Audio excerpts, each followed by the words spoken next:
with C22, which basically turns giant tech companies into surveillance enterprises for the government. Okay, let's get started. We're gonna do Bill C22 because it's the first one he brought. We already covered Bill C9, and this is Bill C22. Oh, my earring fell out.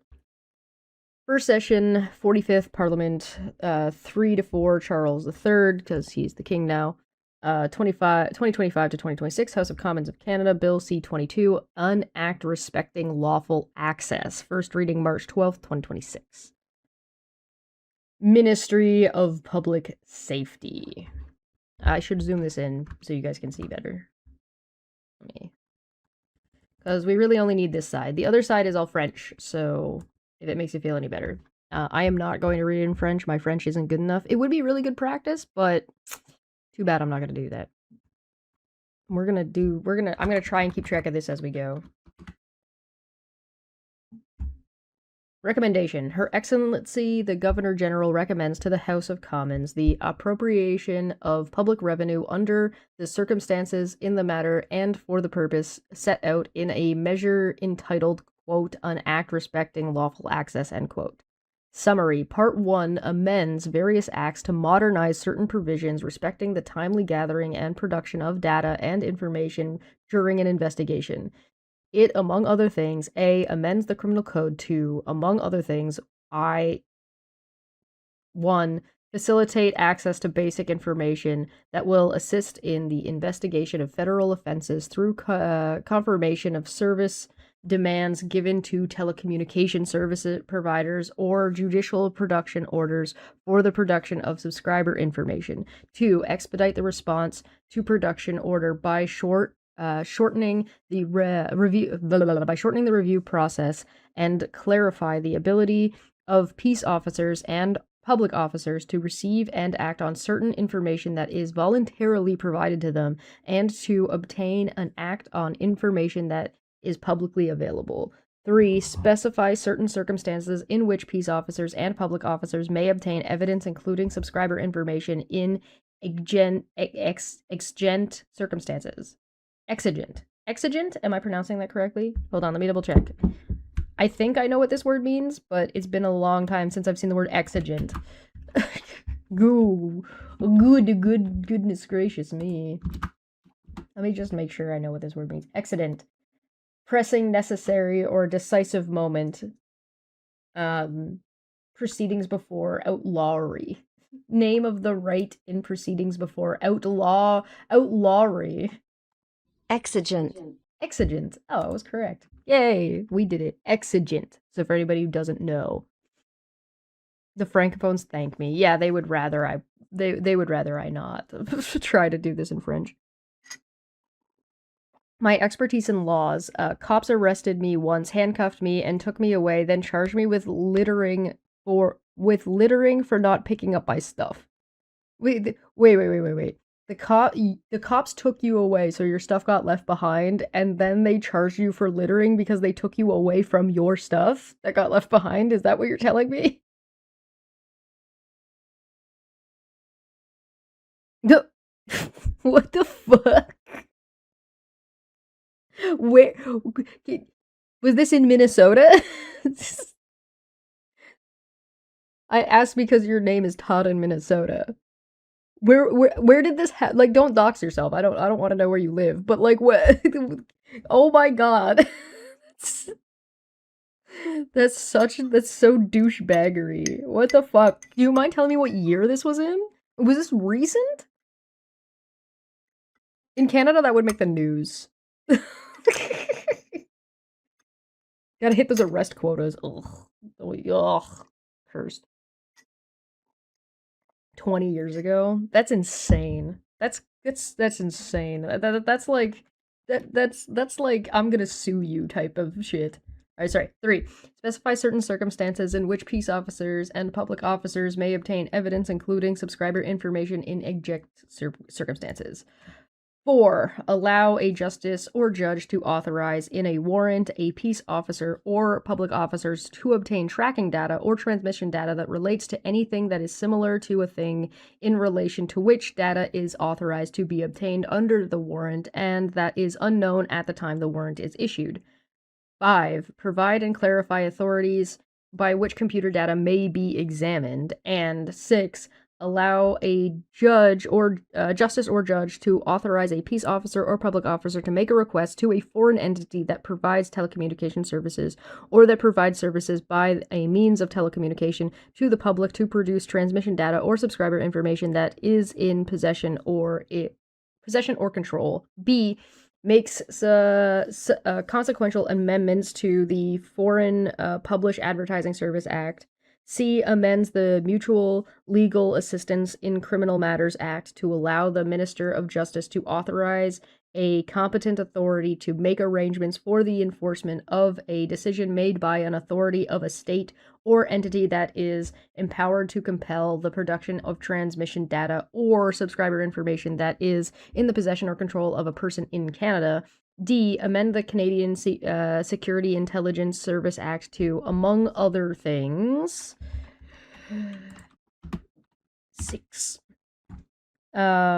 Facilitate access to basic information that will assist the Canadian Security Intelligence Service in the performance of its duties and functions under sections 12 or 16 of that act through confirmation of service demands given to telecommunication services providers and judicial orders against those providers, and to clarify the response time for production orders, and E. Amend the Controlled Drugs and Substance Acts and the Cannabis Act to provide and clarify authorities by which computer data may be examined. Okay.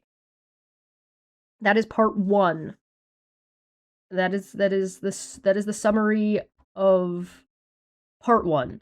Then we're going to get a summary of part 2. So for part 1, let's talk about part 1 a little bit. And let's put it into some context so we can understand what the fuck this means. So there are laws in Canada, and this bill is amending a handful of them all at once. So this is still not a brand new law, but it is adding some things. That's why it's titled a bill as opposed to like a bill amendment, like we saw with Bill C9. This is basically, a lot of this is clarification of certain rules, of timeframes on how long somebody has. So if somebody says, hey, listen, I need your chat records with person X from person Y, and person Y doesn't want to comply, and let's say they have 30 days to comply, and then the person doesn't comply, and so they go to the telecommunications company, so they go to Rogers, they go to Telecom or whatever, and they say, hey, Telecom, this person won't give us the thing we want, you need to give it to us. We need to circumvent the person. And then they have, let's say, 30 days to comply. Under rules, right? They can fight that, but the court has to give reasons. They can't just demand information. It has to be under any other way you would get a warrant, right? So clarifying how data can be used does raise a flag if the current interpretation is restrictive, like not letting random companies buy and sell personal information apropos of nothing. So we'd have to know if the current interpretation is already invasive. So this is all about like through legal means. This is not about buying and selling data. This one in particular is about with a justice and a judge providing a warrant, right? So like the same way you get a warrant to search your house, you would have to meet the same requirements to get a warrant to search your house as you would to like search your device, right?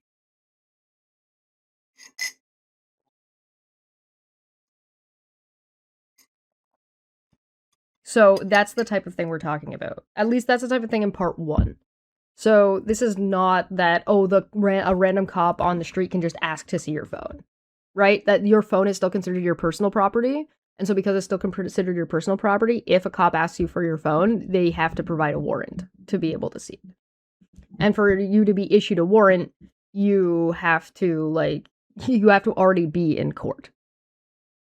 right? There already has to be like an ongoing investigation. So if I put this into like a literal situation, right? So let's take, because I've been covering the company and watching this online harassment group go around and go through the court, and you've seen how evasive they've been, right? And you see how like they're not helpful, they're not trying, they're ignoring the court, they're ignoring court orders, da da da da da da da. So a law like this basically says that no, we're going to issue a warrant, and if you don't give us the subscriber information, Google has to give us your subscriber information.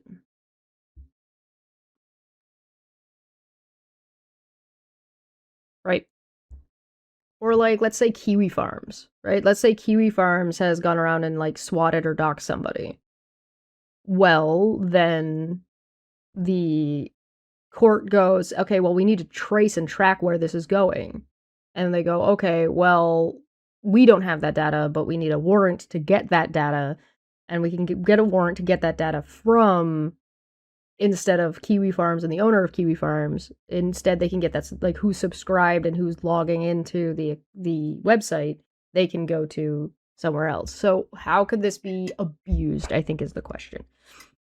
And I guess that would, in theory, you would be able to, let's work with the axiom that Twitter is like a wretched scum of villainy, right? A wretched hive of scum and villainy. And there's an excuse being used that there's CP on Twitter, and there is, right? That's a true fact. And the Canadian agency wants all of everybody's login information from Twitter. Well, then a judge could issue a warrant and get all of the login information from Twitter, right? The FBI can already basically track you down without any private data. True. But this is Canadian law, so we don't have an FBI. We have the CIS, CISI, it's whatever. But we also have like the Mounties. So we have our own version, and they're allowed to do different things. But this is basically ostensibly making it so that like civil cases can deal with this kind of stuff, as opposed to it being specifically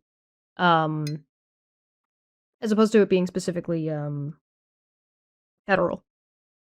Right? So now like if you are stalking somebody and all your stalking is happening in a digital format, the police can do something about it, and the court can issue warrants for the information. So, for example, instead of having to get Megan to be a mole and then leak everything to Charla and all their chats, the court could just say, okay, well, these people seem to be colluding, so I want their chat logs, and they don't have to worry about them complying. They can just circumvent them and go and get it, right?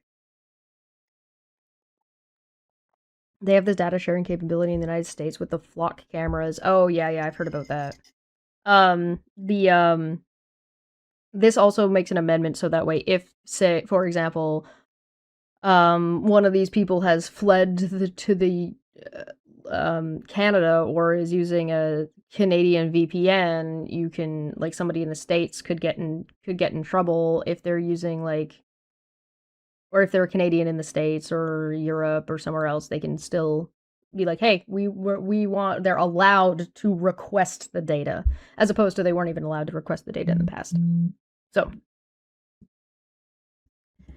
it's a fundamental philosophical question: who watches the watchers? Ooh, yeah, you need to have checks and balances if you're going to have policing, and if you're going to agree as a society to have police, then there needs to be checks and balances to the police's power, what they're able and allowed to do, and how, if that power is abused or there's a belief that the power is being abused, how can it be curtailed or how can it be investigated appropriately? And these are all very real questions. And we've talked about them before. We did an episode on Debate Hub about the philosophy of like law. A lot of it has to do with, we live in a society, so we have to agree to certain rules. Plus, anything can be really anything can be any rule can be abused. It's just a matter of, are there checks and balances? Okay, part 2. Enacts the Supporting Authorized Access to Information Act. That act establishes a framework for ensuring that electronic service providers can facilitate the exercise by authorized persons of authorities to access information conferred under the Criminal Code or the Canadian Security Intelligence Service Act. CSIS, that's what it was. It also makes related and consequential amendments to the Intelligence Commissioners Act. Part 3 provides for the parliamentary reviews of 1 and 2. Blank page. Table of provisions. That gives us 2 more pages down. That puts us at 64. I'm going to skip the table of contents, but I will scroll so you can see it.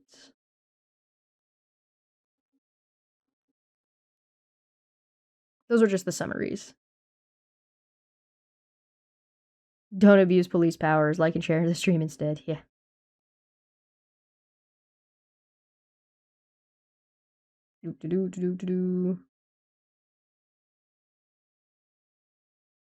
Blank page. And here we go. So that gave us, we've covered 9 pages already. Good job, everybody. That puts us at 189, I believe, if I'm not mistaken.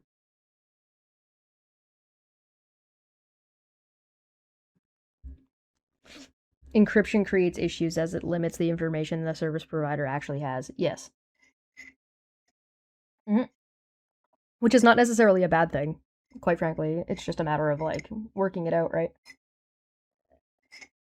So, like, in extreme cases, so, like, take Andrew Tate got arrested recently, right? Again. So let's take Andrew Tate, for example. If Andrew Tate is found to be sex trafficking, which we know he is because he admitted he did that, and he's found to engage in prostitution, which we know he is, and we know he did because we know that happened, and let's say he doesn't have his phone anymore, or doesn't have the information anymore that would provide the text chats between him and his victims that would prove and demonstrate that stuff as part of the investigation, they can circumvent him and go to the telecom company to get that data. The thing that's a little bit insane is like, oh, we want all of Twitter data. And it's like, what is the government even going to do with all of Twitter data? Like, all of the metadata from Twitter? Like, there's nothing. There'd be so much data to fucking scrape through that it would be ostensibly a waste of time. So, like, first session, 45th parliament. Oh, let me end the poll, actually, before we do this. Let me end the polls. Did the Twitter poll automatically end? I believe it did, but I don't see it. View results. How do we do? No. 100%. 100% said no, and 100% said no. Nobody believes that Pierre Poilievre is going to accurately represent these bills. I will remind you, he called them censorship bills.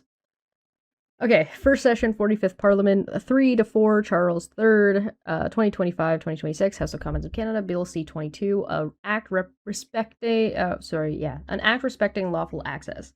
His Majesty, by and with the advice and consent of the State and the House of Commons of Canada, enacts as follows. Alternative title, this act may be cited as Lawful Access Act 2026. Part 1, timely access to data and information. RSC C-46 Criminal Code, amendment to the Act, 2, subsection 462.32, bracket 3 of the Criminal Code is replaced by the following. Other provisions to apply. 3, subsection 487, bracket 2.1, 2, bracket 2.3, and 2, bracket 2.5, 2, bracket 3, and section 488 apply with any modifications that the circumstances require to a warrant issue under this section. So that's what it is replaced by. So the thing that they're underlining is they're just extending it a little bit. 3 bracket 1, the portion of subsection 487 bracket 1 of the Act before paragraph bracket A is replaced by the following.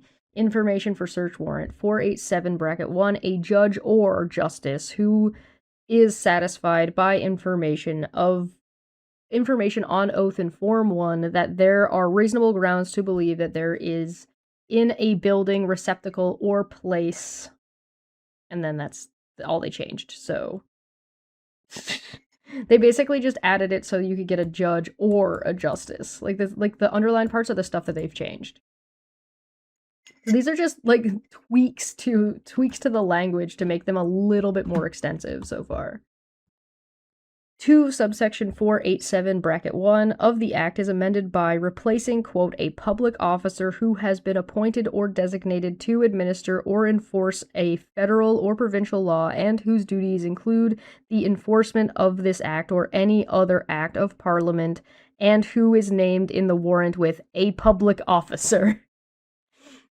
So this extends this to just being, so you could get a service agent to do it.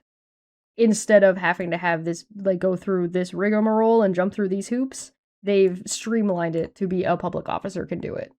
So you can view this in one of two ways, right? You could view this as they're making it too easy to get your information, or like that anybody, as opposed to like just like any public officer, as opposed to just this specific officer who is entitled to do this job specifically. Or you could view this as streamlining and not gumming up the court. So it kind of depends. Maybe you could have a happy mix in the middle somewhere, but you know. 3 subsections 487 bracket 2 bracket 2.2 of the Act are replaced by the following. Execution in Canada. 2. A warrant issued under subsection 1 may be executed at any place in Canada. A peace officer or officer who executes the warrant must have authority to act in that capacity in the place where the warrant is executed. Operation of computer systems and copying equipment. 2.1. A person authorized under a warrant issued under subsection 1 to search a computer system in a building or place for computer data may. So they've added the word computer or changed the word to specifically computer. A. Use or cause to be any computer system at the building or place to search any computer data contained or in or available to the computer system, and B. Seize any computer data for examination. So instead of just saying data, it says computer data. Now, I don't know what the definition for computer is going to be, and I think that might be loose on purpose. So, like, I don't know if they're going to include your phone as a computer or your game system as a computer. Like, what counts as a computer? Like, there's obviously, like, we're on a computer, like, I'm on a computer streaming out to you guys right now, right?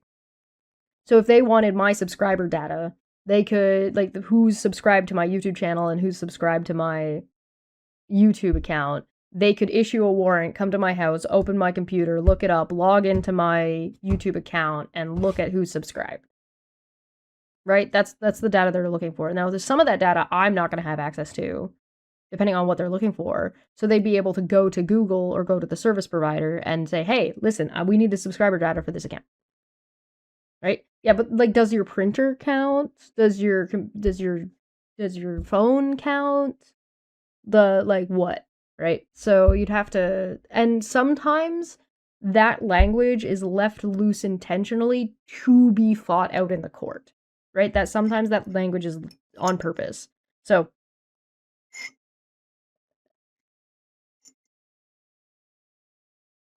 certainly saying computer data is more limiting than just saying data, because data could be fucking anywhere and everywhere, and they could include, like, my filing systems if I have, like, physical copies of files and stuff like that.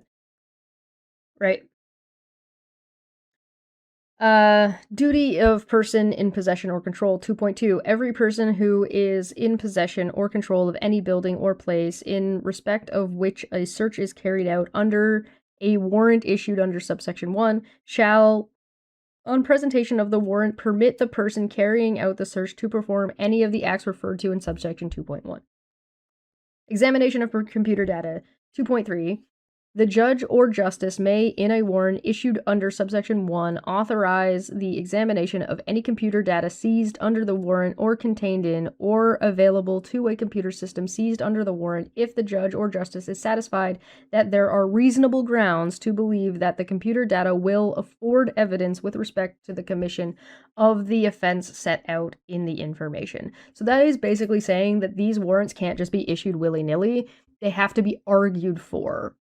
So what the same way you issue a warrant to even enter somebody's house in the first place, to get this search you have to convince the judge that there is reason, like there's a reason to believe that the information contained therein is actually something and it isn't just like a goose chase.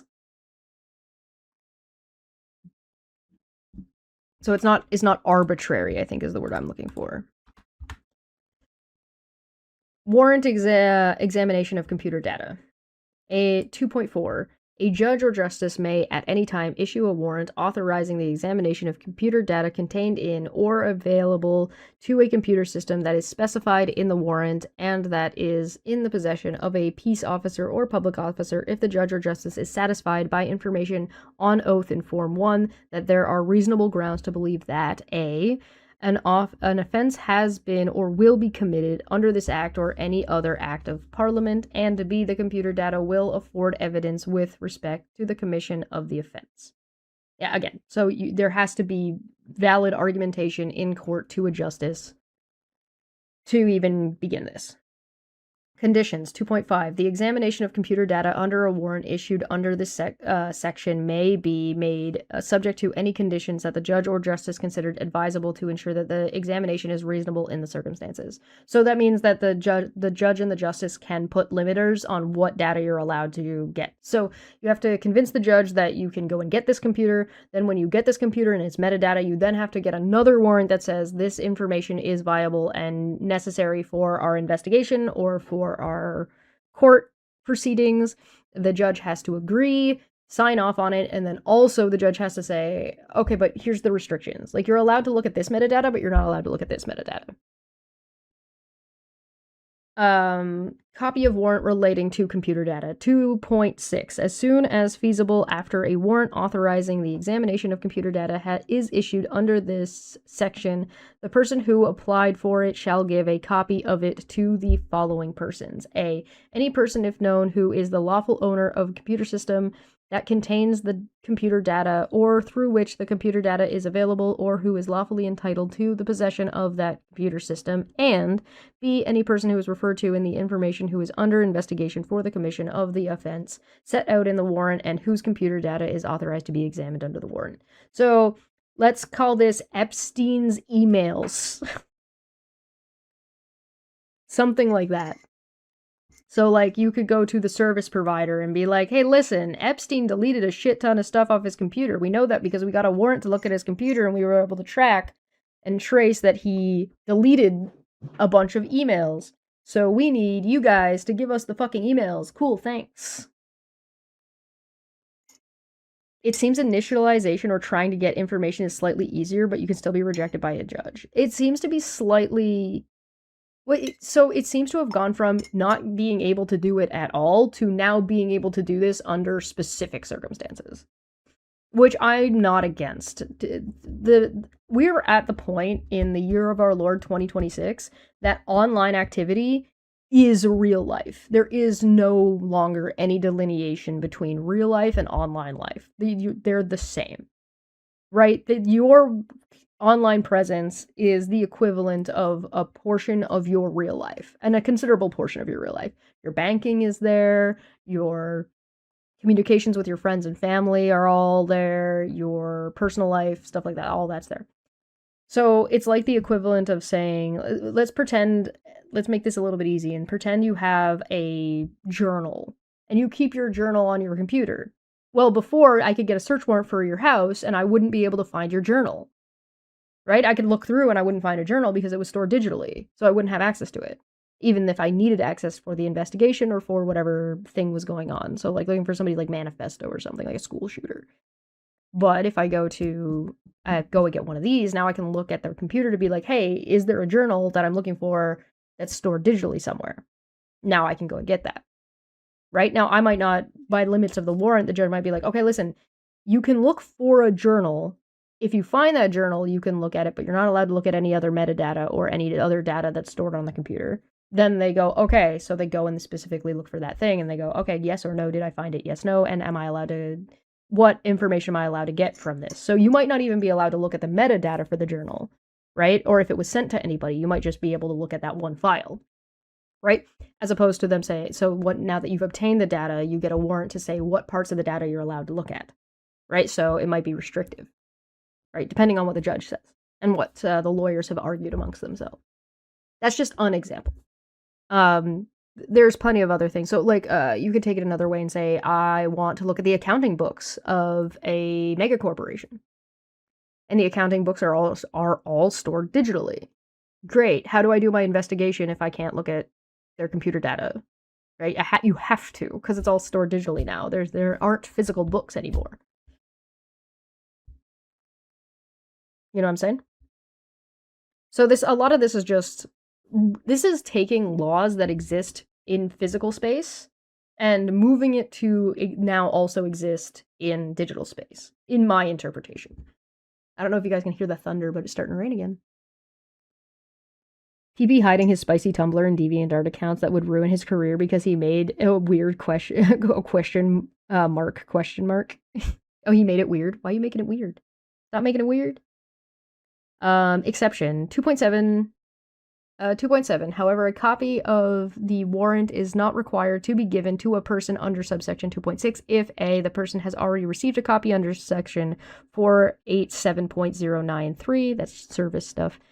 B, the judge or justice who issues the warrant sets aside the requirement in respect of the person on being satisfied that doing so is justified under the circumstances. So that's saying we don't have to tell you we're investigating your shit if we don't want to. And if the judge says, yeah, no, don't alert them that you're fucking looking at their stuff.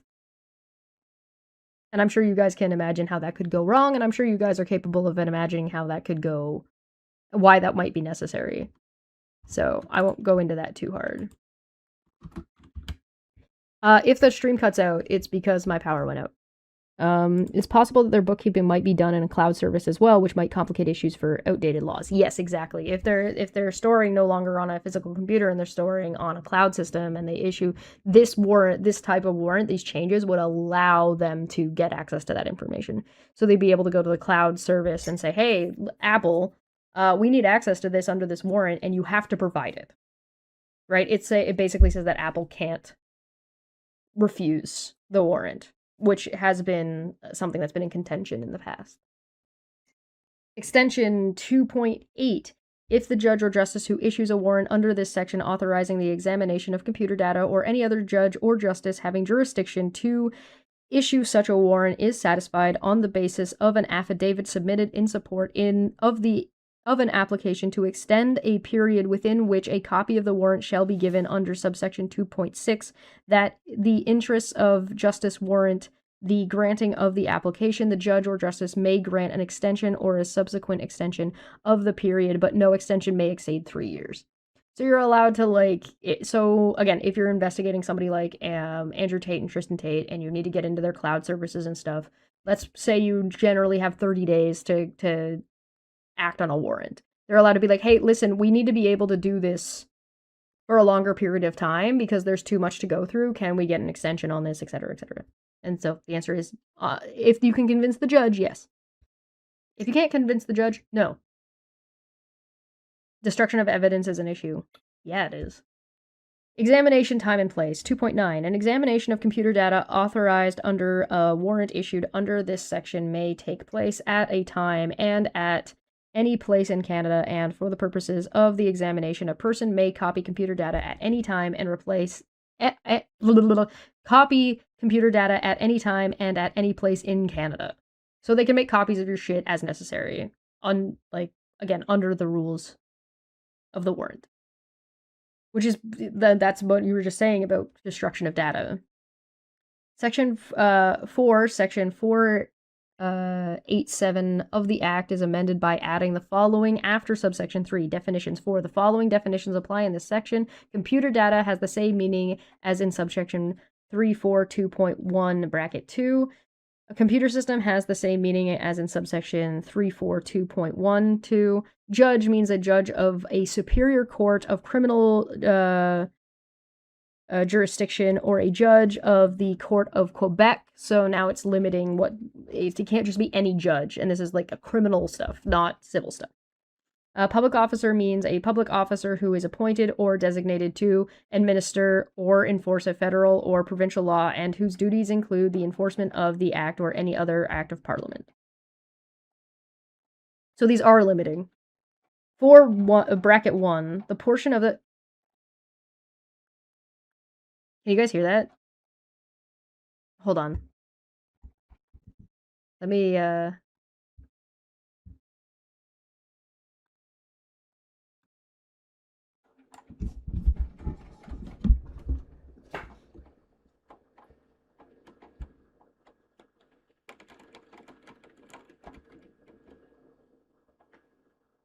Can you guys hear it now?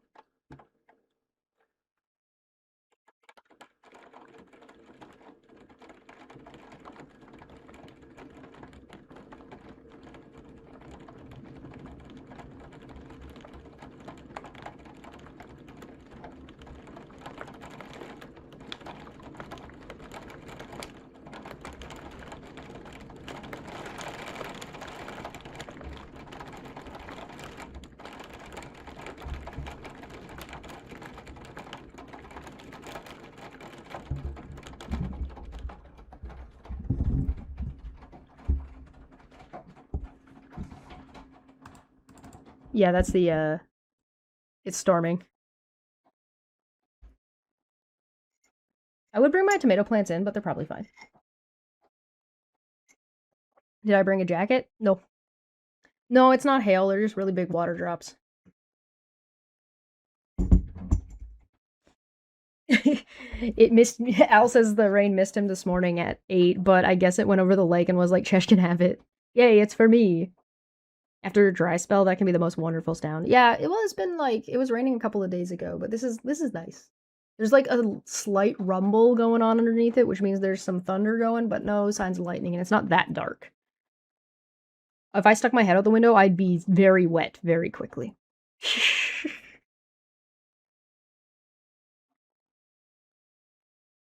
Send the rain and coal down here. Alright. You're typing really fast on a mechanical keyboard? I mean, I can type pretty quickly. I don't know how loud it is for you guys if I do. Hold on. Let me see if I can do that.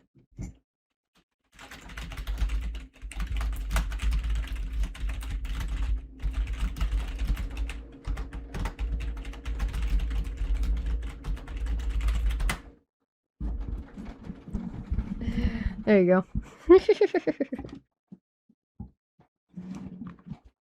Alright, let's keep going. 4.1, the portion of section 487.011 of the Act before the first definition is replaced by the following definitions. 487.011, the following definitions apply in this section and in sections 487.012 to 487.0199, and they've added 487.11, 492.1, and 492.2. To section 487.011 of the Act is amended by adding the following in alphabetical order. Subscriber information. In relation to any client of a person who provides service to the public or any subscriber to the service of such a person means A. Information that may be used to identify the subscriber or client, including their name, pseudonym, address, telephone number, and email address. B. Identifiers assigned to the subscriber or client by the person, including account numbers. And C. Information relating to services provided to the subscriber or client, including 1, the types of services provided, 2, the period in which the services were provided, and 3, information that identifies the device, equipment, or things used by the subscriber or client in relation to the services. So, for example, when somebody sends fake emails using a fake header to try to harass people, this would give police access to the service provider, being like if they were using Google, if they were using Gmail, or if they're using Hotmail, or if they're using AOL or whatever, they can go and get a warrant to get that information. So they would be able to trace it and find out who it is and what their pseudonyms are and what their phone number is, so they can trace and track this shit. That's what this is for. So, like Megan and Veda and Aaron using alt accounts to try to harass people, an investigation would enable the government to be able to be like, all right, well, we're going to trace this shit. 5. The Act is amended by adding the following after Section 487.012. Confirmation of service demand. 487.0121, bracket 1, a peace officer or public officer may make a demand in Form 5.0011 to a telecommunications service provider requiring them to confirm within the time and in the manner specified in the demand whether or not they provide or have provided telecommunication services to any subscriber or client or to any account or identifier specified in the demand. Conditions for making demand. 2. The peace officer or public officer may make the demand only if they have reasonable grounds to suspect that A. An offense has been or will be committed under this act or any other act of parliament, and B. The confirmation that the demanded will assist in the investigation of the offense. So again, these are limiters, so they can't just, this isn't willy-nilly, it has to be under specific circumstances. Medical and privileged information. 3. For greater certainty, a demand must not be made if the confirmation would disclose medical information or information that is subject to solicitor-client privilege or the professional secrecy of advocates and notaries. So if you are a lawyer or if you are a psychologist and this is your client and stuff like that, then this stuff does not apply to you, or that you can refuse. So you're not allowed to break any other laws. The warrant does not supersede other laws in this case. Limitation 4, demand must not be made to a telecommunication service provider that is under investigation for the offense referred to in subsection 2. 3 seems pretty big. Yeah, this is important. This is really important. I kind of, jumped it because I think it's obvious how important this is. But yeah, no, not being able to access people's private information is part of the warrant doesn't enable that. There may be other extenuating circumstances that information may be obtainable, but this is not it. I would remind you that this is a censorship law that Pierre Poilievre described as trying to control your thought and what religion you're a part of. And that this is censorship.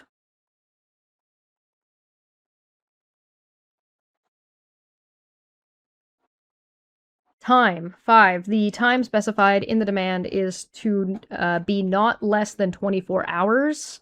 Non-disclosures. 6. The peace officer or public officer who makes the demand may impose conditions on the demand prohibiting the disclosure of its existence or some or all of its contents for a period not greater than 1 year after the day on which the demand is made. The peace officer or public officer may impose conditions only if they have reasonable grounds to believe that the disclosure during that period would jeopardize the conduct of the investigation of the offense to which the demand relates. So they don't have to tell you that you're under investigation, or if they tell you you're under investigation, they don't have to tell you what they're investigating for, if it's reasonable to do so.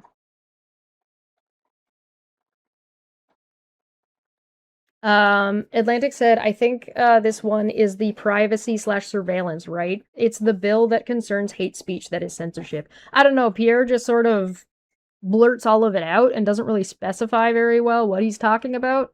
So I'm just kind of applying all of it to all of them. Revocation. 7. A peace officer or public officer may at any time revoke the demand or a condition by notice given to the telecommunications service provider.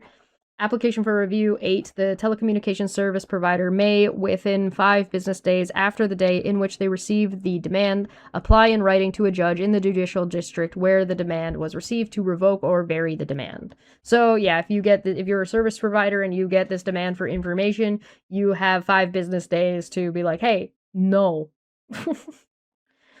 Notice to apply for review. 9. The telecommunications service provider may make an application under subsection 8 only if, before the confirmation is required to be provided, they give notice to the peace officer or public officer who made the demand of the telecommunications service provider's intention to make the application. So they have 24 hours to comply. Within that 24 hours, they have to make it clear that they're intending on applying to not have to do this or make an amendment. And then they have 5 business days to actually submit the amendment. So that's just order of operations. No obligation to provide confirmation. 10. The telecommunications service provider is not required to provide confirmation until a final decision is made with respect to the application.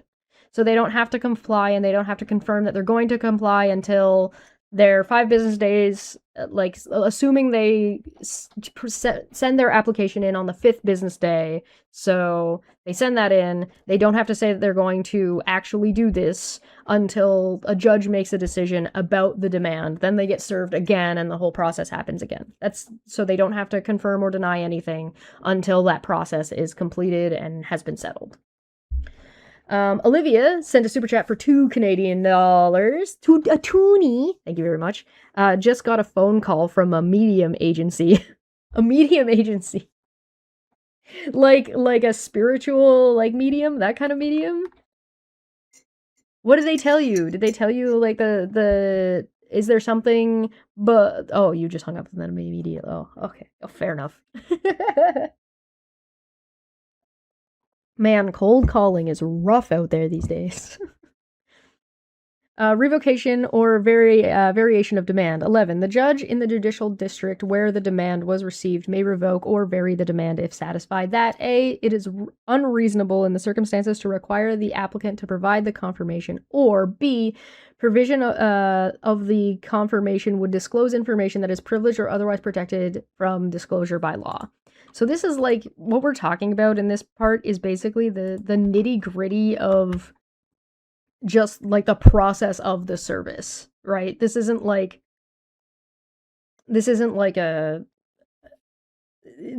for your average Joe. This is you at home are not going to care. This is just the process by which these things happen and the rules that need to be followed, as this is the bureaucracy part of the filings. Request for confirmation. 12. Despite subsection 1, no demand under that subsection is necessary for a peace officer or public officer to ask a telecommunication service provider to voluntarily provide the confirmation referred to in that subsection if the telecommunication service provider is not prohibited by law from providing it. So that you don't have to deal with all of this. You're not forced to deal with this as a telecommunications provider. You can just voluntarily be like, yeah, no, we'll give you that information. Fuck that shit. Fuck that guy in particular. They're allowed to do that. A telecommunications service provider that provides a confirmation in those circumstances does not incur any criminal or civil liability for doing so. So you're not in trouble for doing that. What law are we reading? This is Bill C22. We are on page 15 of the PDF. Oh, I should give you guys the PDF. The PDF, by the way, is linked in the description down below, but I will also provide a link for you guys. They're also labeled in the description of the YouTube video, but there's the link. Definition of telecommunications service provider. 13. In this section, telecommunications service provider has the same meaning as in subsection 2 bracket 1 of the Telecommunications Act. 6. The Act is amended by adding the following after section 487.0141, production order subscriber information. So they're just adding this additional information that they weren't able to get before. 487.0142, 1. On ex parte application made by a peace officer or public officer, a justice or judge may order a person who provides services to the public to prepare and produce a document containing all the subscriber information that relates to any information, including transmission data, that is specified in the order and that is in their possession or control when they receive the order. So for subscriber information, so let's pick OnlyFans, for example. If OnlyFans was enabling Tristan and Andrew Tate to sex traffic people, then who is subscribed to those accounts may be relevant information, so they can get a warrant to get who is subscribed to Andrew and Tristan Tate's OnlyFans accounts. For example, that's an example, right? A more extreme example would be like if there's CP involved and they're doing a big like investigation into like who is subscribed to this Twitter account that is posting child porn, for example. Right? So they'd be able to have access to that information that they otherwise legally weren't allowed to obtain, and now they can. Conditions for making order. 2. Before making the order, the justice or judge must be satisfied by information on oath in Form 5.004 that there are reasonable grounds to suspect that A. An offense has been or will be committed under this act or any other act of Parliament, and B. The subscriber information is in the person's possession or control that will assist in the investigation of the offense. Form 3. The form is to be the Form 5.0052. So again, we're back to the bureaucracy of which form you're filling out to do what. Limitation 4. A person who is under investigation for the offense referred to in subsection 2 is not to be made subject to an order. 7. The Act is amended by adding the following after section 487.018. Application transmission data or subscriber information.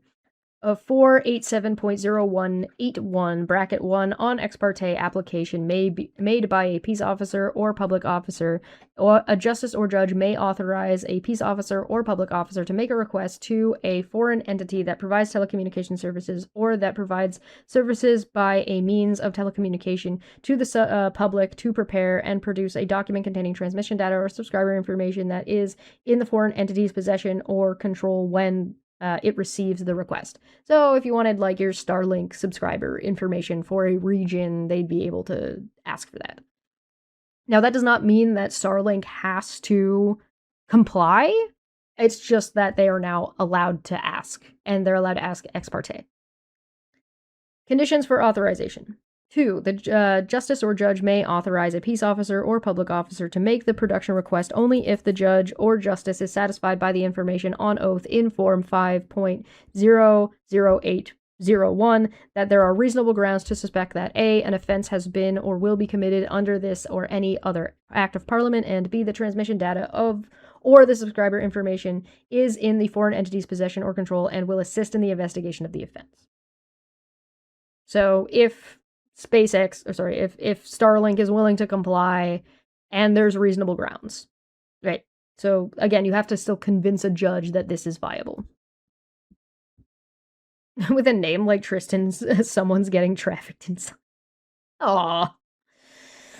Authorization 3. The authorization is to be in Form 5.00802. So, like, for example, sorry, let me just jump over here first. I want to jump back for a second. Let's talk about Andrew and Tristan Tate for a second. A lot of their sex trafficking was taking place in the United States and in, I believe he moved to Romania? It's because he's like, the laws are looser there. So if it means that Canada, if some of what he did was in violation of Canadian law, and or some of the victims were Canadians, Canada is allowed to work with telecommunication companies in Romania to obtain the subscriber information and information about Andrew and Tristan Tate's dealings while he was in Romania. Is that clear? Does that make sense? That's what this says, basically. That's what we've talked about so far. Authorization 3. The authorization is to be in Form 5.00802 and must specify that a peace officer or public officer must not send a production request more than 30 days after the day on which the authorization is granted. So timeframes, 30 days. Form 4. The production request is to be in Form 5.00803 and may include any information that is required by the foreign entity, by the foreign state in which the foreign entity is located, or under an international agreement or arrangement to which Canada and the foreign state are parties. So if a Canadian court wanted access to information in a Kansas court of law, they can request that information. Subsection 8, subsection 487.0191, bracket 1 of the Act is replaced by the following. We're making progress. Order prohibiting disclosure 487.1091, 1 on ex parte application made by a peace officer or public officer, a justice or judge may make an order prohibiting a person from disclosing the existence or some or all of the contents of a preservation demand made under section 487.012, a confirmation of service demand made under section 487.0121, or an order made under any section 487.013 to 487.018 during the period set out in the order. So that's just extending that the service demand can be applied under this subsection as well. 9, subsection 487.0192, bracket 1 of the Act is replaced by the following particulars production orders.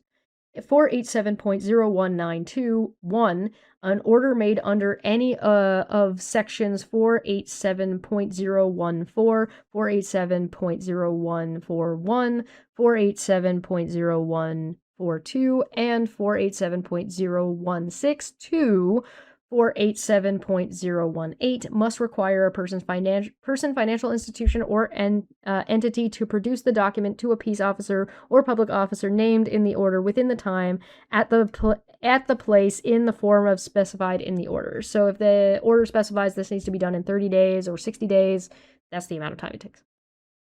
Subsection 10, presumably some of this stuff existed and didn't have a time frame on it, so they've added a time frame to it. 10, subsections 487.019.3, bracket 1 and bracket 2 of the Act are replaced by the following. Application for review of production order. 487.0193, bracket 1, a person, financial institution, or entity required by an order made under any sections 487.014 to 487.018 to produce any document may before, underlined, the person, the institution, or entity is required to produce the document, but no later than 10 business days after the day on which the order was received, and underline. Apply in writing to the justice or judge who made the order, or to a judge in the judicial district where the order was received, to be revoked or vary the order. So they have 10 business days to be like, hey, this needs to be changed or adapted or whatever.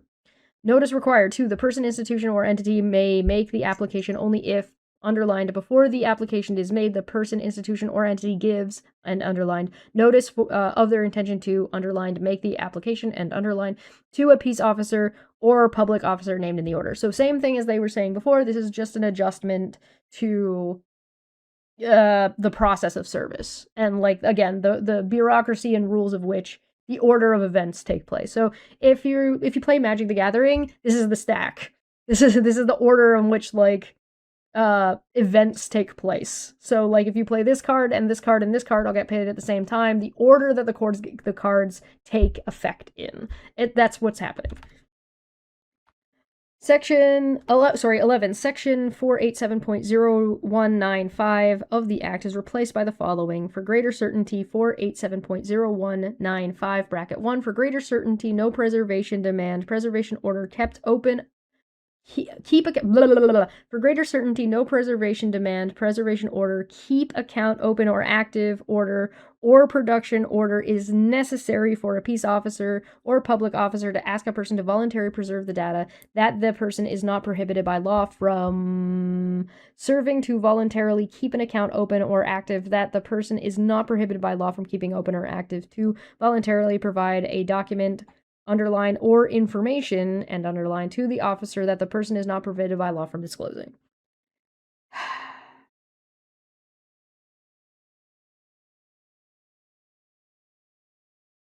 So Do you have to keep your OnlyFans account active? Yes or no? Can you close your OnlyFans account during the investigation? The answer is yes. And like the telecommunications company can cut you off. They're not required to keep it open. So like think about this in ways of like piracy laws. Right? If you have a Crunchyroll account and you're using your Crunchyroll account to rip anime and then re-upload it to I don't know what the current piracy things are. Let's call it LimeWire. LimeWire can cut your account off if they want to. They don't have to keep it active. For example, breach of contract. Yeah. Yes. Yeah. Feline's got it. Of course, Feline's got it. Feline knows what we're talking about. No civil or criminality liability. 2. A person who preserves data, keeps an account open or active, or provides a document or information in those circumstances does not incur any criminal or civil liability for doing so. They're not in trouble whether or not they keep it open. Unsolicited provisions of information.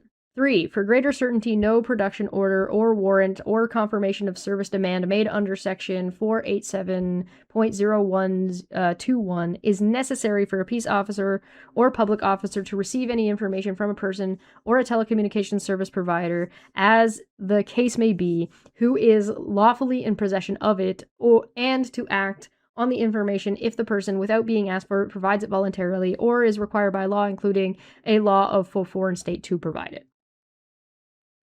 Publicly available information. 4. For greater certainty, no production order or warrant or confirmation of service demand made under Section 487.0121 is necessary for a peace officer or public officer to receive, obtain, or act on any information that is available to the public. So if you're having a fucking conversation on Discord and your Discord is not like a privately locked thing, the police can act on the information in your Discord without a warrant. And they can obtain that information without a warrant because it's not private.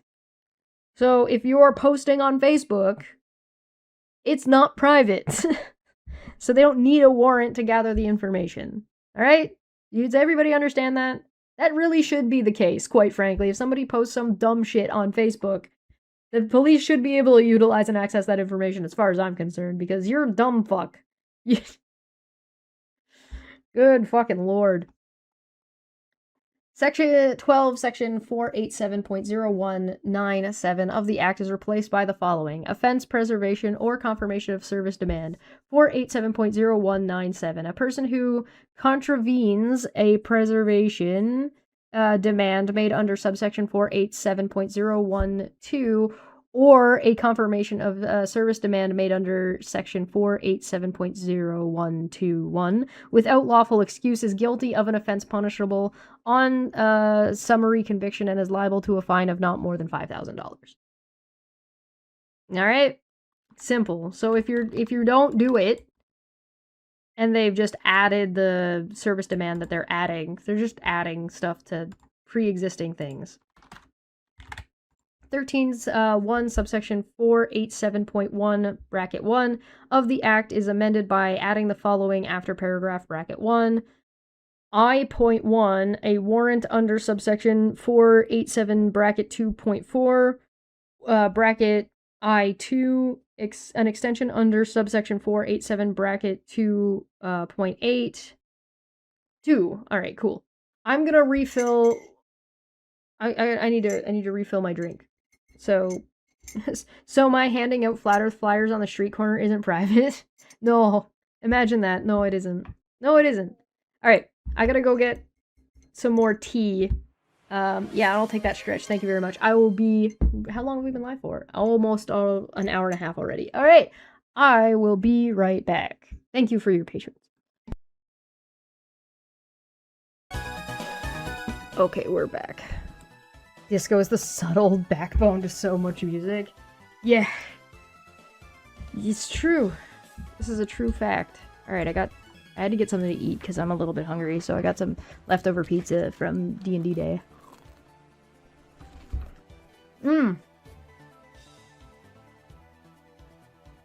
I didn't catch the entire conversation, but I do see that Atlantic said something along the lines of, in response To Al saying that it's toxic that PP often, like Pierre Polyev engages in anything my opponent does is malignant evil and anything I do is good argument, and Atlantic adds, especially when there's very good reasons to be critical of these bills, but we can't have a reasoned discussion about it because he poisons the atmosphere with fear-mongering misinformation and sweeping generalizations, which is part of the problem. This is nail on head. Part of the problem is that Pierre Polyev is not doing a good job being the opposition. Because what we need is good, reasoned, and well thought out real criticisms about a bill instead of this fake bullshit, because then there's no actual opposition and the bill goes through. Right? The bill goes through because there's no real proper argumentation against it. Right? That's the real way you get stuff put through. Got Yoza. Buy one, get one free? BOGO? Man, BOGO deals are almost not existent anymore.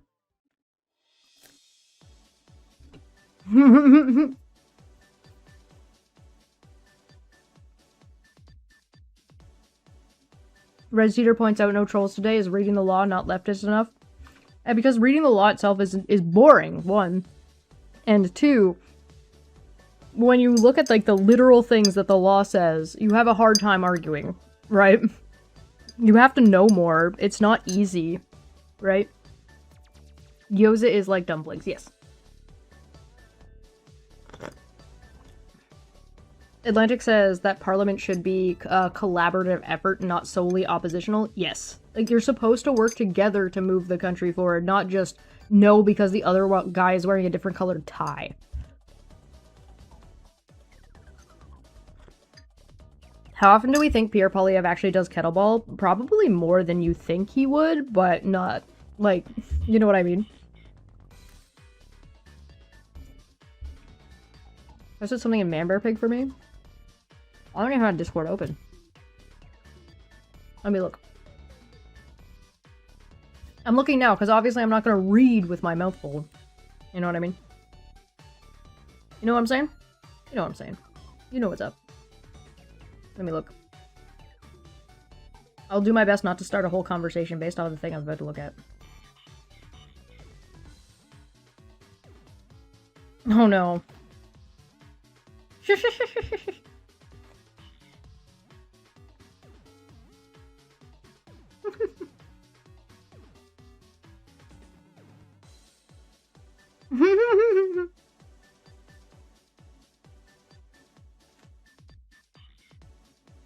Oh god.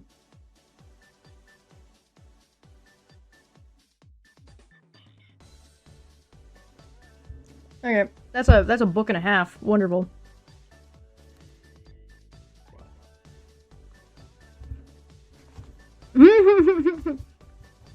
I doubt that kettlebell is actually his hobby. I suspect that Pierre Polyev does work out, but he has to like, this man photoshops himself all the time to look like bigger, or like his shoulders broader, or like his chest bigger all the time. Yeah, there's a whole conversation going on about like doxing and other ongoing legal activity, or illegal activity, I guess, going on. So we'll have to talk about that another day.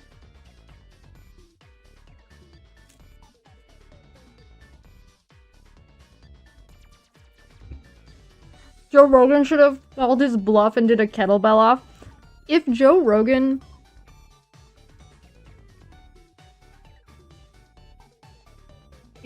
was smarter, and if Joe Rogan was actually neutral and wasn't just, you know, sandbagging for Pierre Polyev, and if Joe Rogan didn't notice that just picking the kettlebell up to show it to Joe Rogan wasn't already making fucking Pierre Polyev sweat and heavy breathe, then, you know, yes.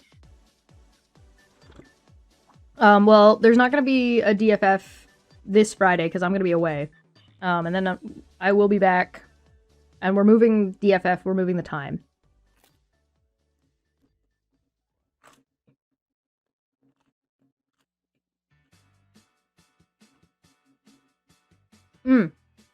Bogos makes a good point.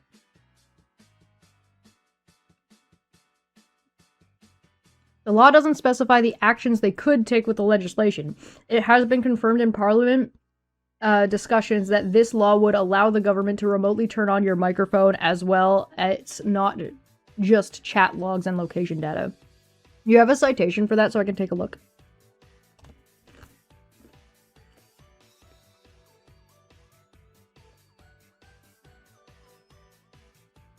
Pre-COVID Joe Rogan? Maybe.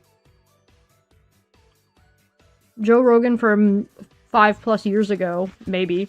Joe Rogan from 5+ years ago wasn't a propagandist. Oh boy, it's the National Post. Oh, and it's an opinion piece. Oh no. Okay. Thank you for the link. I'll take a look. Heckin' concern. Okay, let's see. First reading. New bill could allow police to turn personal tech into listening devices. Bill C22 could force tech companies to allow police to eavesdrop through phones and smart speakers. By Tristan from May 13th, 2026. Sorry, I'm just looking at this real quick. I'll probably, like, cover this in more detail once we're done reading Bill 22, but thank you, I appreciate that. Did you see how fast Bogos was able to pull up what they were talking about? Can we get a round of applause? Can we get clapping emojis real quick, please, for Bogos? Like, thank you. You have any idea how many times somebody says something in my side chat and I go, can you tell me where you're getting this from? And they waffle about it or start talking about other shit for fucking 30 minutes? Fucking hell. Thank you. Alright, first reading. New bill currently before the House of Commons could allow Canadian law enforcement. What's more is under the blah blah blah. Bill of Lawful Access bill tabled before March to the House of Commons. Yeah. Versus new powers requiring Canada electronic service providers to provide police with streamlined access to everything from subscriber information to location data. Within those powers is a requirement for providers to provide, quote, all reasonable assistance to investigators. Well, no, okay, I have to finish reading it. We have to, I'm jumping ahead. We have to finish reading it first. So, like, before I can confirm about whether or not that's what that says. That's not what it says so far, but we are only on page 19 out of 72. So, I will come back to, I am curious to see what this is about, but I want to finish reading it first. Because so far it doesn't say that, but that doesn't mean it can't be pushed, by the way. Like, just because something doesn't say something literally doesn't mean it can't be interpreted differently based on the judge, right? Because there is, purposefully, in law, there's left leeway for the judges because the law can't be written for every circumstance, right? So you have to leave wiggle room. Okay. Let's keep going. 2 subsection. We are on page 19 of 72 of the bill for anybody who is curious. And there's a link to it, to the PDF. This is 19 out of 72 is the PDF page number. If I was paranoid, I would unplug my mic and camera all the time. Yeah, you could do that. You could also just, if you have like a computer, okay, hold on, let's talk about security for a second. If you're concerned about that, I have access to my microphone and camera turned off on your device. You can do that. So that means you can't even turn your own camera on, and then you have to turn it back on every time you use it. I have that set on mine. If you're worried about your computer and the power to it, if all of your stuff is on a power bar, all you have to do is flick your power bar off. And you don't have to worry about that. If you were that concerned, if you were that worried about it, that you have access to make that stuff inaccessible, right? Because your computer can't have, nothing can get into your computer if your computer has no power, right? So you could unplug the camera and your mic all the time, which is a bit of a hassle. If you have your computer set up on a power bar, which I do have, you can just turn your power bar off. Easy. Easy peasy. If you're concerned about other things, cars have a lot of computers in them, and I suspect making some changes to the legality of what could, like, how advanced and what the car's computer is capable of doing should be something that should be debated and talked about and brought before Supreme Courts and before peoples, but that's something we would have to do. Right? Yeah, if you're concerned about security, don't connect to the internet. Yeah, whatever you're doing on the internet is, like, basically public. It's basically public information. Yeah, they can bypass the permissions that you set in your phone, so just turn your device off. Right?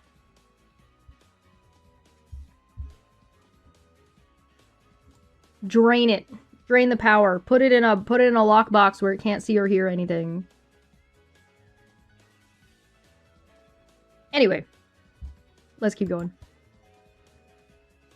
2 subsection 487. This is a whole conversation for another. This is the conversation for a debate hub. Like this is a big old conversation, and like I do know some people who are more professional, like data, like people who understand data and tech better than I do. So if you're interested in that, I can bring those people on, and we can have like a greater conversation about like cybersecurity, right?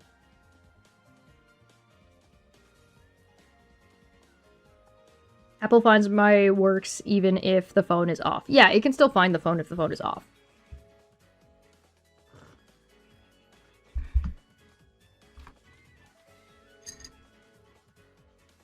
All right.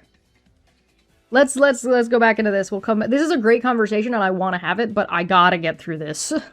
Normally I would stop and have a whole fucking spiel about it, but not if I want to get these done.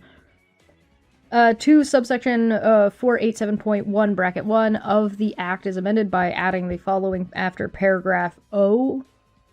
0.1, an authorization under subsection 487.0181 bracket 1. 14 section 487.11 of the Act is replaced by the following exigent circumstances. 487.11, a peace officer or public officer may, in the course of their duties, A, exercise any of the powers described in section 487.492.1 or 492.2 without a warrant if the conditions for obtaining a warrant exist, but by reason of exigent circumstances it would be impractical to obtain a warrant, or B, seize any subscriber information that may be the subject of an order made under subsection 487.0142 bracket 1, or your data that may be subject of an order made under subsection 487.0161 or 487.0171 bracket 1. If the conditions for obtaining an order exist, but by reason of exigent circumstances, it would be impractical to obtain an order. So, like, that's, like, time-sensitive stuff. 15, the portion of section 487.2 of the Act before paragraph A, bracket A, is replaced by the following restriction on publication. 487.2, if a search warrant is issued under subsection 487 bracket 1, or a search is made under such a warrant, everyone who publishes in any document or broadcasts or transmission in any way any information with respect to. So, like, you can get in shit for publicizing information. 16, bracket 1. The portion of section 488 of the Act before paragraph B is replaced by the following. Yeah, if you're really that worried about your phone, you can also take out the SIM card and disconnect it from the internet. So if you're on Wi-Fi, you could also just unplug your own internet. You can put your router on a power bar and just flick that off. 16, bracket 1, the portion of subsection 88 of the Act before paragraph bracket B is replaced by the following. Warrant search by day. 488, a search of a building, receptacle, or place under warrant issued under subsection 487 bracket 1 shall be carried out during the day unless A, the judge or justice is satisfied that there are reasonable grounds for the search to be carried out at night. So yeah, this shit's supposed to happen during the day. You're not supposed to be, like, sneaking around and breaking into people's houses at nighttime. 2. Paragraph 88 bracket C of the Act is replaced by the following. C. The warrant authorizes that the search should be carried out at night. So these searches now can be done at night. 17. Section 489.1 of the Act is amended by adding the following after subsection bracket 3. Exception computer data bracket 4. This section does not apply with respect to computer data as defined in subsection 342.1 bracket 2 other than virtual currency or other digital assets. So Bitcoin. 18 so there's like no rules about like fucking when they go and get your like ping for your wallet information in your fucking Bitcoin wallet. Obligatory crypto is a scam. 18 subsection 492 bracket 1 of the Act is replaced by the following. Seizure of explosives. 492 bracket 1. Every person who executes a warrant issued under subsection 487 bracket 1 may seize any explosive substance that they suspect is intended to be used for an unlawful purpose and shall as soon as possible remove to a place of safety anything that they seize under this section and detain it until they are ordered by a judge of a superior court to deliver to some other person or an order is made under subsection 2. So if they do a warrant to your house, they go into your house and they find a fucking bomb, they're allowed to take it even though they don't have like a warrant for that bomb specifically. Seizure of I just read that. 19.1 subsection 492.1 bracket 3 of the Act is replaced by the following. Tracking similar things. 2.1. A justice or judge who authorizes a peace officer or public officer to obtain tracking data that is related to location of a thing that a person uses. I forgot I left the music on. I was like, the fuck is that noise? Oh, did I leave my music on? Oh, I did. Oops. Oh well, anyway. 2.1. A justice or judge who authorizes a peace officer or public officer to obtain tracking data that relates to the location of a thing that a person uses, carries, or wears may, in this warrant, authorize the peace officer or public officer to obtain tracking data that relates to the location of any similar thing that is unknown at the time the warrant is issued, if the judge or justice is satisfied that there are reasonable grounds to suspect that person will use, carry, or wear that similar thing. So you have more than one phone. If you have one phone and they're like, we think they have another phone, you can do that one too. That kind of thing. Scope of warrant. 3. The warrant authorizes the peace officer or public officer or a person acting under their direction to install, activate, use, maintain, monitor, and remove the tracking device, including covertly. The warrant also authorizes a person acting under the direction of a police officer or public officer to obtain tracking data that is authorized to be obtained under the warrant. So they get authorized to track your phone and they find out you have a smartwatch. Yes, exactly. Yeah, they find out you have a smartwatch that basically they are automatically allowed to, they don't need to submit another warrant to track the smartwatch. Or if you have an iPhone and then they find out that you have the Nest in your house, they can use that without getting a new warrant. So the question, I guess, comes down to what is that point in...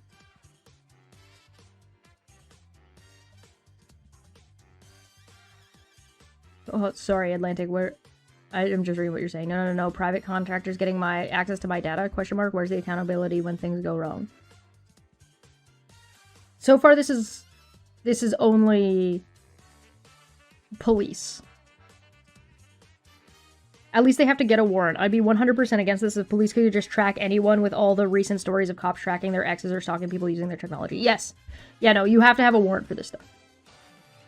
A person under the direction of the peace officer. Okay, sorry, hold on. Warrant, peace officer, or... Oh, here we go. Or a person under their direction. So you're talking, like, as if this is...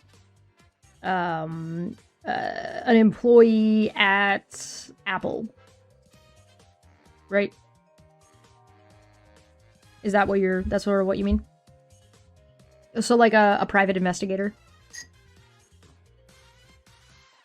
I mean, I guess theoretically it could be like their next door, their neighbor. I don't think that's what it means.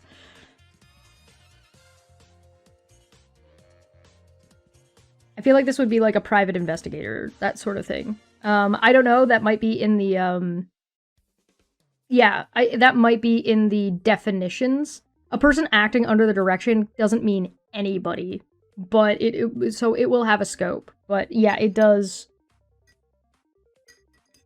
So it could mean another police officer working on the case. You know what I mean?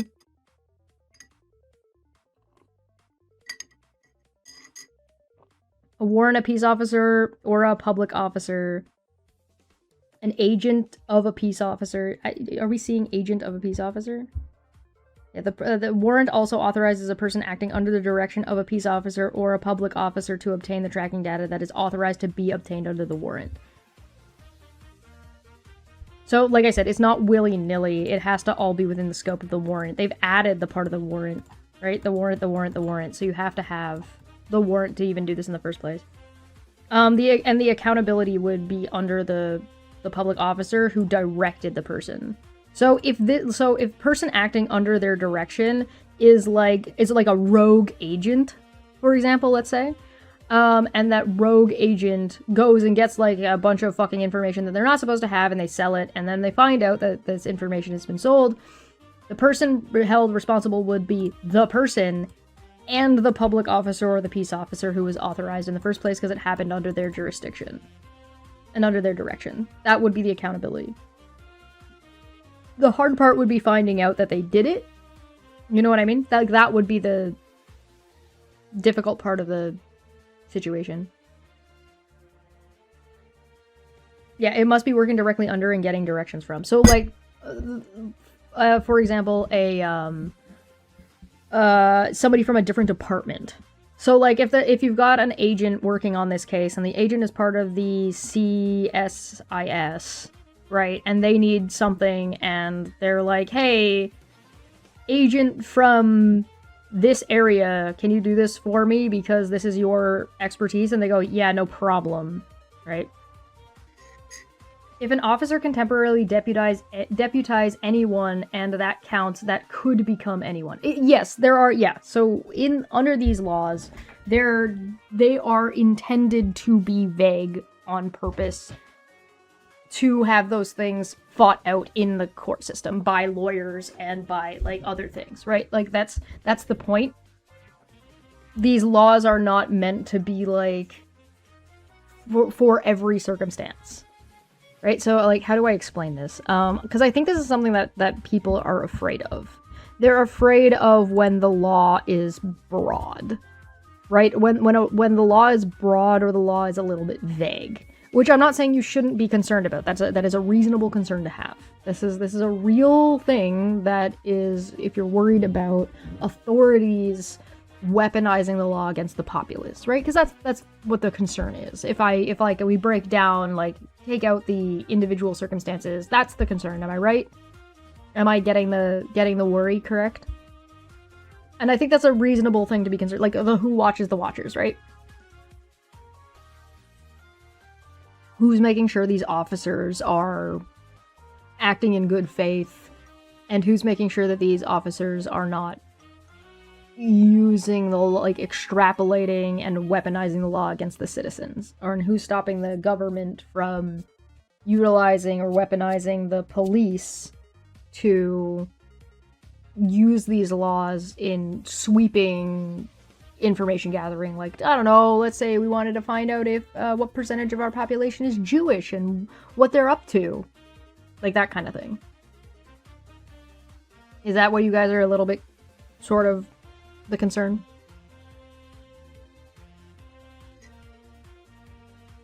Yeah, I think that's my concern. There's also a historic lack of broad consequences when it becomes part of the system being abused. Yep.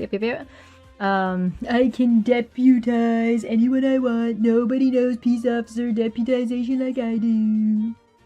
Makes pack of feral tigers into federal officers. Leopards eating your face? Imagine that. No, these are reasonable concerns. So the question becomes then, is the problem the wording with the law, or is the problem not knowing what the checks and balances of the law actually are? Because we haven't read through, because we haven't finished reading, we don't know if they actually label this person, like give a definition for what this person means. Because just in reading this part, so for example, when we looked at peace officer or public officer, we were like, oh, that's pretty vague. And then they gave a specific definition, which curtailed the broad understanding of a term, right? I think your concern is reasonable. The question is what check and balances are there? But that's a different, that won't be in here. That will be as another part of the law. That'll be in a different section. And so this is one of the problems with understanding and learning federal criminal. Like, this is the problem with if you don't study law, is you don't have the context under which these laws are still. So the Charter of Rights still exists. So no matter what, the Charter of Rights always supersedes any of these documents, any of these laws.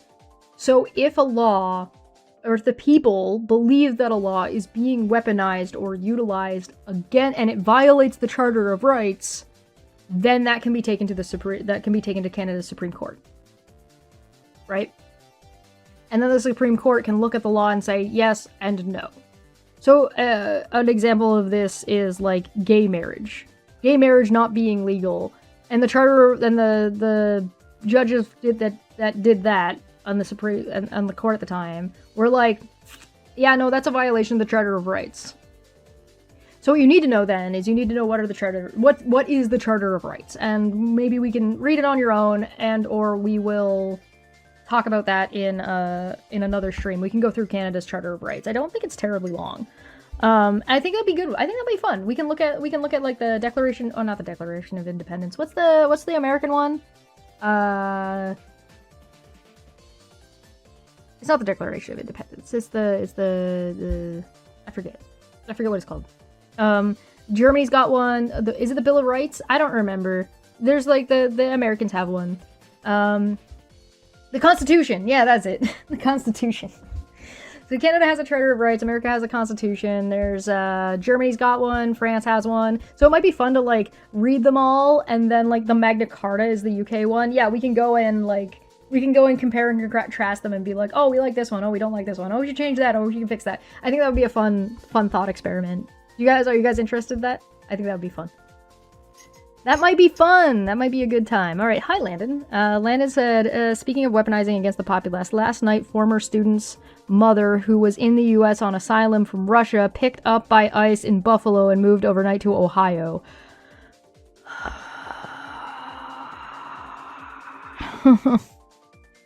Fuck. A question on asylum for a while from Russia due to protest the start of the Russian war on Ukraine, nabbed by ICE in New York and moved overnight to Ohio jail. High risk of being sent back to Russia. Yikes. That's icky. I don't like that at all. Bill of Rights specifically are the first amendments made to the U.S. Constitution. Okay, so we'd have to look at let's start with the Constitution. All right, we'll start with the Constitution. Anyway, I think that would be fun, but like I was saying, one of the hard things about talking about stuff like this, and when politicians just throw these things around, is that, yeah, this might look like scope of warrant might look really scary on just a first read through when you don't know what the definitions are, you don't know what the legal, like the difference between the legal terminology and your interpretation of your standard terminology of how you think these words are utilized, which sometimes are vastly different. For example, the word theory is used differently when we're talking about like games and movies, where like when we're talking about like canonicity and lore of like a prediction of like what's going to happen in like the Doom Avengers Doom movie, for example.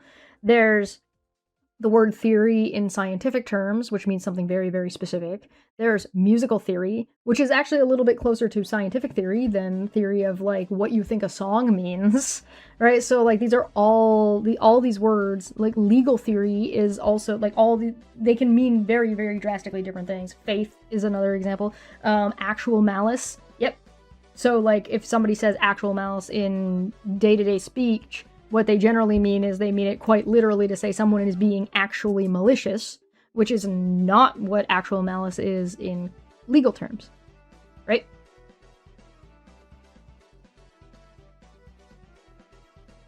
the daughter has a green card in the United States and a work permit in Canada, perhaps she can be deported to another country other than Russia. I'm sure Canada would take them. I'm sure if the United States is trying to get rid of anybody who's sought asylum from Russia out of their country, I'm sure they could work with Canada, and Canada would be like, okay, you're adopted under this circumstance. They'd probably have to, like, write up a bill for it and be like, okay, well, if a country da-da-da-da-da-da-da, we can da-da-da-da-da under these circumstances da-da-da-da-da under this investigation da-da-da-da-da. So, like, Canada can probably take them. It would just be a matter of, like, sorting out how they would do that and how easy that would be. Notably, I would like to point out that ICE is, which seems to be intentional, is notoriously disorganized. I think that's intentional. It doesn't help that Canada media is so saturated with American legal dramas. Yes, so there's a that's a very, really, really good point. There's a really big difference between Canadian laws and American laws, and how the Constitution and its amendments are applied legally versus the way Canada's... Like, when I say Supreme Court, I'm not talking right now about the American Supreme Court, which is incredibly different than Canada's Supreme Court. Our Supreme Court is a vastly different entity. It does not work or function the same way that the American Supreme Court works. So if somebody is, for example, like Pierre Poilievre is doing, trying to weaponize language of the law to lay people who are thinking about the way the Supreme Court works in America and thinking about, like, the level of corruption that is currently in and saturating the Supreme Court in America, and they're applying that to a law that's not even written in the same country because that's just the first thing your brain is thinking about, and you're already emotionally charged because this man is purposefully fear-mongering and purposefully relying on the fact that you're not going to go and look up this law, and even if you did, you're not going to understand it, and you're going to get spooked by this kind of language. Right? Because you don't have the contextual understanding to know what a person acting under their direction of a public officer or peace officer who has a warrant authorization. Right? So because this could be, to you, could mean fucking anybody, which, no, it can't just mean anybody. And so the German Constitution is actually very impressive. For anybody who doesn't know, the German Constitution is actually very, very, very impressive. And, like, there are things in the German Constitution that is just like, no, this is the Constitution and it cannot be changed. In fact, if you change any of this, you're doing something illegal. It's very interesting. Maybe I should get Geo back on. It'd be really cool if I could get somebody from each country that we're talking about to come on and talk about their Constitution. That would be really cool. I'll try. You're asking a lot. Okay. Let's keep going. We are on 78. Okay. 2 subsection 492.1. You see how dark it got? That's the storm coming over. It's gonna get rainy again in a minute. 2 subsection 492.1 bracket 8 of the Act is replaced by the following. Definition of tracking device. 8. In this section, tracking device means a device including a computer program as defined in subsection 342.1 bracket 2 that may be used to obtain or record tracking data or to transmit it by means of telecommunications. Again, this is tracking data so far, not like audio or video stuff. This is tracking data. 20 bracket 1 subsection 492.2 bracket 2 of the Act is replaced by the following. Transmission data means of telecommunication. Bracket 1.1.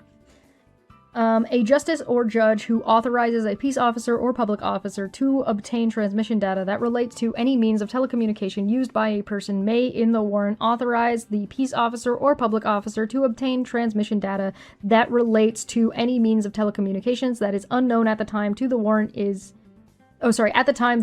issued, but that is of similar type to the means of telecommunication described in the warrant if the justice or judge is satisfied that there are reasonable grounds to suspect the person will use that other means of telecommunications. So if you're using different VPNs, for example, and they're like, no, they're doing the same thing that they're doing on this VPN on this other VPN, right? But they have to convince the judge that that is the case. To change my tone, I think this is a positive change. I define a tracking computer program as a tracking device, thus presumably subjects it to applicable regulations. Yes. So that is very, very important to keep in mind, that when you are reading these laws, is you cannot read them in a bubble. All other law, these changes have to integrate and be woven in with the other pre-existing laws. Right? So if there are other laws that this contradicts, or if there are other laws that are in contention, this is why you get a lawyer when you are in these circumstances, because you don't just get these warrants. These warrants are argued for. The police have to be, and the investigating officers and the lawyers and the court have to argue why they need the warrant, what they're using the warrant for, what data they're specifically getting, and then your lawyer is supposed to be like, no, we'll agree to this or this, but we're not going to agree to that or that, right? Now the question comes in is, what about these circumstances where you don't know you're under a warrant? So those are like that is more of an investigation versus you were being charged. So to get these warrants, they have to have a reason to investigate you in the first place. They can't just get these willy-nilly. There has to be a reason why they're getting the warrant, and they have to satisfy the judge. Now, you might not be able to have a representative to argue at that point, because at that point you're not under investigation, and you don't necessarily get to know that you're under investigation, depending on the circumstances. But they still have to make a case that you're already up to some fucking shit. Or they suspect you're up to some fucking shit. So again, this would be like the equivalent of, if you remember, like a handful of years ago, I looked at Canadian Nick Fuentes. Let me pull up this video, because like I almost want to revisit the story, because like how much of this would have changed under these newer laws, these updated laws, and their investigation. Let me pull it up.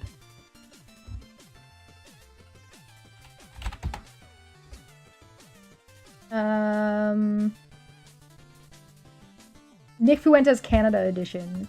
So I have this video from fucking how long ago now? 5 years ago?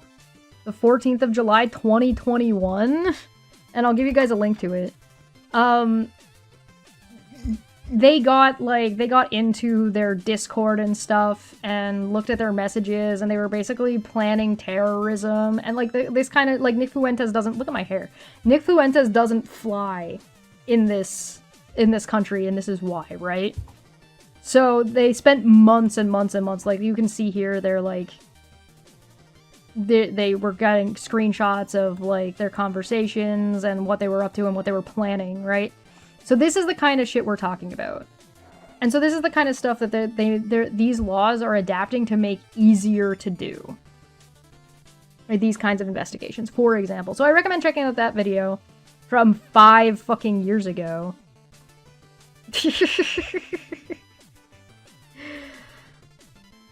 Alright. Ba-da-da-da-da-da-da. Scope of the warrant. 2. Warrant authorizes public officer or public... we read this already, didn't we? Is this the same thing?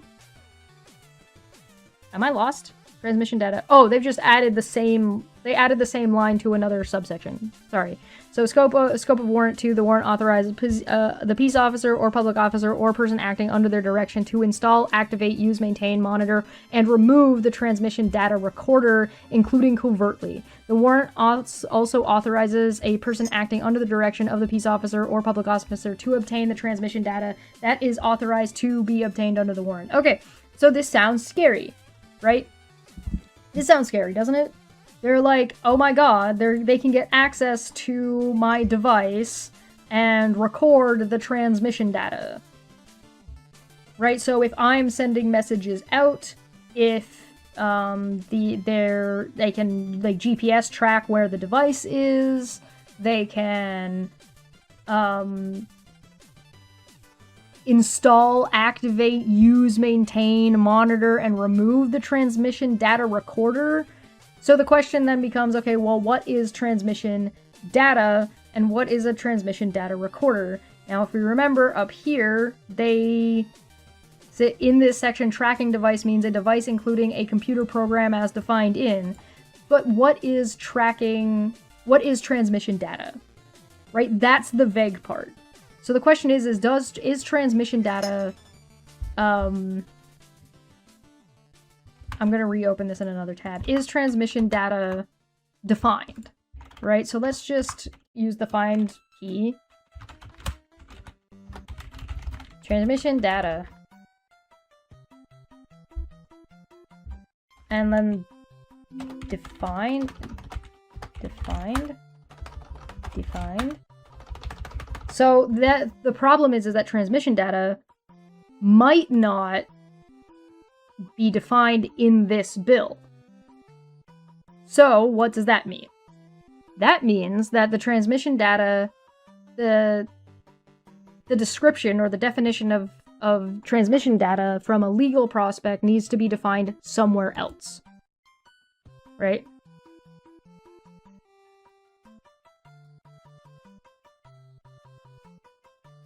So now I'm searching the document to see if I can find transmission data. It might be in the criminal code proper. That's what I think. In which case I want to look it up. Because they defined transmission data recorder, but not the transmission data itself. Yeah, it's likely defined somewhere else. But that's why these things sound scary, right?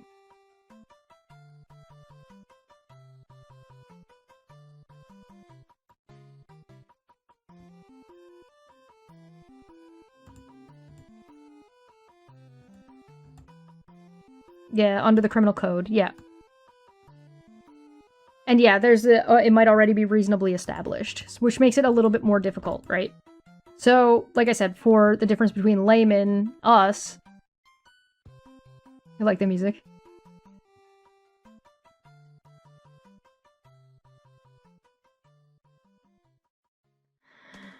Appropriate. So yeah, it's the definition of transmission data is not in this document. So we'd have to go looking to find out what is transmission data. Is transmission data pictures that I've sent out, or just that I sent a picture, or do they get access to the picture itself? Is it just the metadata of a GIF? Or is it the actual GIF itself, or do they have to get the data, the metadata, and then find out which GIF it is? If I send a picture that I took on my phone, do they get access to the picture, or do they just get to know that I sent an image? Right? Or do they get access to the speaker on my phone and are able to now use this as a listening device? Right? But keep in mind that this is stuff that they have to install on your device, that they are allowed to install on your device, that they have obtained permission to do so under a warrant that they've obtained. They can't just randomly put this shit on your phone. It has to be under those specific rules.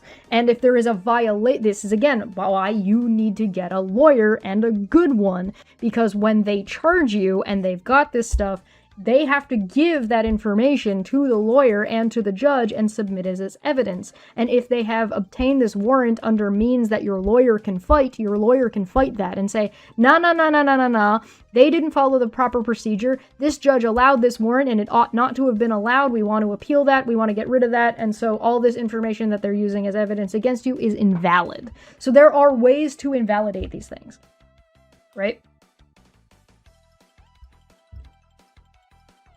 This isn't like a catch-all, that's it, that we got your information, we got you, you're toast. That's not quite how it works.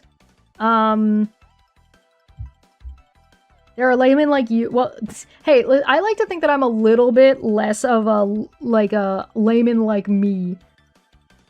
I'm a little bit more well-versed in this than I think the average Polyev supporter.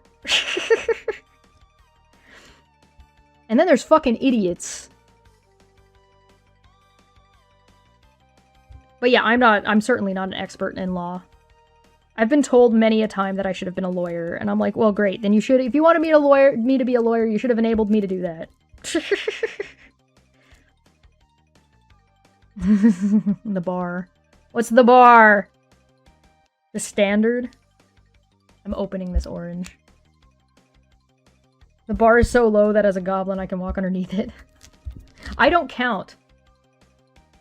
I'm an exception to the statistics. Nobody's a nobody. Literally nobody ever. Alright, let's see if we can find what fucking what is this? Transmission data under the Canadian Criminal Code. So let's pull up the Canadian Criminal Code. Criminal Code of Canada. Yahoo! Cool. Download Explore. New House Rules, Parliament website, Criminal Code. I just want to look up a specific term. Why are you a jerk? Oh, PDF version. Infographic. I don't want the infographic. Fuck off. I don't want a pamphlet. Fine.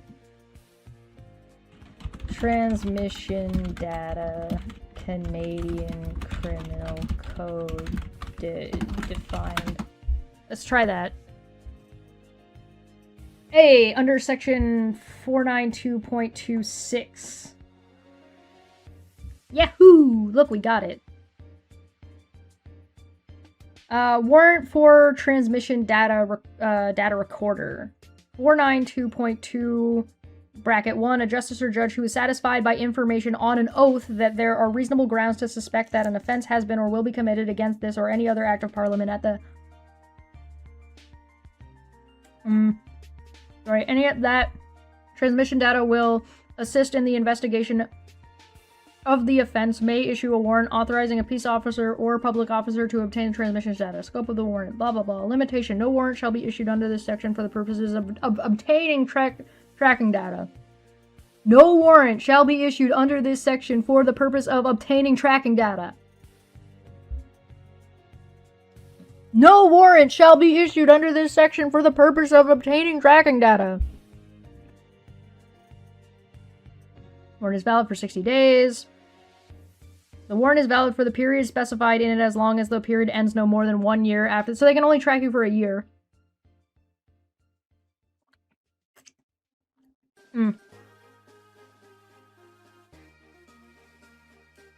An offense under any section of 467.11 to 467.13, an offense committed for the benefit of, at the direction of, or in association with a criminal organization, or a terrorism offense.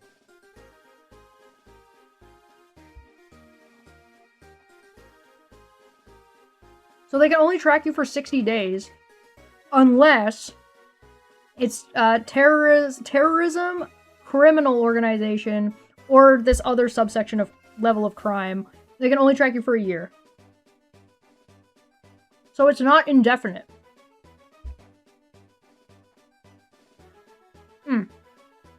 Here we go. Definitions. 6. The following definitions apply in this section. Data. Data means representations including signs, signals, or symbols that are capable of being understood by an individual or processed by a computer system or other device. Transmission data means data that A. relates to the telecommunication function of dialing, routing, addressing, or signaling.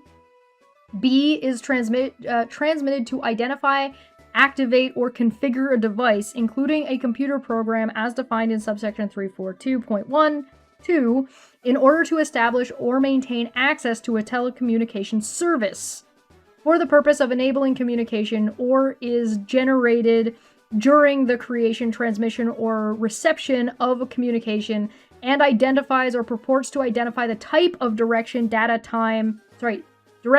time, duration, size, origin, destination, or termination of the communication, and does not reveal the substance, meaning, or purpose of the communication.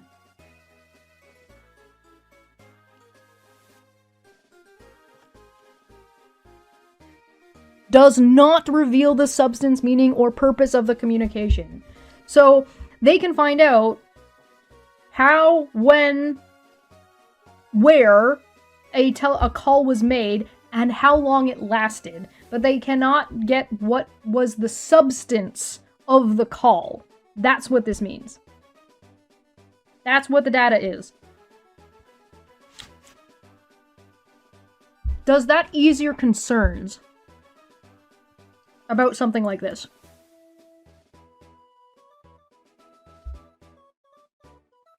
So they can't get, they can see that something was sent, a message was sent between point A and point B at this time, logged in from this location, date, time, da-da-da-da-da-da-da, but they cannot see what was sent. So if I sent a GIF, if I sent an image, they might know that it was a GIF, or it might know it was an image, but they will not know the contents of what that image was.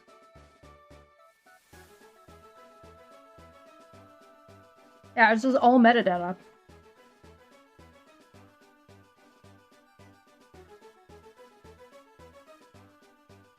So they might be able to tell an email was accessed from this place at this time, and they were logged in for this length of time, and this many gigabytes was sent at this place at this time to this place at this time, and it was opened and received at this place and at this time, and they were logged in for this amount of time.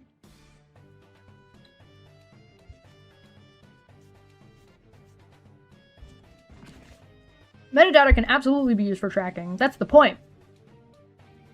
That's what they want to be able to do, right? And they can only track this amount of information. This is not retroactive, by the way. Some of it might be, but what we're talking about right now is not retroactive. It is, we're talking about them getting permission to track you from that point onwards, from the point of the warrant.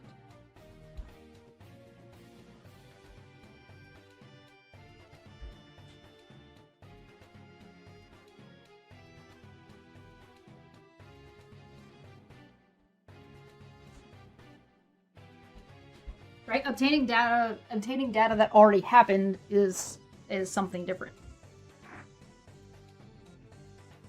This part might be argued against by people not understanding what a warrant is to any extent. Well, at that point, we're just like, we have to start at the very beginning. Like, this is, what we're talking about is already beyond what the starting point is for a lot of these kinds of conversations and a lot of these kinds of arguments, right? So we're already like, we're in the weeds right now. A lot of the time when you're talking about this kind of stuff casually with, like, I don't know, your annoying uncle at Thanksgiving, you have to start at, what is a warrant? What are the police? What are they allowed to do? What are they not allowed to do? You have to start, like, very, very beginning. What is law and what is the purpose of law, period? Do you agree with the usage of law or the implementation of a police force in the first place? Because you'll get some people who are not okay with it. There are things that about, like, that the police exist that I don't like. You know what I mean? Like, just, like, conceptually, I'm like, meh. I don't like the concept of this. But that doesn't, like, and you can have that discussion, and that's a bigger discussion. We've had those kinds of discussions before, but, like, this is where you have to start that conversation with your uncle. Right? You're not gonna be talking to your uncle about fucking, if your uncle is bringing up Bill C22, and your uncle is quoting dumb shit like Pierre Poilievre is, that guy doesn't know what he's fucking talking about. So you literally do have to ask, do you know what a warrant is? Do you know, like, what a warrant is, how it's implemented, and how it's even obtained? Like, do you know how to apply? Like, what the practical application of Bill C22 is? Because the answer is probably not.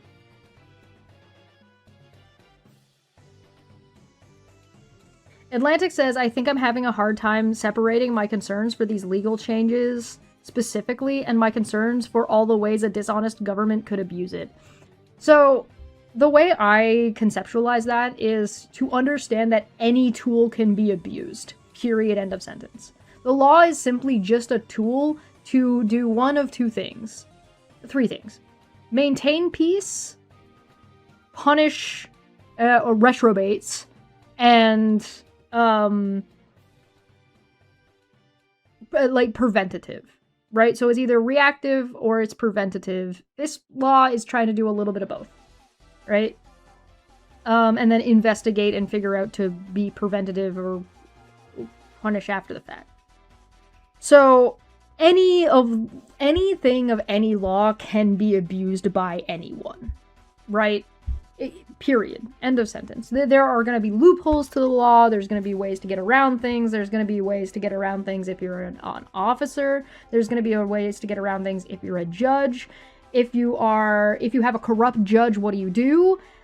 But in that case, the law itself doesn't matter. If you've got a corrupt person who's already abusing the law, what the law actually says is irrelevant in the first place. So if you want a really good example of this, it is Donald Trump. Donald Trump right now is breaking the law. He knows he's breaking the law, and he's doing it anyway. The problem isn't entirely that Donald Trump is breaking the law. The problem is that he is being allowed and enabled to do so. The checks and balances that are supposed to be there that prevent Donald Trump from being able to violate the law, that is very clearly a violation of the law, aren't doing their job, right? Had that government been doing their job, Trump would have never gotten a second term. He probably wouldn't have gotten through his first term, quite frankly. He would have been taken out of office by the second year. Right? So how do we make sure that the law isn't violated? Because when the law is being violated and abused, it's going to be violated and abused regardless of what it says. So the question then becomes, well, what are the check and balances? What are the check and balances to ensure that somebody like a Donald Trump can't just, or a Pierre Poilievre can't just tap your fucking phone? Well, the Charter of Rights. Now, how do we ensure that the Charter of Rights is being applied and utilized and properly implemented when necessary? Well, generally, it's the Supreme Court. In the United States, it's Congress and the Supreme Court. But right now, your Congress is in turmoil and your Supreme Court is corrupt. So how do you prevent that from happening? Right? So how does Canada ensure that its Supreme Court does not get corrupted in the same way that it has in the United States? Well, part of that has to do with, like, the process by which a Supreme Court justice gets brought into the Supreme Court in the first place. Right? The way that happens in Canada is different than the way it happens in the United States. The way a Supreme Court justice is appointed in the United States is not the same as the way they're brought in Canada. And then on top of it, you have, like, corruption laws or the amount of money in politics, right? How do you prevent that? So what you need to have is you need to have people that are willing to follow the law in different places of government and are able to enforce that law, right? So, yeah, right, Red Cedar says enforced code of conduct. Exactly. And so you have to have other laws in place that other entities independent of each other are able to keep each other in check and balance and, you know, maintain that balance. In the United States, those things exist, but the balance has not been maintained. And because the balance has not been maintained for a long period of time, you get shit like this. Right? So the question is what happens if the cause of concern is actually the enforcement, right? Your concern isn't that somebody's going to break these laws or take advantage of these laws. It's that there won't be anybody held accountable, or there will be no way of holding someone accountable who is abusing these laws because they're still technically not violating them. Right?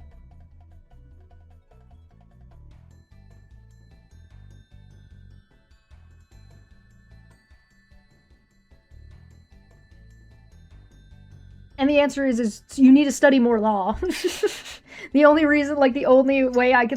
thing I can tell you is you just need to gather more information on how the law functions to be able to mitigate that concern, which is a legitimate concern. I'm not saying that your concerns are invalid. They're reasonable things. They are things that you should be concerned about. How do you get rid of a shitty police officer? Well, generally, you still utilize the police, or you use a different enforcement agency. So if it's local police and then the RCMP step in, right? Or if it's these guys and those guys step in, right? There's investigative bodies that are independent of the police force that show up and do that. Well, okay, well, how do you deal with them? Oh, you get a third entity, or you could get like you have to have a rock, paper, scissors situation, right? If you build up a conundrum, right? Like rock, paper, scissors. Paper covers rock, rock beats scissors, scissors cuts paper. then you've set up a situation where these guys keep these guys in check, these guys keep these guys in check, and these guys keep these guys in check, and they're independent of each other, so there isn't... So then what you're concerned about is corruption and collusion. So what if paper stops dealing with rock? Or lets rock get away with shit that they're not supposed to? What is scissors supposed to do about it? Scissors can't stop rock. Well, scissors has to deal with paper. So scissors deal with paper, so paper can start doing paper's job to deal with rock. That's how. Shit like that isn't direct. It's indirect. Do you use a political label? Do you mean, like, am I part of a specific political party? Or, like, where I think I fall on, like, the bell curve?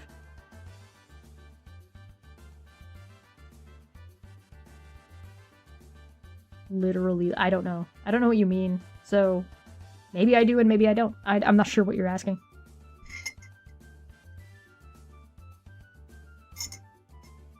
Rocco's a rock! Rocco's a rock! Anyway, the point is that you have to understand the structure that your concern is in to understand how that structure is built to deal with your concern. And if your structure is built to deal with that concern, because if your structure isn't built to deal with that concern, then yeah, you should fucking do something about that. Alright, where was I? Conditions. 2.1. A warrant may contain any condition that the judge or justice... that the justice or judge considers appropriate, including conditions to protect a person's interests. So that means the judge is allowed to be like, okay, that you can do this, but you're not allowed to look at their grocery list, for example. 2 subsection 492.2 bracket 6 of the Act is replaced by the following: subscriber information related to transmission data. 5.2. The justice or judge may, in the warrant, authorize a peace officer or public officer to obtain from a person who provides services to the public any information referred to in paragraph bracket A of the definition subscriber information in section 487.011 that relates to the transmission data that is authorized to be obtained under the warrant and that is in the person's possession or control. Autumn, it was good seeing you. Thanks for singing by. DFF will be soon. Soon, TM. We are changing the start time. We're going to be starting at 10 a.m. Eastern my time. So we've moved it 13 hours earlier on Friday. So if you're looking for it, that's when you're going to see it. But it won't be this week. It'll be the following week. Saint says I've shown up 2 hours late without SPUX because I don't patronize union busters. Can I get a Q&D version of what's going on? We saw Pierre Poilievre, too long didn't read. We saw Pierre Poilievre talk some shit about, and he listed off a bunch of bills that were all super duper problematic. And we were like, is that what those bills actually say? And now we're reading through those bills. We are currently reading, and we are on page 22 of 72 of Bill C22, which is a Canadian, hold on, what's the fucking title of it? Act representing lawful access. There's a link in the description below. And I'll put the link again in the side chat if you want to follow along. Or look at it in your own time. Too long, didn't read.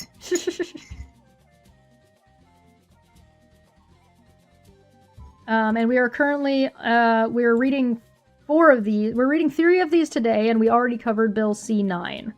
So we covered Bill C9 last time, and we have 198 pages to read of all of them combined, and we are currently on 177 out of 198. And this is going to be a super duper long stream because it is going to take us forever.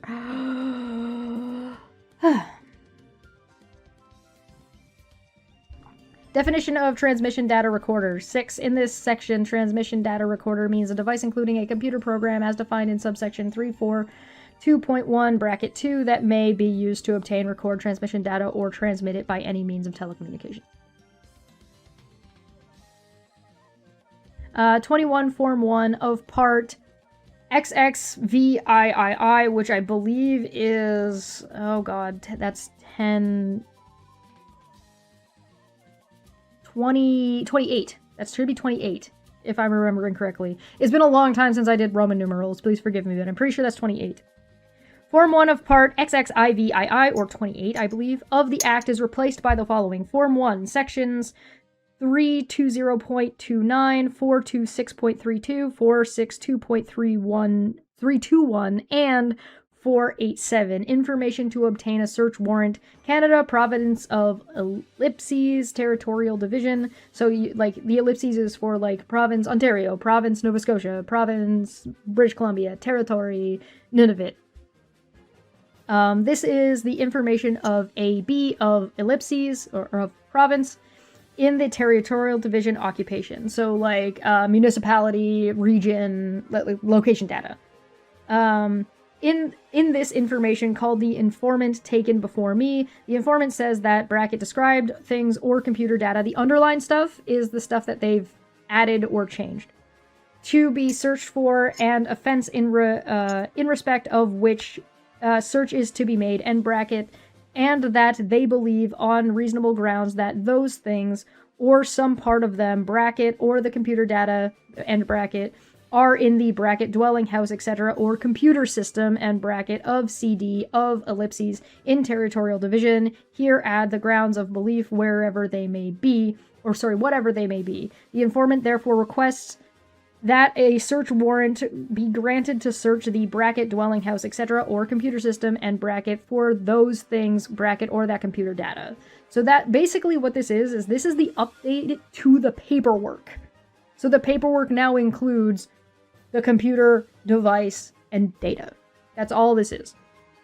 Or, the informant says that they believe on reasonable grounds, which is to be argued, that an offense has been or will be committed under bracket specify the provision of the criminal code or other act of parliament. So what are the grounds, under which law, and that computer data contained in or available to bracket specify computer system in the possession of a peace officer or public officer, so whatever they're using, will afford evidence with respect to the commission of the offense, bracket, here add the grounds of belief and whatever they may be, end bracket. The informant therefore requests that the warrant be granted to examine that computer data. Sworn before me on ellipses date at ellipses place, signature information, a judge, a justice, in and for. That is literally the paperwork. That is literally just what the changes to the paperwork are or have been. It's really just bureaucracy, and it's just bureaucracy to keep legal shit organized. So they're simply adding computer data and your device that they've specified or related devices. So like, oh, you have an iPhone and it's connected to your watch. We specified your iPhone device, but we didn't fucking specify your watch. But the watch fucking counts. That kind of shit. 22 for Form 5, Part 28 of the Act is replaced by the following. So XXIVIII. Form 5, Sections 320.29 and 487 bracket. Warrant to search. Canada, Province of Ellipses, Territorial Division, to the peace officers in the Territorial Division or to the public officers underlined, whose duties include the enforcement of bracket specify an act of parliament, end bracket. So again, the officers and the people who are granted the warrants are specific people. Whereas it appears on the oath of AB of ellipses that there are reasonable grounds for believing that describe things or computer data to be searched for and offense in respect to which search is to be made, and bracket, are in ellipses at ellipses in this warrant called the premises. This warrant authorizes and requires you between the hours of bracket as the judge or justice may direct, end bracket, to enter into premise and search for the things referred to in this warrant and to bring them before a justice. So like computer device or the data.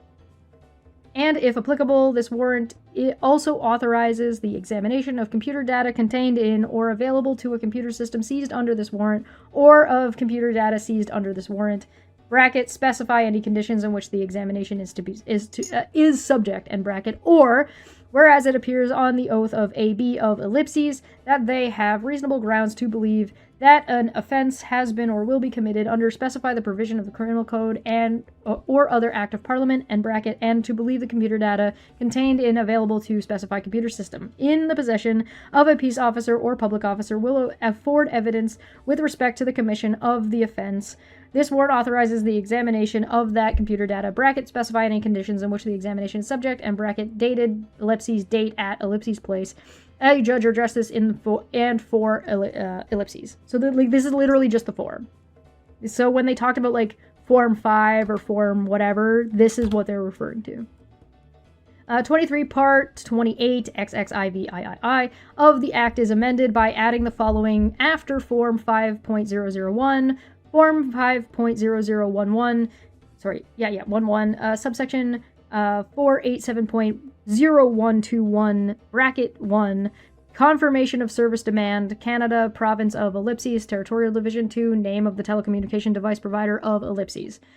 Because I have reasonable grounds to suspect that an offense has been or will be committed under bracket specify the provision of the criminal code or other act of parliament and bracket and that the confirmation specified below will assist in the investigation of that offense, you are required to conform as soon as possible but no later than specified time by which the confirmation is to be provided and bracket whether or not you provide or have provided telecommunication services to bracket specify subscriber or client or account or identifier and bracket unless this demand is revoked. The confirmation must be provided to bracket name of peace officer or public officer, new bracket, specify the form and manner, end bracket. This demand is subject to the following conditions, bracket, specify any conditions to which the demand is subject.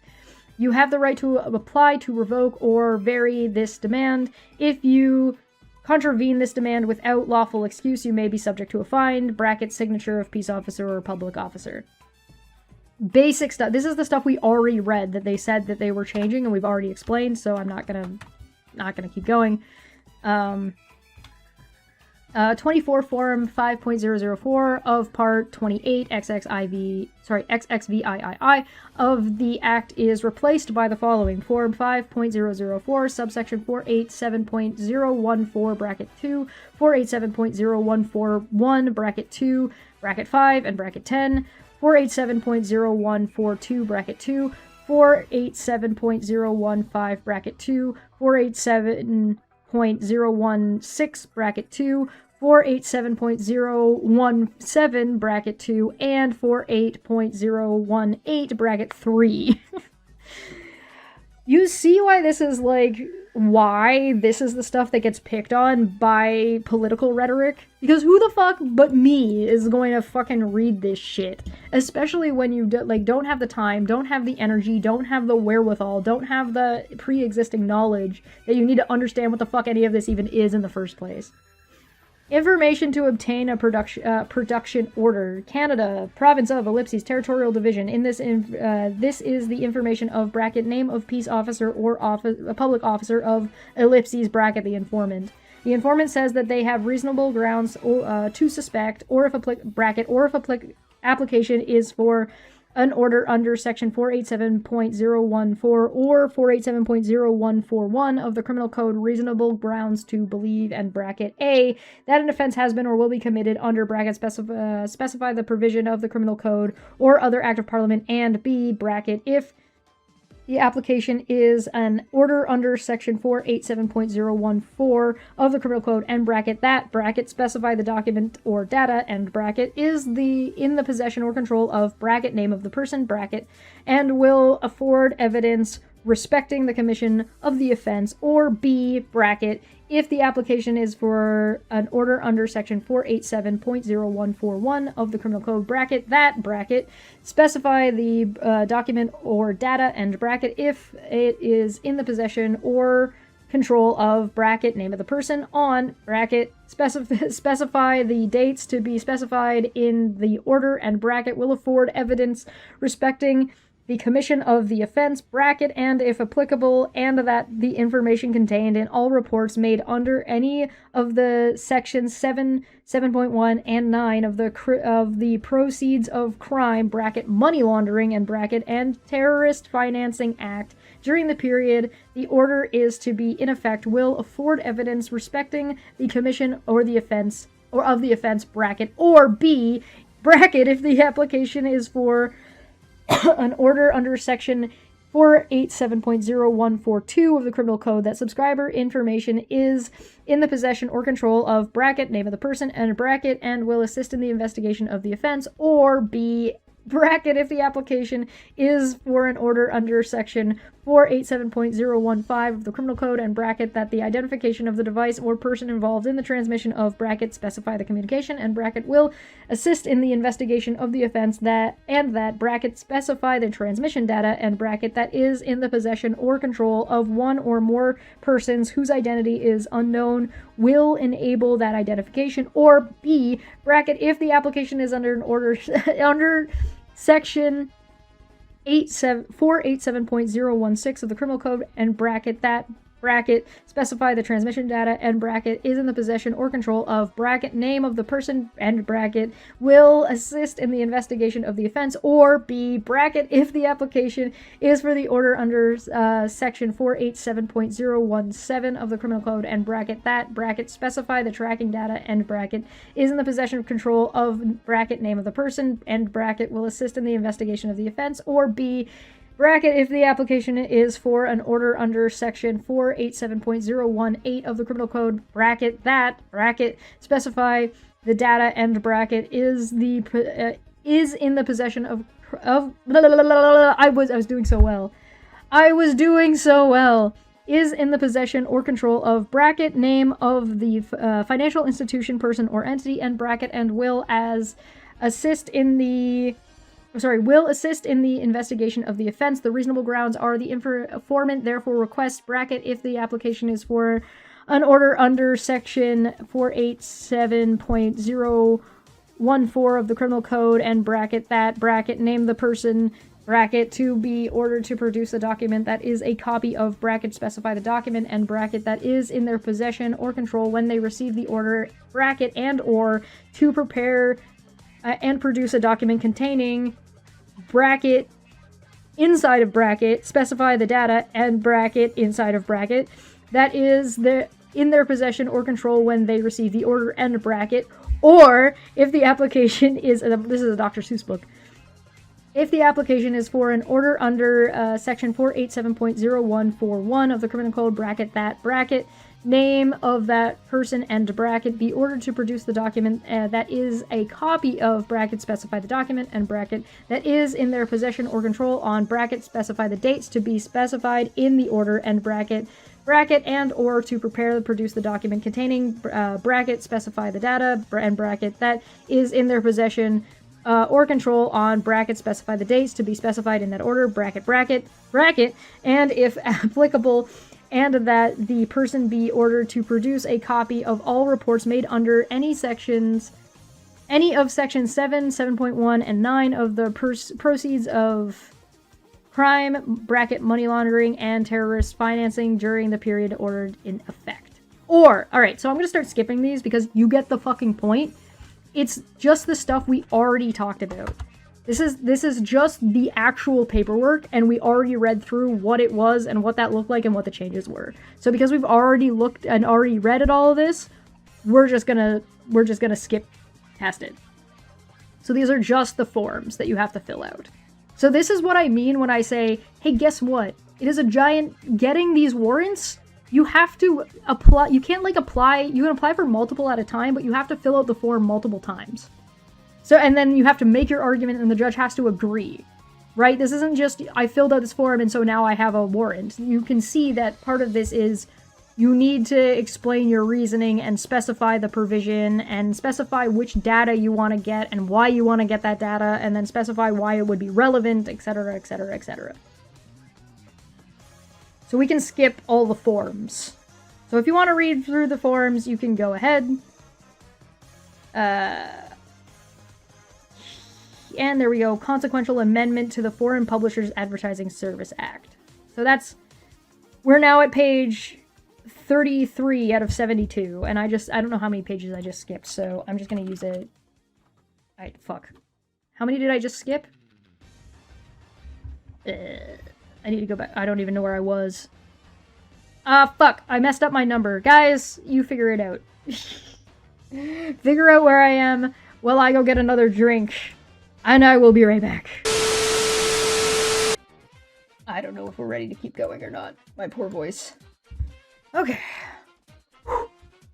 Thank you very much for who sent me that package, which I believe was Dapper. So if everybody can go over and say thank you to Dapper for me. Maybe I'll wear it next Tisdall Tuesday. What were we on? Bills. Okay, consequential amendment to the Foreign Publishers Advertising Services Act. And I lost track of the numbers. I think we're at like... I'm just gonna say we're at 69, just because that's a funny number. 28. Subsection 5(1) of the Foreign Publishers Advertising Services Act is amended by replacing subsection 487 with subsection 487(1). Mutual Legal Assistance in Criminal Matters Act. 29. The Mutual Legal Assistance in Criminal Matters Act is amended by adding the following after subsection 22.06. Enforcement of foreign decisions for production. Request to minister 220.7 bracket 1.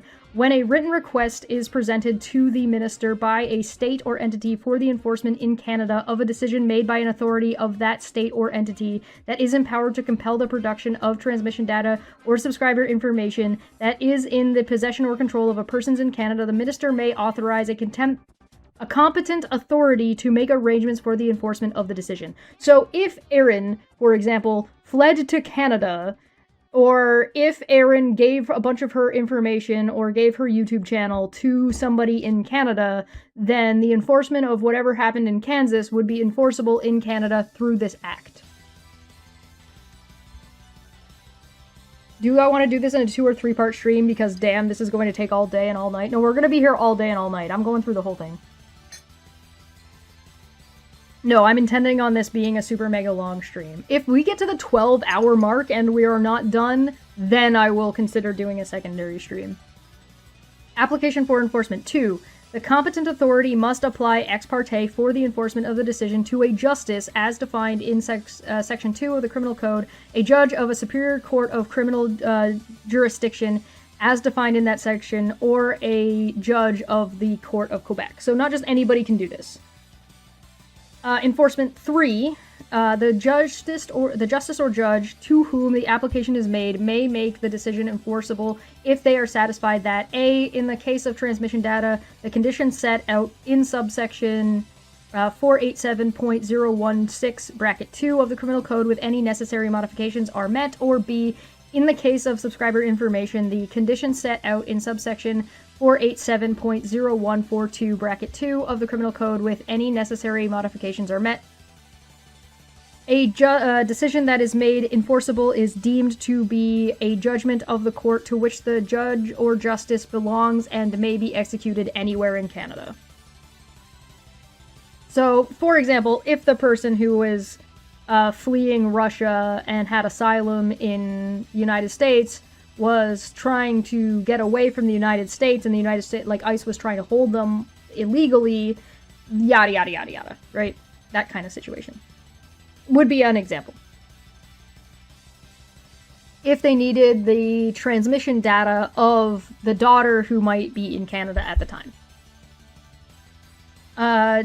Designated persons. 4. The justice or judge who makes the decision enforceable under subsection bracket 3 must designate a person to whom a record containing the transmission data or the subscriber information must be produced by the person in Canada referred to in the decision.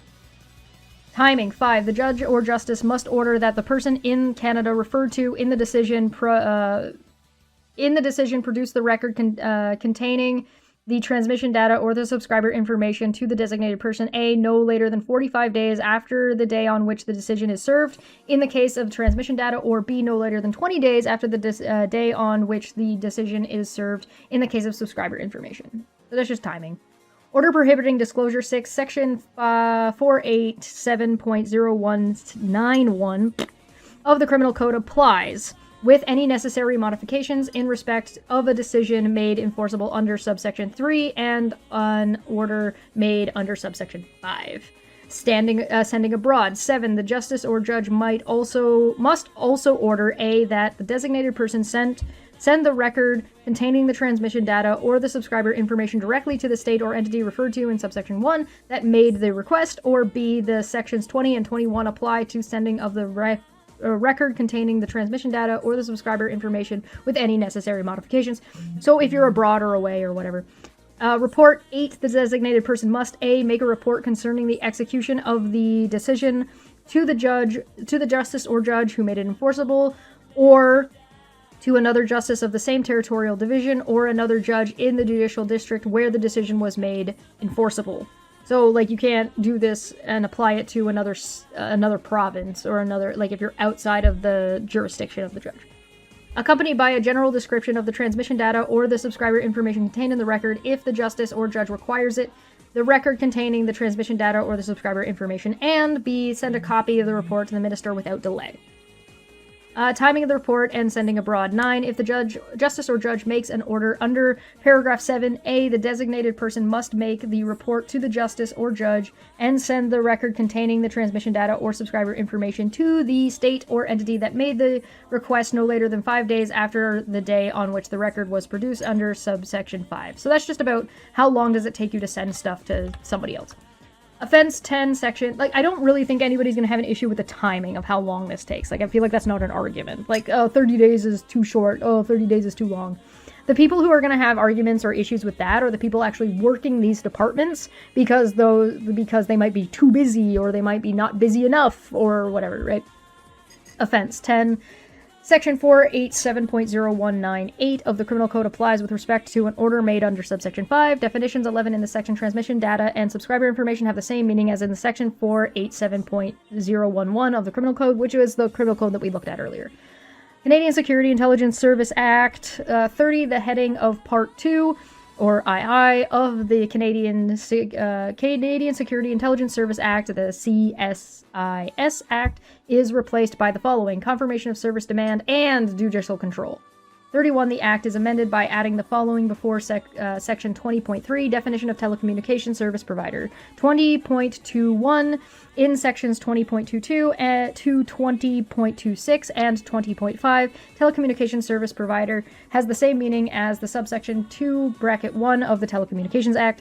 Confirmation of service demand. 20.22 bracket 1, for the purpose of performing its duties and functions under Section 12 or 16, the service may make a demand in Form 0.1 of Schedule 2 to a telecommunications service provider, requiring them to confirm within the time and in the manner specified in the demand whether or not they provide or have provided services to any subscriber or client or any account or identifier specified in the demand. So, like, sometimes that's, like, a number, sometimes, so, like, when you have an account number and stuff like that, sometimes that's the identifying as opposed to a name. Medical and privilege information. 2, for greater certainty, a demand must not be made if the confirmation would disclose medical information or information that is subject to a solicitor-client privilege or professional secrecy of advocates and notaries. So you can't provide a subscriber list if you are a medical provider and they're like, hey, who is your clientele? They can't provide a list of that because that violates HIPAA. In the equivalent of HIPAA. It wouldn't be HIPAA in Canada. It would be like OHIP, which is Ontario, or is usually provincial based.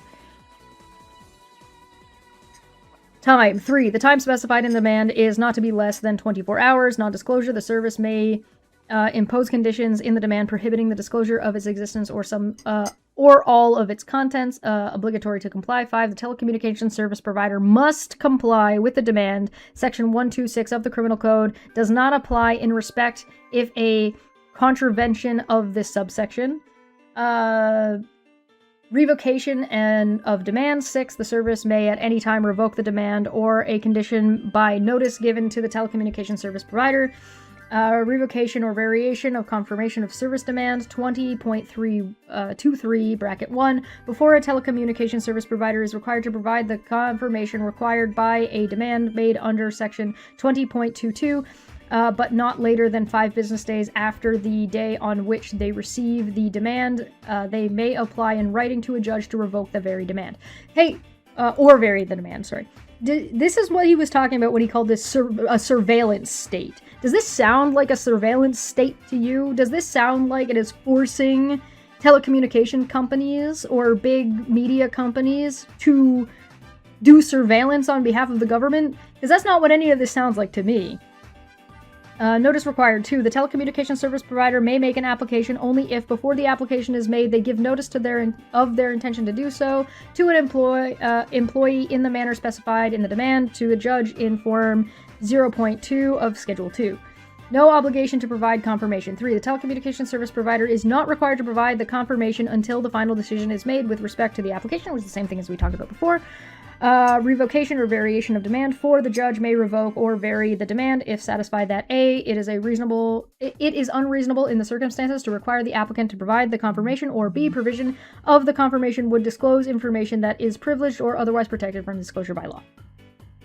Application for Order 20.24. 1. If the telecommunication service provider fails to comply with the confirmation of service demand made under Section 20.22, the director or employee who is designated by the director for the purposes may make an application to the judge for the order under this section. Making of order. 2. The judge may order the telecommunication service provider to provide within the time and in the manner specified in the order the confirmation referred to in subsection 20.22(1).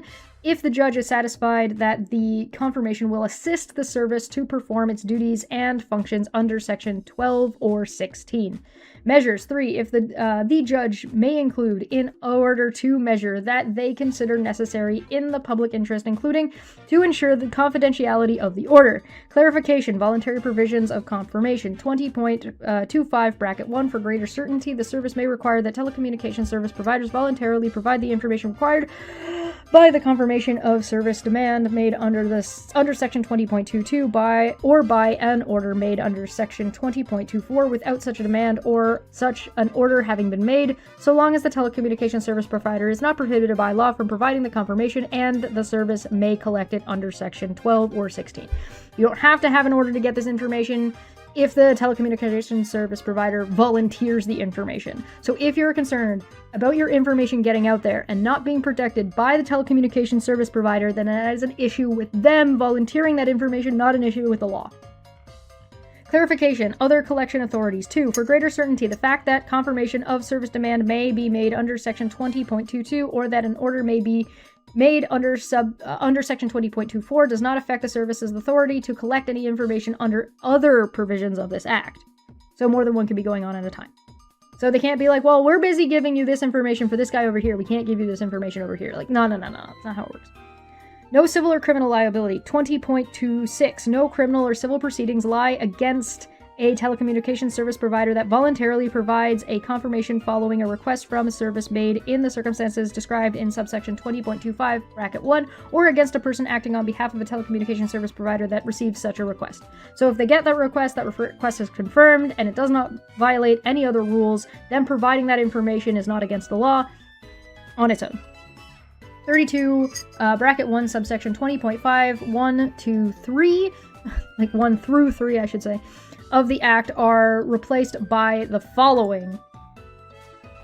I'm pretty sure I'm further along than 167, but it's okay. Revocation or variation. Sections 20.24. Is that kind of loud? Let me turn this down a little bit. There we go. Did it just get really loud at the end?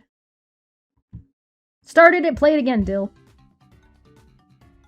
20.5 bracket 1. Before a telecommunication service provider is required to provide confirmation under an order made under Section 20.24, or a person or entity is required to produce any information, record, or document under an order made under Section 20.4, but no later than 10 business days after the day on which they receive the order, the telecommunications service provider or the person or entity, as the case may be, may apply in writing to a judge to revoke or vary the order. So again, like we read earlier, this is just putting a time frame in or adjusting a time frame. This is what they're changed. Revocation or variation. So they're just tweaking these to give a time frame and talk about and specify who they're fucking talking about in the criminal code. Notice required. 2. The telecommunication service provider, persons, or entity may make the application only if, before the application is made, they give notice of their intention to do so to a judge and to an employee in Form 5 of Schedule 2. Hi, Ian. Good to see you. Thanks for coming by. No obligation to provide or produce. 3. The telecommunications service provider, persons, or entity is not required to provide confirmation or to produce any information, record, or document in the case as the case may be until a final decision is made with respect to the application. Again, same thing as before. Second verse, same as the first. They're literally just adding telecommunications service to provider and what the confirmation looks like.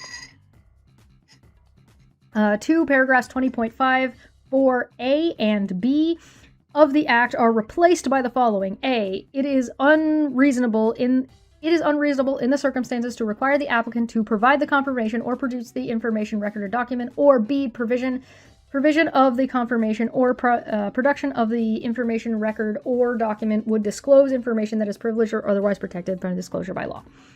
33, Section 27 of the Act is replaced by the following. Making a hearing of applications, 27 bracket 1, an application for a judicial authorization under Section 11.13, an application for an order under Section 20.24, an application under Section 20.3, for preservation order, an application under Section 20.4, for a production order, an application under Section 21, 21.1, 22.21, or 23 for a warrant, an application under Section 22 or 22.1 for the renewal of a warrant, or an application of an order under Section 22.3 shall be made ex parte and heard in private in accordance with regulations made under Section 28. Whew, we're getting there, we're getting there. Making and hearing applications, Section 20.23 and 20.5.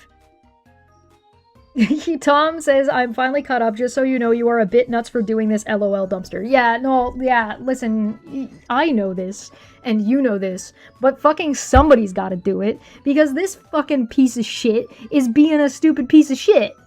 And I'm not gonna let him get away with that. I refuse. I patently refuse. Because it's so frustrating. You don't understand. It's so fucking frustrating when people fucking fearmonger, relying on the fact that nobody knows what the fuck they're talking about. Because you're not gonna go read it, I'm not gonna go read it, and they're right. They're right that people are either too lazy, too incompetent, can't be bothered, or are too busy, which I think is an actual real problem that is intentionally, but that's a conversation for another day, to actually go through to find out if what he's saying is true or not. And whether or not they agree with him or not, because I think you could probably listen to what he say and says, that's probably not what it says. But if you don't actually have the information, 1, you don't know, and now there's seeds of doubt, and 2, you can't argue with the shit because you don't fucking know.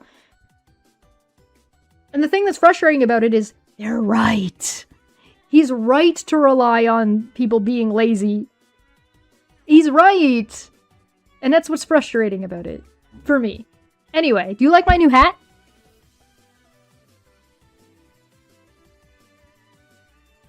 Uh, 34, bracket 1, paragraph 28b. By the way, Tom, you say I'm crazy for doing this, but you just told me you caught up, which means you listened to me doing this.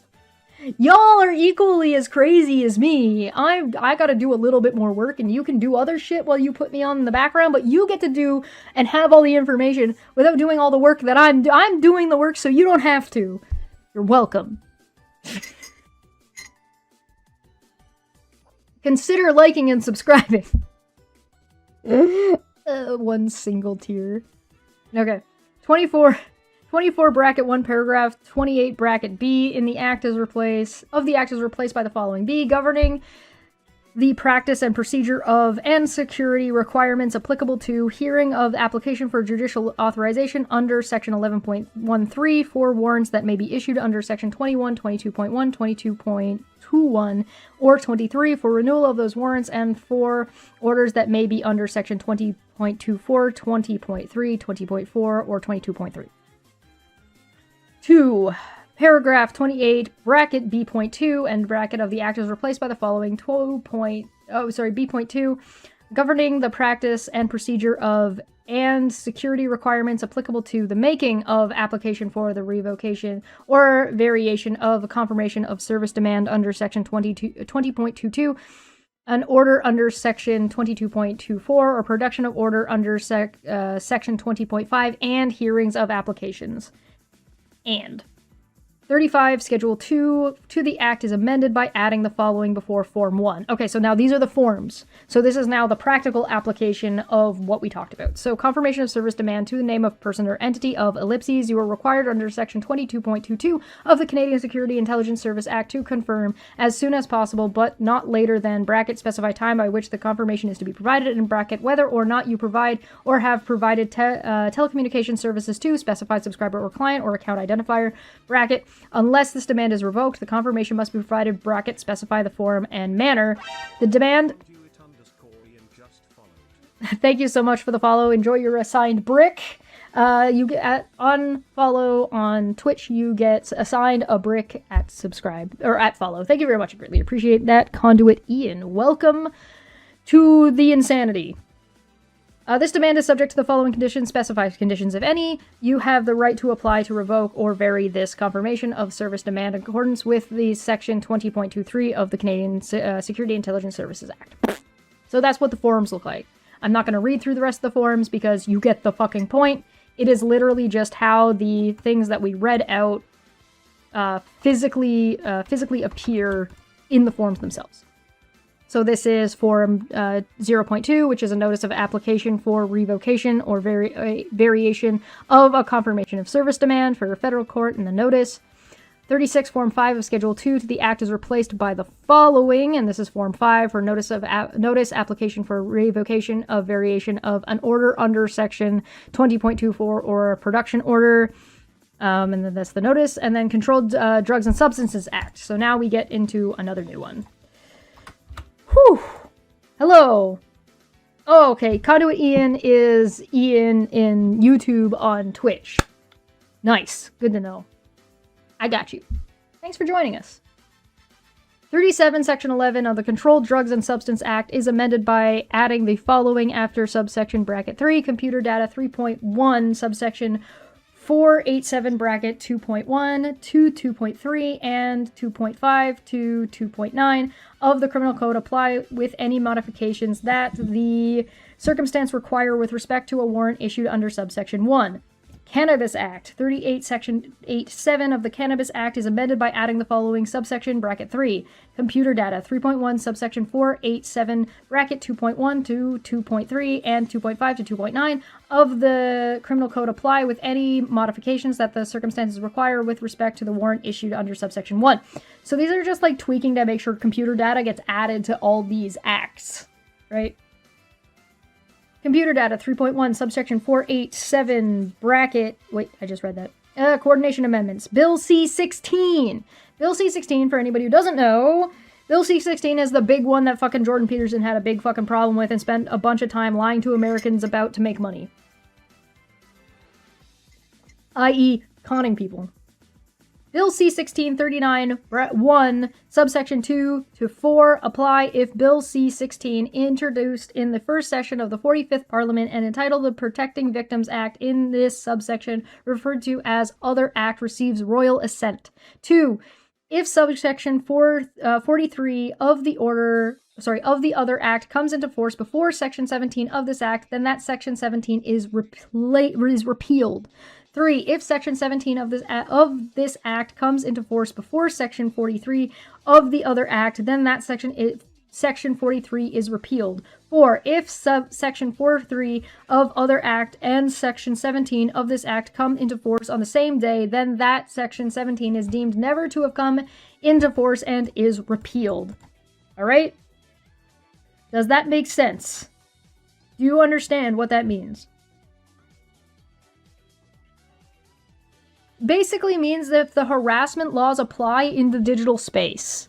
And these things can be utilized and exist in the digital space. So if somebody is, yelling the N-word at somebody over and over and over again in real life, they can get arrested for that. If somebody does it online, they can now be arrested for that. That's how it applies.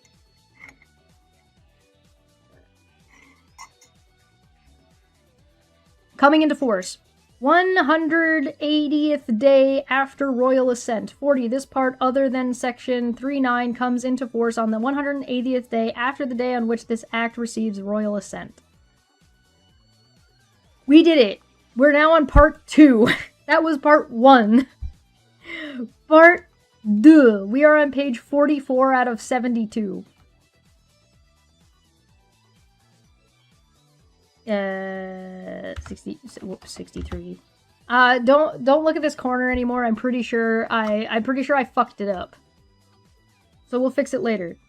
Supporting Authorized Access to Information Act. Enactment of Act. Enactment 41. The Supporting Authorized Access for Information Act, whose text is as follows and whose schedule is set out in the schedule to this act, is enacted. An act respecting the obligations of electronic service provider in relation to authorized access to information. Short title 1. This act may be cited as supporting authorized access in Information Act. Interpretation, definitions. 2(1). The following definitions apply in this act. Access. In relation to information, including obtaining a document containing information and, with respect to information related to a communications, intercepting the communications within the meaning of Section 183 of the Criminal Code. Authorized persons means persons having authority under the Criminal Code or the Canadian Security Intelligence Service Act to access information. Core provider means electronic service provider belonging to a class of electronic service providers set out in the schedule. Electronic protection means authentication, encryption, and any other prescribed type of data protection.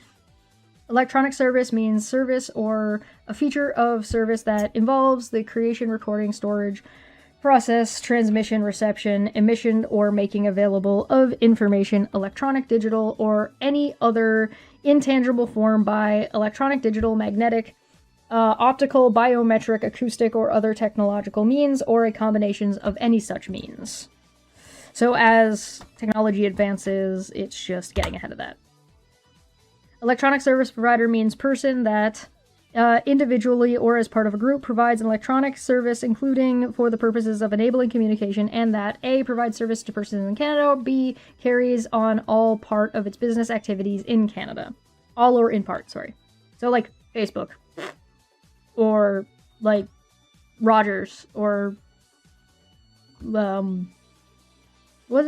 one of that, what's like a service provider, what is it called, Capcom? No, that's the computer. Fuck, what's the name of it?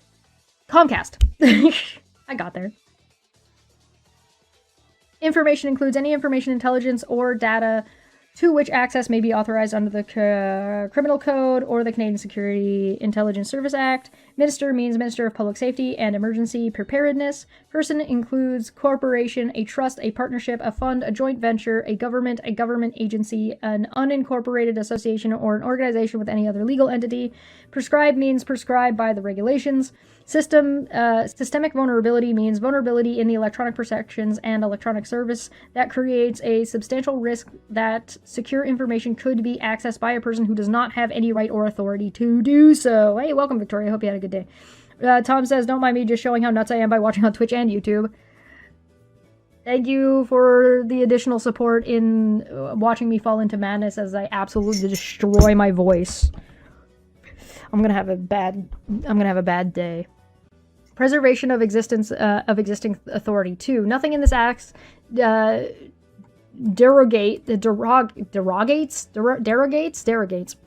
Nothing in this act derogates from any authority to access information conferred under the Criminal Code or the Canadian Security Intelligence Service Act, or from any authority conferred under another act of Parliament, or from any corresponding obligation imposed on the electronic service provider to assist in a person's exercise of such authority. So nothing in this is going to take away someone's power to do something else.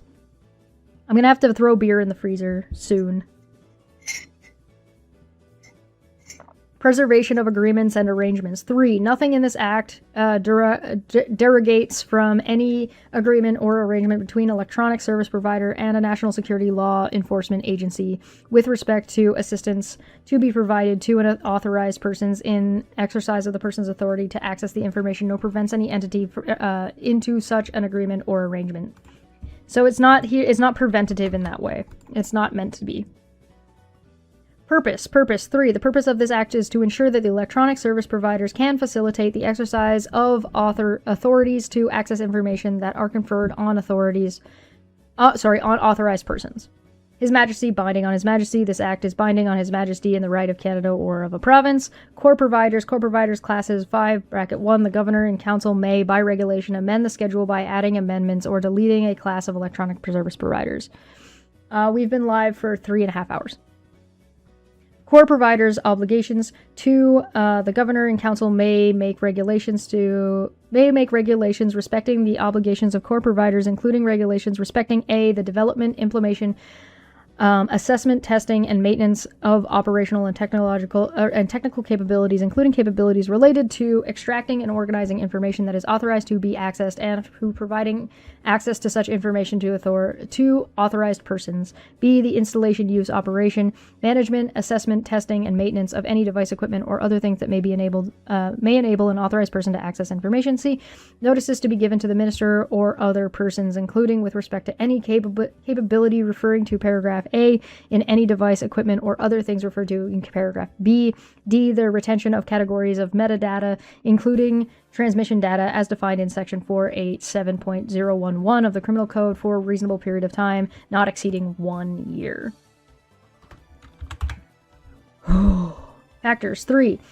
In the making a regulation under subsection 2, the Governor Council must take into account the following factors. A, the benefit of the regulation to the administration of justice, in particular to investigations under the Criminal Code, and to exercise the powers of the performance of duties and functions under the Canadian Security Intelligence Service Act. B, the feasibility of compliance with the regulation for the core providers. C, the cost to be incurred by the core providers to ensure compliance with the regulation. D, the potential impact of the regulation on the persons to whom the core providers provide services. E, the potential impact of the regulation on privacy protection and cybersecurity. F, if any other factors of the Governor Council consider relevant. Restrictions. 4. Paragraph 2D does not authorize the making of regulations that require core providers to retain information that would reveal A, the content, that is to say, the substance, meaning, or purpose of information transmitted in the course of an electronic service. Do you guys understand this? This part. Does not authorize making of regulations that require core providers to retain information that would reveal the content, that is to say, the substance, meaning, or purpose of the information transmitted in the course of electronic service device, a person's web browsing history, or a person's social media activities. I'm going to take that stretch while you guys mull that one over. So that means that the government cannot require Twitter to maintain the content of your Twitter activity. They can maintain when you access Twitter, where you accessed Twitter from, how long you were accessing the website for, and to which account or accounts you were accessing, but they cannot maintain, and the law cannot make a law that says that they have to know what your tweet contained. Like, what was the content of the tweet.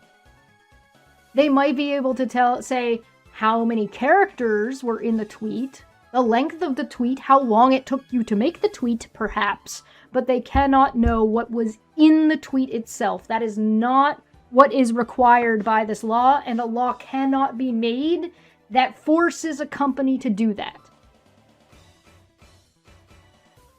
They cannot change the regulation in that way. Does that make sense? Oh no, Victoria, you just got off of work and we're like ass deep in fucking legalese. So Atlantic says, thank you, by the way, for joining us this whole time, Atlantic. I know it's been a while. So they have conditions within the law that prevents regulations from being added that would expand the scope of the law itself. Yes, but this is section 2. This is a different law. So section 1 was all of how we're adapting all this to include digital services and digital technologies and digital information. Section 2 is talking about how regulators are not allowed, and the law is not allowed to make new regulations that would expand on the metadata that we are talking about in section 1. Does that make sense?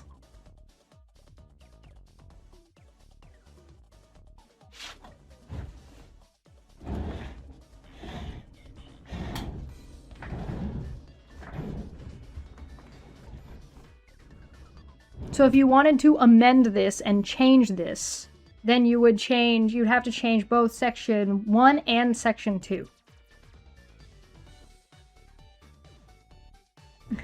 You've been in and out, but I do find this interesting. It's easier to tackle this kind of thing as a group. Yeah, well, I would be able to read this in like less than an hour by myself. But reading it out loud and discussing it makes it more like absorbable to your brain.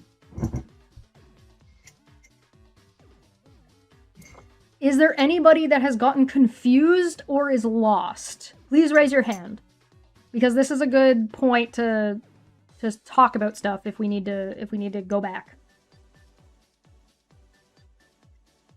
Yes, it makes sense. It does make sense. Okay. It seems like we're all managing to stay on the same page. Holy moly. Systematic vulnerability. 5. A core provider is not required to comply with a provision of a regulation made under subsection 2 with the respect to electronic service if compliance with that provision would require the provider to introduce a systematic vulnerability related to that service or prevent the provider from rectifying such a vulnerability. So a service provider does not have to give the police the back door to your iPhone. And the government cannot put a regulation in that requires Apple to put a backdoor for them into your iPhone. I read this as protecting encryption. Exactly. Huxkull, have a good day. We might still be live by the time you get back.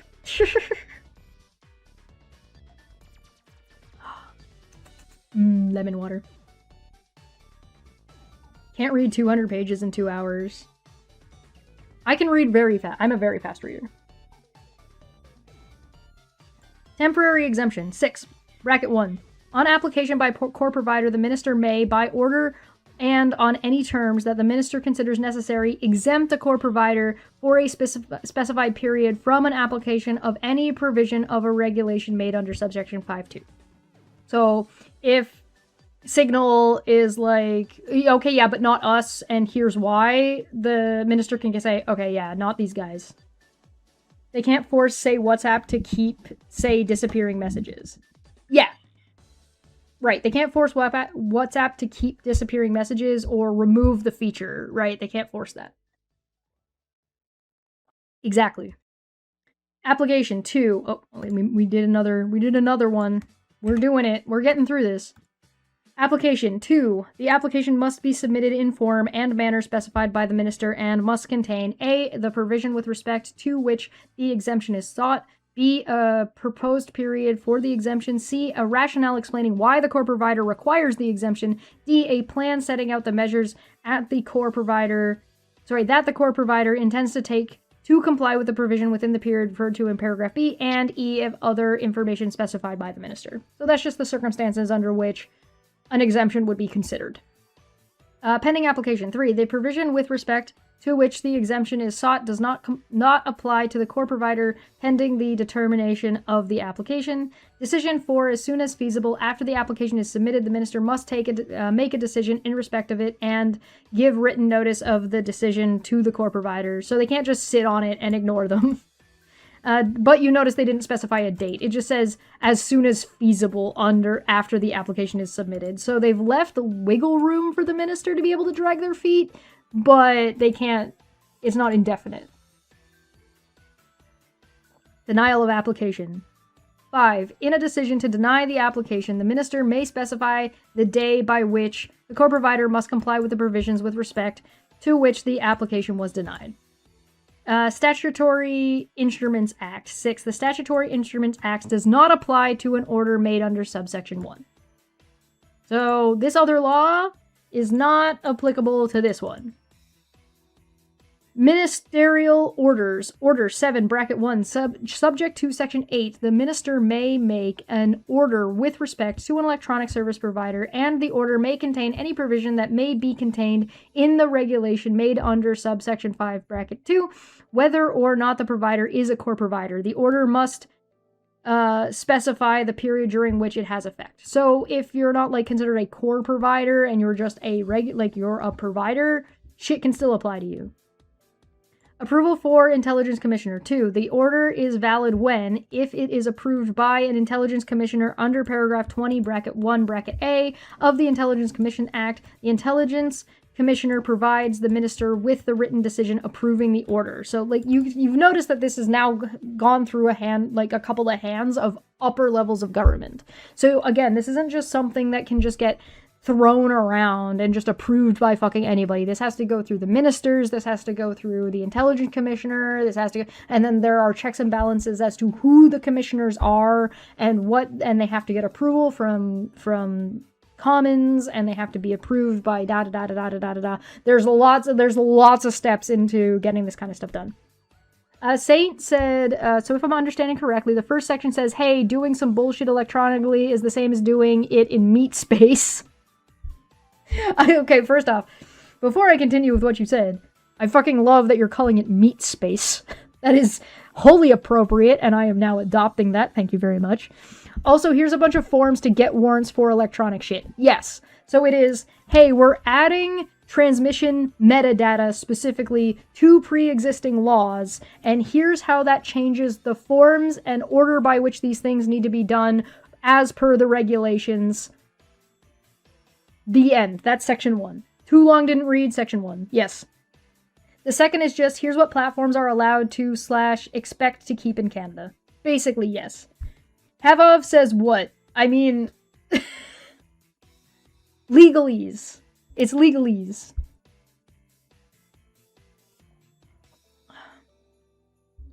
So far, yes. You've basically got it. That is a very shorthand version of what we're talking about. Good job. Welcome. Factors. 3. In making the order, the minister must take into account the following factors. A. The benefits of the order to the administration of justice, in particular to investigations under the criminal code and to the exercise of powers and the performance of duties and functions under the Canadian Security Intelligence Service Act. B. The feasibility of compliance with the order for the electronic service provider. C. The cost to be incurred by the electronic service provider to ensure compliance with the order. D. The potential impact of the order on persons to whom the electronic service provider provides services.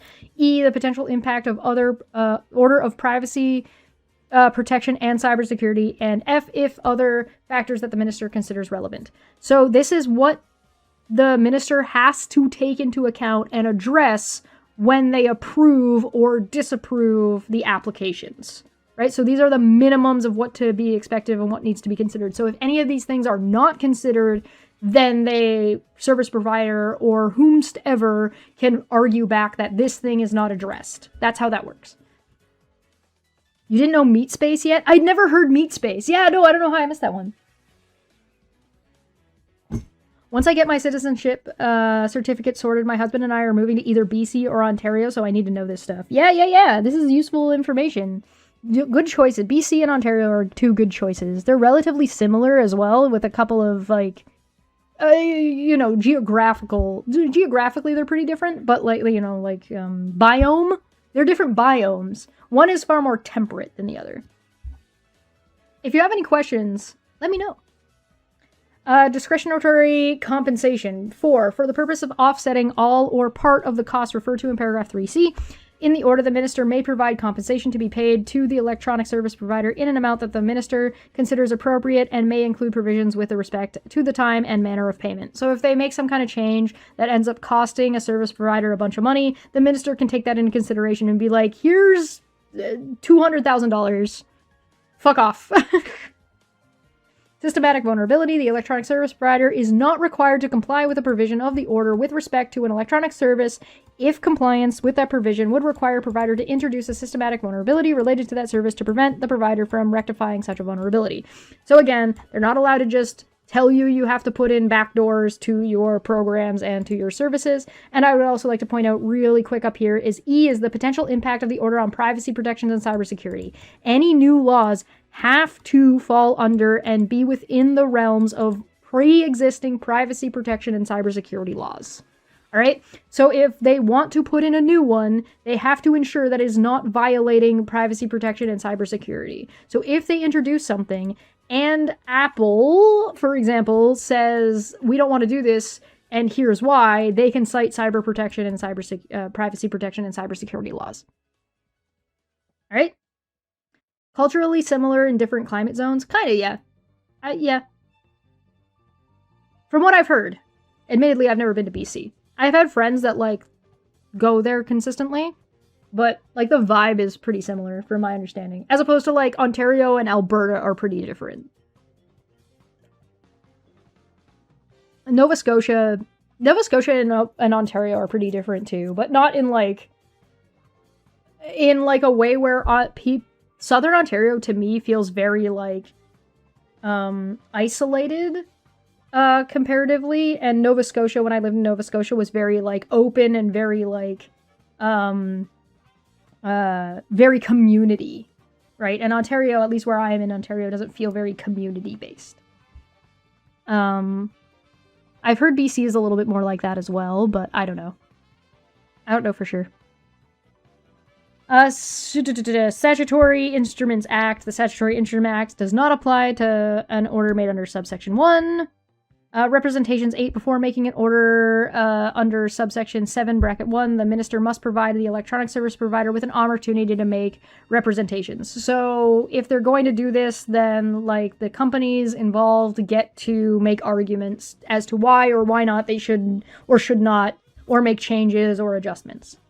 So they can't just blanket make this change. They have to involve the service providers. Intelligence Commissioner 9.1. The minister must provide a copy of any order made under subsection 7, bracket 1 to the Intelligence Commissioner for the purposes of Intelligence Commission review and approval under Intelligence Commissioners Act. So the minister can't just do this. They have to talk to the Intelligence Commissioner. The Intelligence Commissioner has to approve it or make changes or tell them yes or no about certain things. And it has to go through the hands of the private sector, which would be your service providers, would be your private sector generally. Yada, yada, yada, yada. Of course, anything like this has to fall under the rules of the criminal code. So if there is a violation or there is a believed violation of the criminal code, it'll have to go through the Supreme Court. Does this make sense?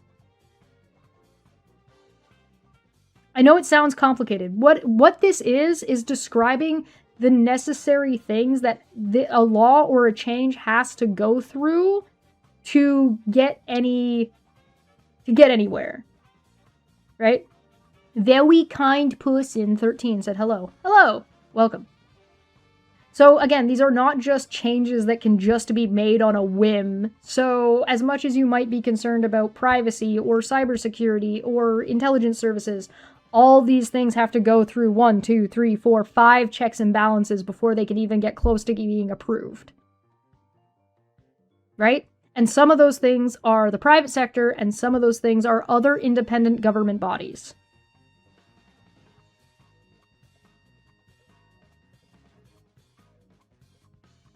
And they have to jump over a handful of hurdles of laws that already exist. So you have to get over the laws that already exist. Then you have to get over and get approval from other independent bodies of government. And you have to consult with the private sector before you can pass anything. Does that sound like a reasonable check and balance to you? It sounds reasonable to me. Hubby is from PNW of the United States. PNW, Pacific Northwest. So BC will be very familiar to him. I'm from just outside of Chicago, so I feel like Ontario will be more familiar to me. Yeah, that's pretty, yeah, that's about where you're gonna get. Oh, thank you for the stretch. I'm gonna take that. Yeah, that's a... Yeah. I think I can turn you on to, let me see if I can find it. Hold on, 1 second. I've seen a Canadian YouTuber, he's done a couple, like, jokey comparisons of what is this province, like, what kind of truck represents this province. Actually, I don't know if I can pull it up right now. I don't know if I'm actually subscribed to him or not.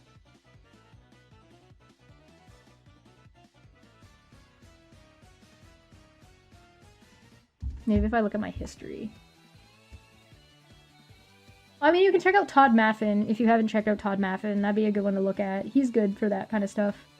And he's got a pretty good community, and he's out BC way. Like, he's in British Columbia. So check out Todd Maffin. 2 Ds, 2 Fs. That'll be a good one to give you a vibe of what it's like out in BC. And that'll turn you on to, like, from there, you'll be able to sort of figure out what you're looking for. Notice. 2. The copy of the order constitutes notice of the order for the purposes of calculating time limit referred to the paragraph 23B of the Intelligence Commissioner Act. So there's a time frame that things have to be done. Todd Maffin's YouTube is amazing. Yeah, Todd Maffin's wonderful. Definitely go check him out. Duration 10. 1. Unless revoked, an order made under subsection 7.1 has effect of the period of the specified order. Maffin. TODDMAFFIN. Todd Maffin. Non-application. Subsection 7.2. You want me to just give you a link? Hold on, I'll just give you a link. Hold on. I'll just give you a link. Todd Maffin.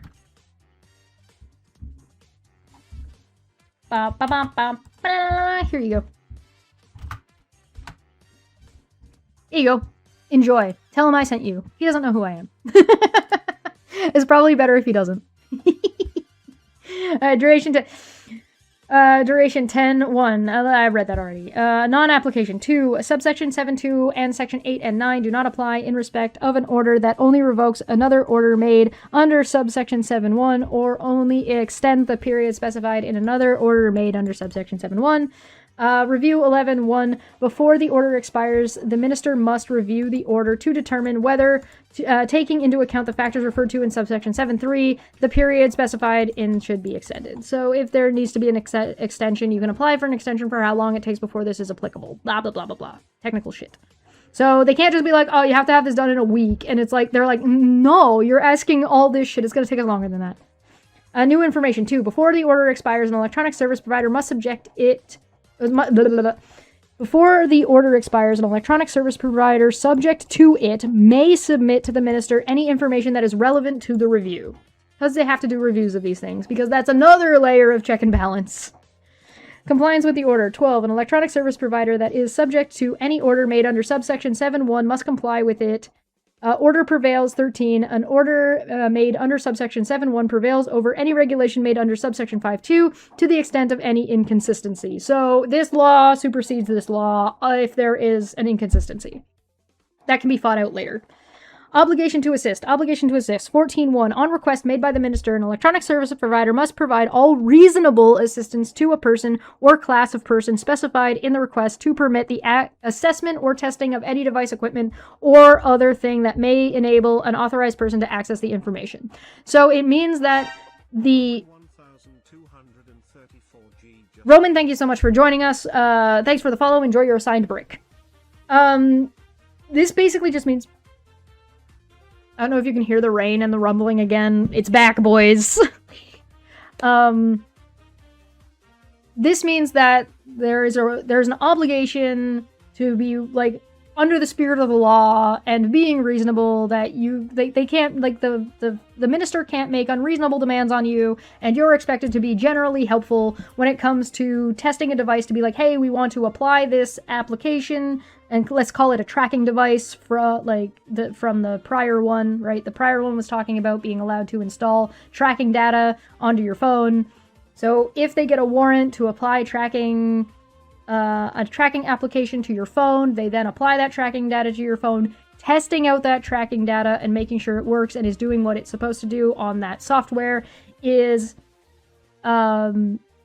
tested, obviously, with the help of the private sector. So this is just about them being obligated to work together and not being a pain in each other's asses as best as possible. Persons to be assisted. 2. Only the following persons or classes of persons may receive assistance: the minister, an employee of the Canadian Security Intelligence Service, a person appointed or employed under Part 1 of the Royal Canadian Mounted Police Act, or a civilian employee referred to in Section 10 of that Act, a civilian employee of another police force, a peace officer as defined in Section 2 of the Criminal Code. So not just anybody can fucking go and ask for this or go and do this. You have to have, like, the proper clearance, the proper security, the proper training, yada yada yada. It's not just fucking anybody. Request. The request must be in written and set out the purpose of the assessment or testing and any limits and conditions that the minister considers appropriate. For greater certainty, the assessment or testing must not have the effect of granting access to personal information. So, this still cannot get your personal data, your private data, any other data that is legally protected. So this is still, you're still not able to get the contents of people's messages. You're still not able to fucking listen in on their device to their private conversations in their homes. You can get their location, you can get their metadata, but you cannot know the contents of messaging and the contents of calls. That is not part of this. It's not in here. Confidentiality. Prohibition on disclosure. 15. An electronic device provider and any persons acting on its behalf must not disclose any of the following information except as permitted under the Act or the Canadian Evidence Act. A. Information contained in an order made under subsection 6.1 or 7.1. B. Information on which the minister relied in making the order. C. The fact that the electronic service provider is subject to the order. D. Information provided in the course of representation made under Section 8 or in any response given by minister and the fact that the minister has invited the representations. E. Information contained in the application referred to in Section 6.1 or a decision made under Section 6.4. F. Information submitted under subsection 11.2 and any information received from the minister in response, and G. Any prescribed information. Confidential information. 16. The following information is confidential and must, subject to the regulations, be treated accordingly by a person designated under subsection 19.1. A. Information obtained by the designated person in the course of exercising their power or performing their duties and functions under Section 20 and 21, and B. Information contained in an audit report referring to Section 23. So your information is still fucking confidential and is limited to the people that are fucking doing the job. Judicial review. Notice to the minister. 17.1. An electronic service provider is not to make an application for judicial review in respect of an order or decision made under this act unless at least 15 days before making the application, it provides written notice to the minister, including a copy of the notice of application. For greater certainty, the federal court has exclusive jurisdiction to hear applications for judicial review in respect of any order or decision made under the act. All right? Okay? So the federal government gets to fucking review this shit. Regulations, confidentiality, and security. 18. The governor in general. So now we've got another person, right? We have the intelligence officers, we have the ministers, now we have the governor and council, and the private sector, all right? These are the 4 so far that have been named at minimum. There's also been mention of the RCMP and the CSIS, notwithstanding. The governor in general may make regulations respecting confidentiality and security requirements with which electronic service providers and persons acting on their behalf must comply, including regulations respecting the disclosure of information referred to in 16 or 17. B. Establishing rules for procedure for protection of information referred to in Section 15 or 16 in administrative or judicial proceedings. C. Respecting requirements related to employees of electronic service providers and other persons whose services may be engaged by electronic service providers who participate in activities in relation to requesting for access to information that is authorized under the Criminal Code for the Canadian Security Intelligence Service Act or in relation to compliance with this act, including with respect to their security clearance and location. D. Respecting security requirements with respect to the facilities and premises of electronic minister providers that are used for storing, processing, or transmitting information that is related to or may be the subject of requests for access to information that is authorized under the Criminal Code or the Canadian Security Intelligence Service Act. Which means... What? What do you think that means? It means that if they're going to make any regulations or changes to the things that were mentioned up here, it needs to go through the governor and council. And it's still subject to the Criminal Code and the Canadian Security Intelligence Service Act.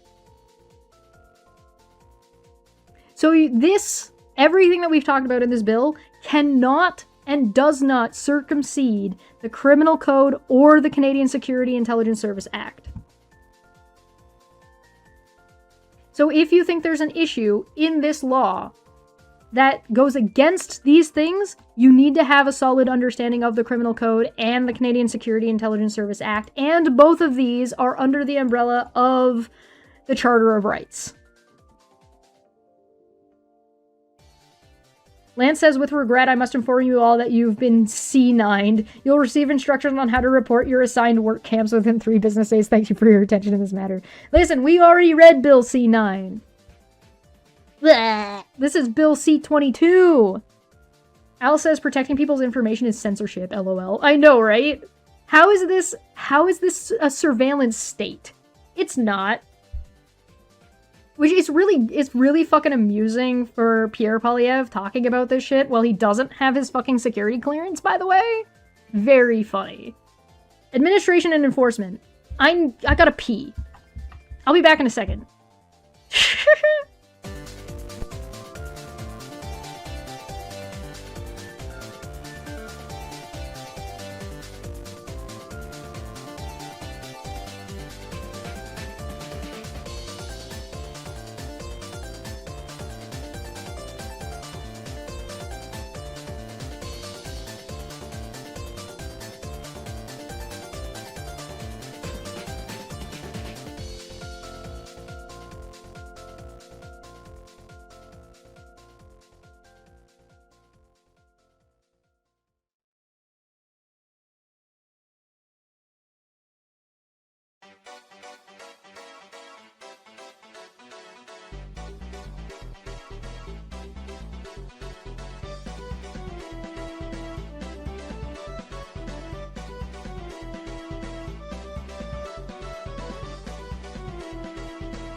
Oh my god, I'm gonna have to go to a bar after this just so I can have some fucking bar food. I swear to god, I'm gonna need the treat after all this shit. Alright, Lance says, my bad, it's hard to keep up. Listen, I'm reading it and it's hard to keep up.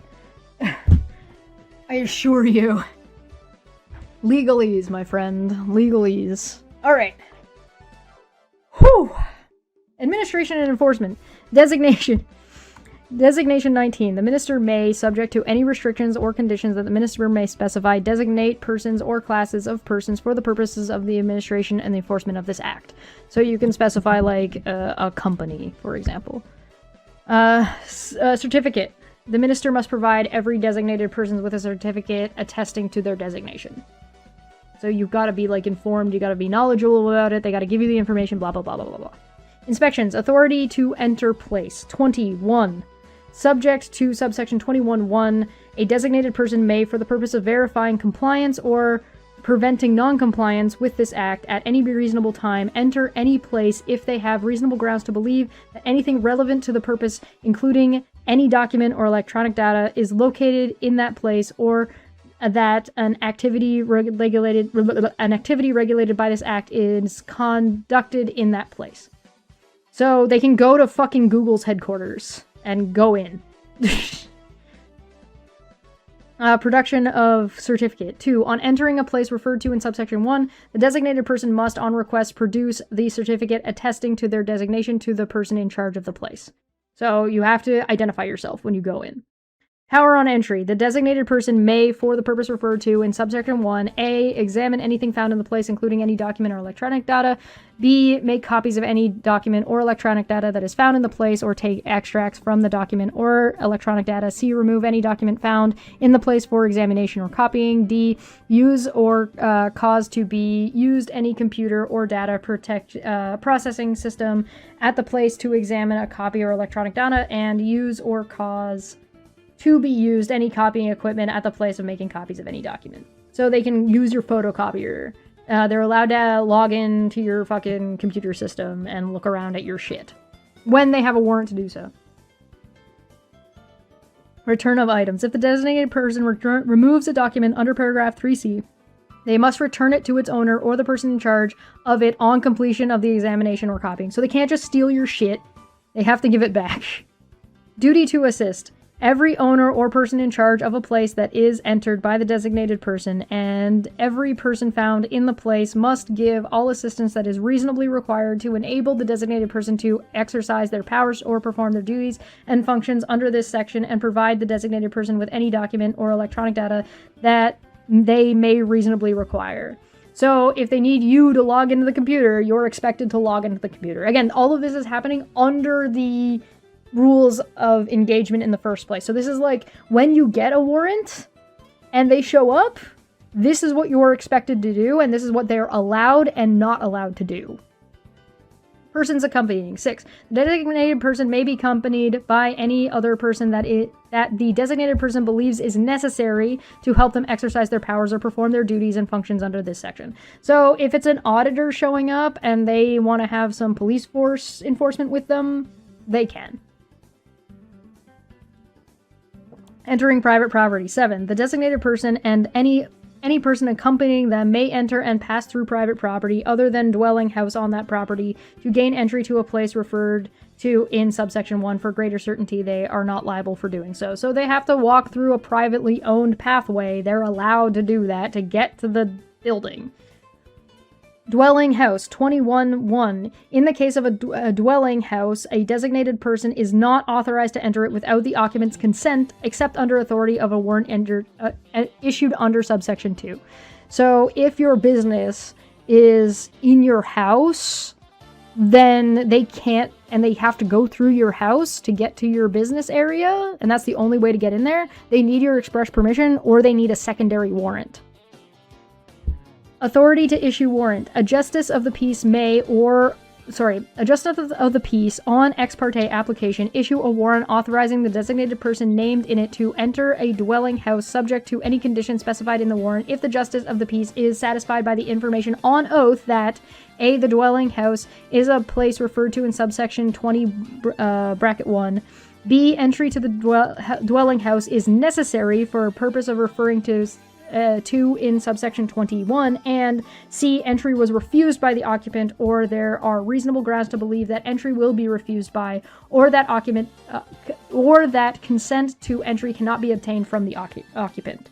So, like, they're on vacation, or they're away, or they're dead, whatever. Like, they have to have tried to obtain, right? Use of force. 3. In executing the warrant, the designated person is not entitled to use force unless the use of force is specifically authorized in the warrant and they are accompanied by a peace officer. So the police can't just bust into your fucking house, and they can't be violent with you even if they have a warrant to go in. Alright? So they can't just bang, bang, bang, FBI, open up. Like, that's not how it works. They have to apply for that specifically. Internal audit. Audit order 22.1. Subject to the regulations, a designated person may, for a purpose related to verifying compliance or preventing non-compliance with this act, make an order in writing requiring an electronic service provider to conduct within the time and in the manner specified in the order, an internal audit of its practices, documents, and electronic data to determine whether it is in compliance with any provisions of this act or regulations. So with a warrant, they can come in to your house with the correct kind of warrant, with a warrant that specifies your computer system. They can take your computer out of your house so they can go and make a copy, and then they have to give it back to you. And then the stuff that they're only allowed to get is the stuff that they specified in the warrant. They're not just allowed to copy your entire computer. They're not allowed to look at your personal information. They're not allowed to look at your browsing history. They're not allowed to look at any of that shit. All of that shit is restricted and protected under the law. So if they do, then they're violating the law, and then you've got like a handful of ways you can deal with that. Do we understand? Do we understand that that's what's going on? Surveillance, guys. That's what this is. Statutory Instruments Act. The Statutory Instruments Act does not apply to an order made under subsection 1. Compliance with the order. 22. The electronic service provider must comply with the order and provide to the designated person within the period specified in the order a report of the results of the audit, including if the electronic service provider determines that there is non-compliance with the provision of this act or the regulations, the nature of the non-compliance, and any measure that it has taken or will take to comply with the provision or the order.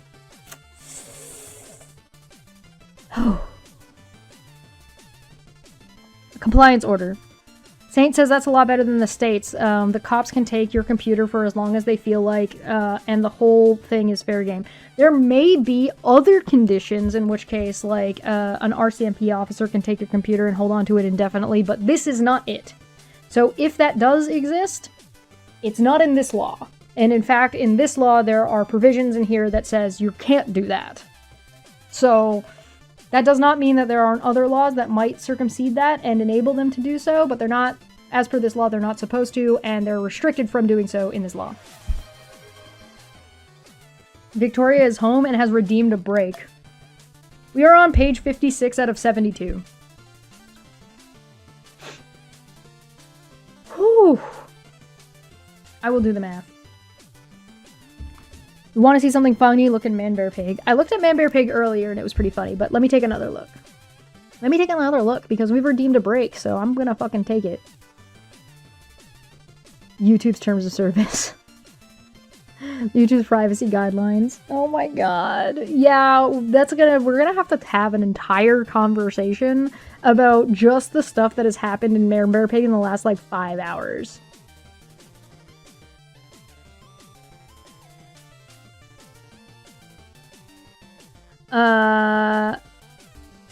I think I did. I opened it on stream.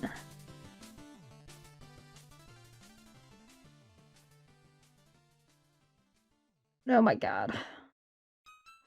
Okay. You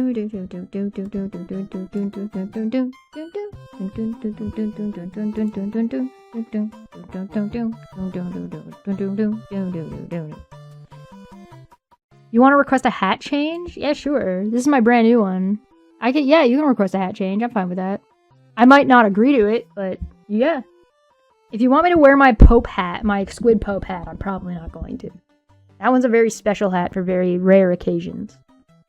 But yeah, go for it. I got lots of hats. Let me know. What do you want? We're taking a break. I should put a timer up for how long this break should be. Hey, how long should the break be? Do you guys think? I should put a timer up.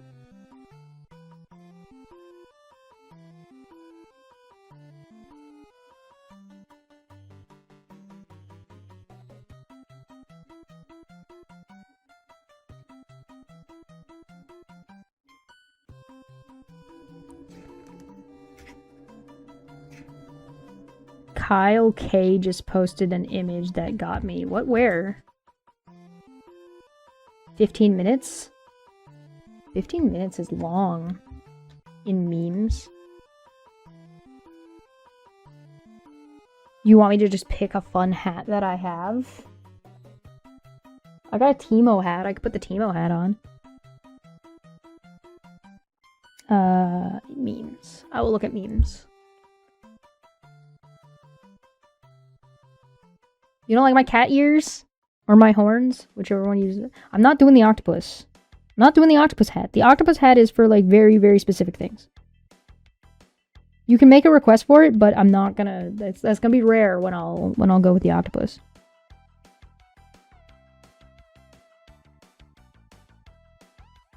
One fish, two fish, red fish, Donald Trump is a pedophile. That's funny.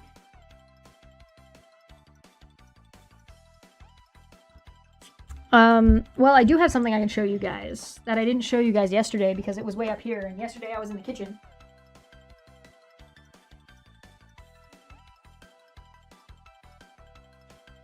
Look! I got a plant for the Bulbasaur.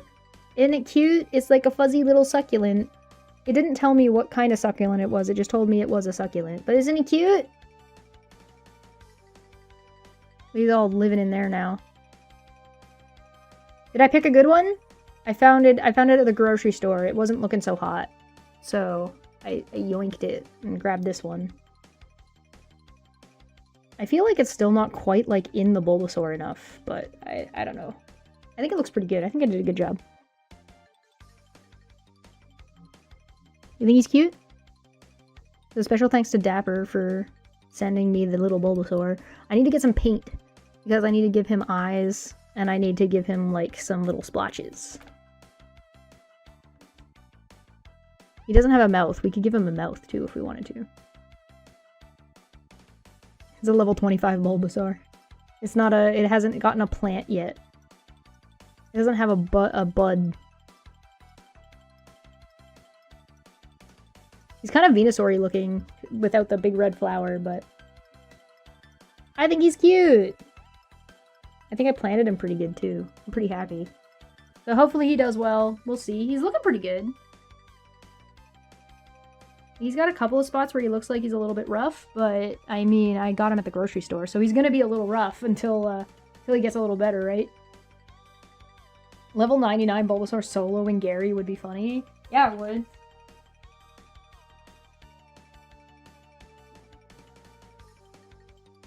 I don't even think a level 99 Bulbasaur would have that hard of a time.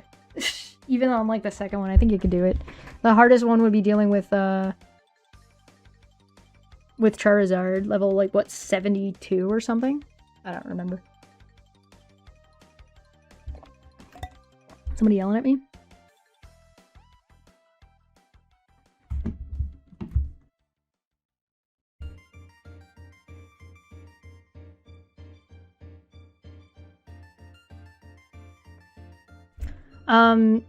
What hat do you want? I've got the Teemo hat, I've got the bunny hat, I've got this hat, I got like an Oakley hat, I've got a Trans Emerge hat, which are, both of those are like baseball trucker style kind of hats. I've got a horse head. I'm not gonna wear the horse head. It'd be way too hot to try to, and really difficult to read this stuff in the horse head. So I'm not gonna wear that. That's not gonna happen. I got some scarves.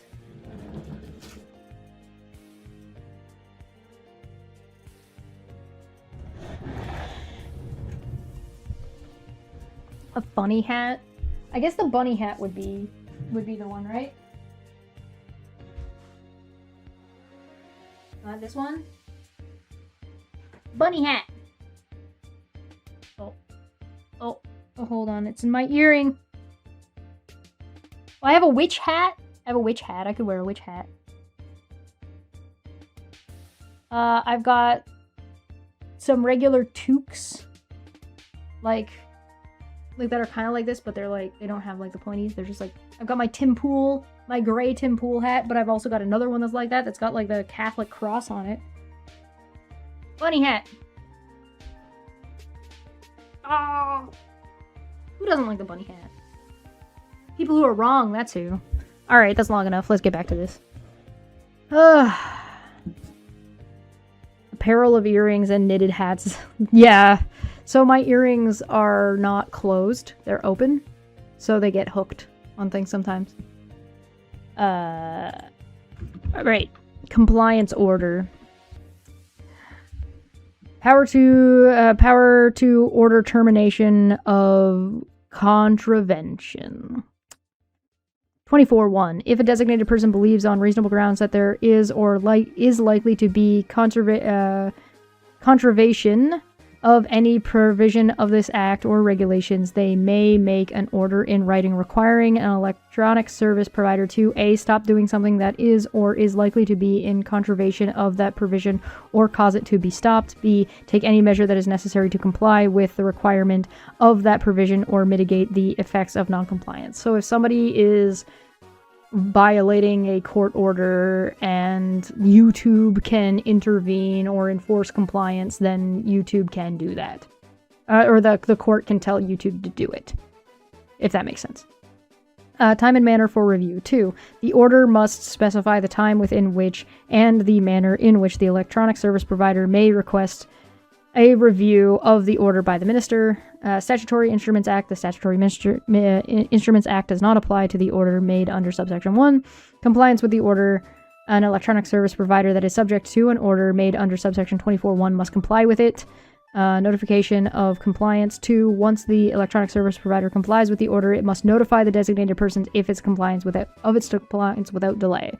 So if YouTube is told that it needs to delete something by a court and YouTube has to comply, they also have to inform the person who told them that they've complied. Really straightforward shit. Request for review. 26.1. An order that is made under subsection 24.1 must be reviewed by the minister at a written request of the electronic service provider that is subject to the order.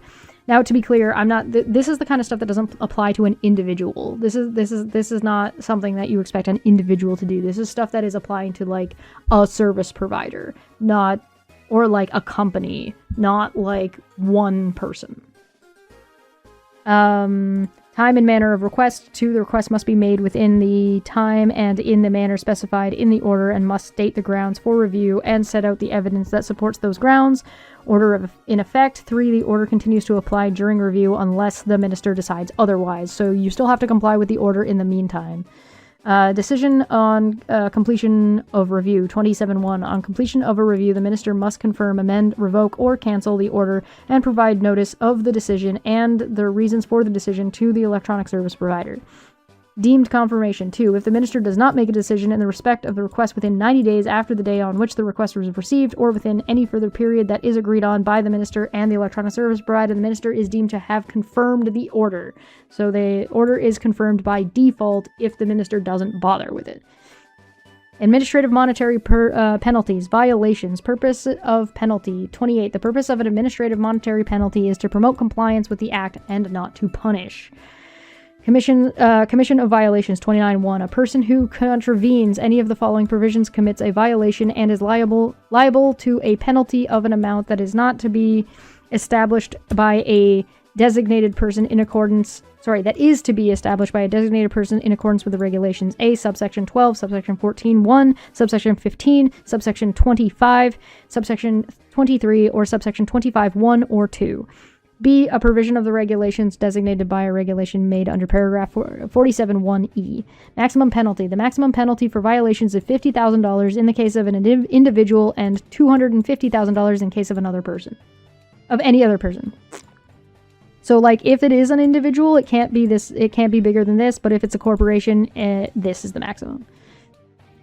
Continuing violation. A violation that is committed or continued on more than one day constitutes a separate violation in respect to each day on which it is committed or continued. So if you violate it for one day, that counts as 1. If the next day goes by, now it counts as 2. If the next day goes by, now it counts as 3.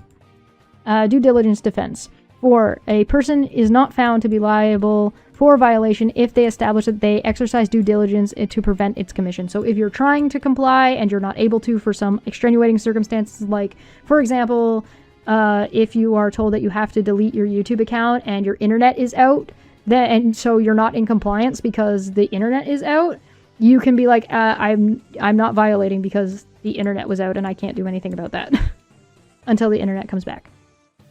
Common law principles. 5. Every rule and principle of common law that renders any circumstances a justification or excuse in relation to a charge for an offense under this act applies in respect of a violation to the extent that it is not inconsistent with this act. So, like, common law rule would be like, you were hit by a car and you are now in the hospital, and so you can't comply because you're in the hospital. So like that would be a reason to like not show up at court. So that would be like if being in the hospital prevents you from complying with the order, that would be applicable. Proof of violation 30. In any proceedings under this act against a person in relation to a violation, it is sufficient proof of the violation to establish that the act or omission that constitutes the violation was committed by an employee or an agent or mandatory person, whether or not the employee or agent or mandatory is identified.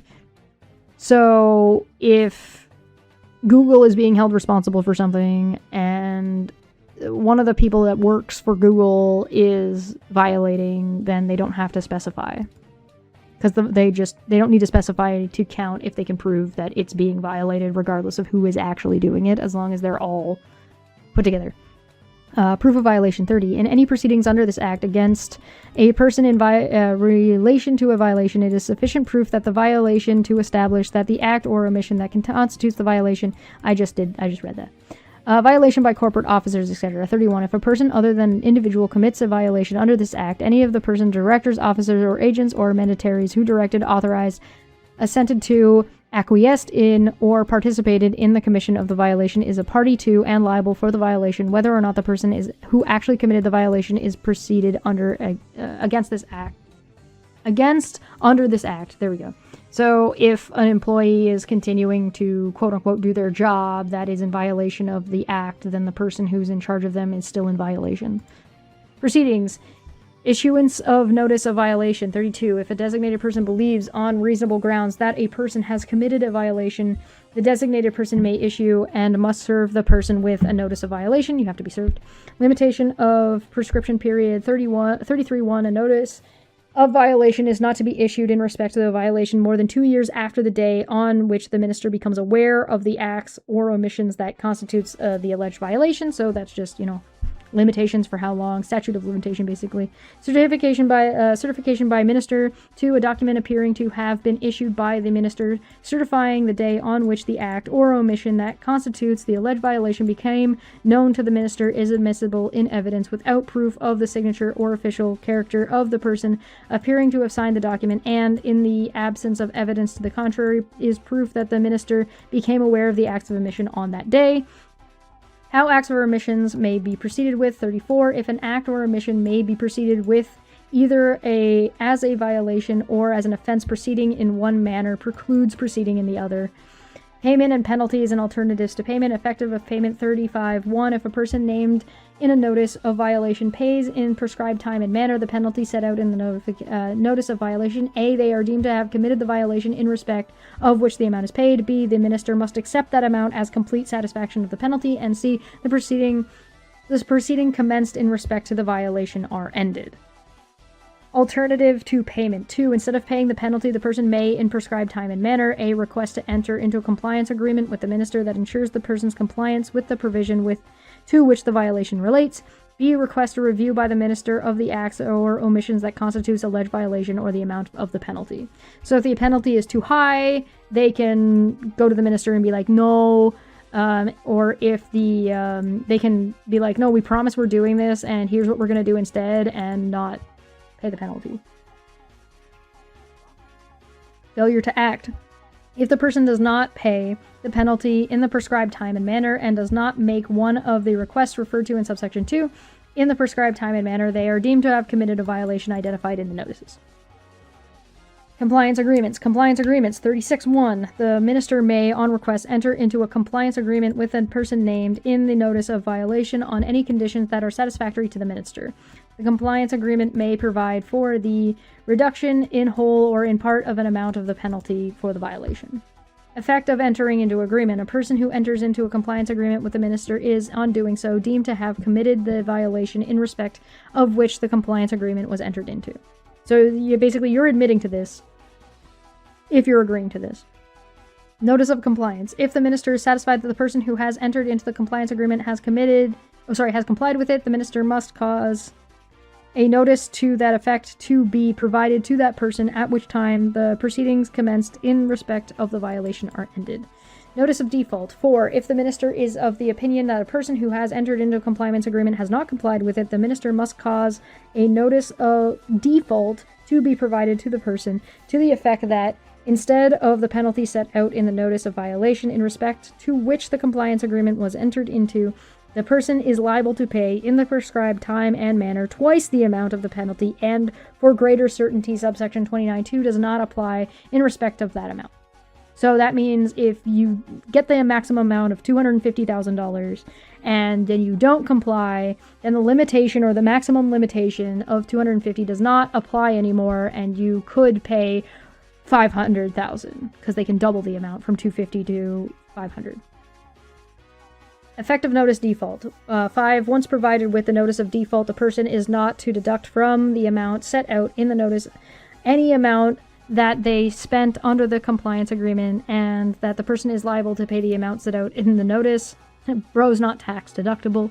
Effective payment. 6. The person pays the amount set out in the notice of default. The minister must accept the amount as complete satisfaction of the amount owing, and the proceedings commenced in respect to the violation are ended. So the minister can't hound people after the fact.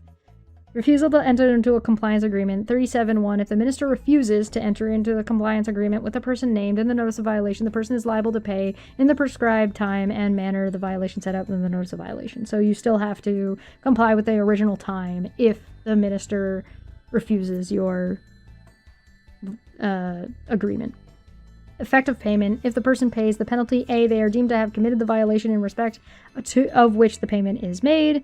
B, the minister must accept the amount as complete satisfaction of the penalty, and C, the proceedings commenced in respect to the violation are ended.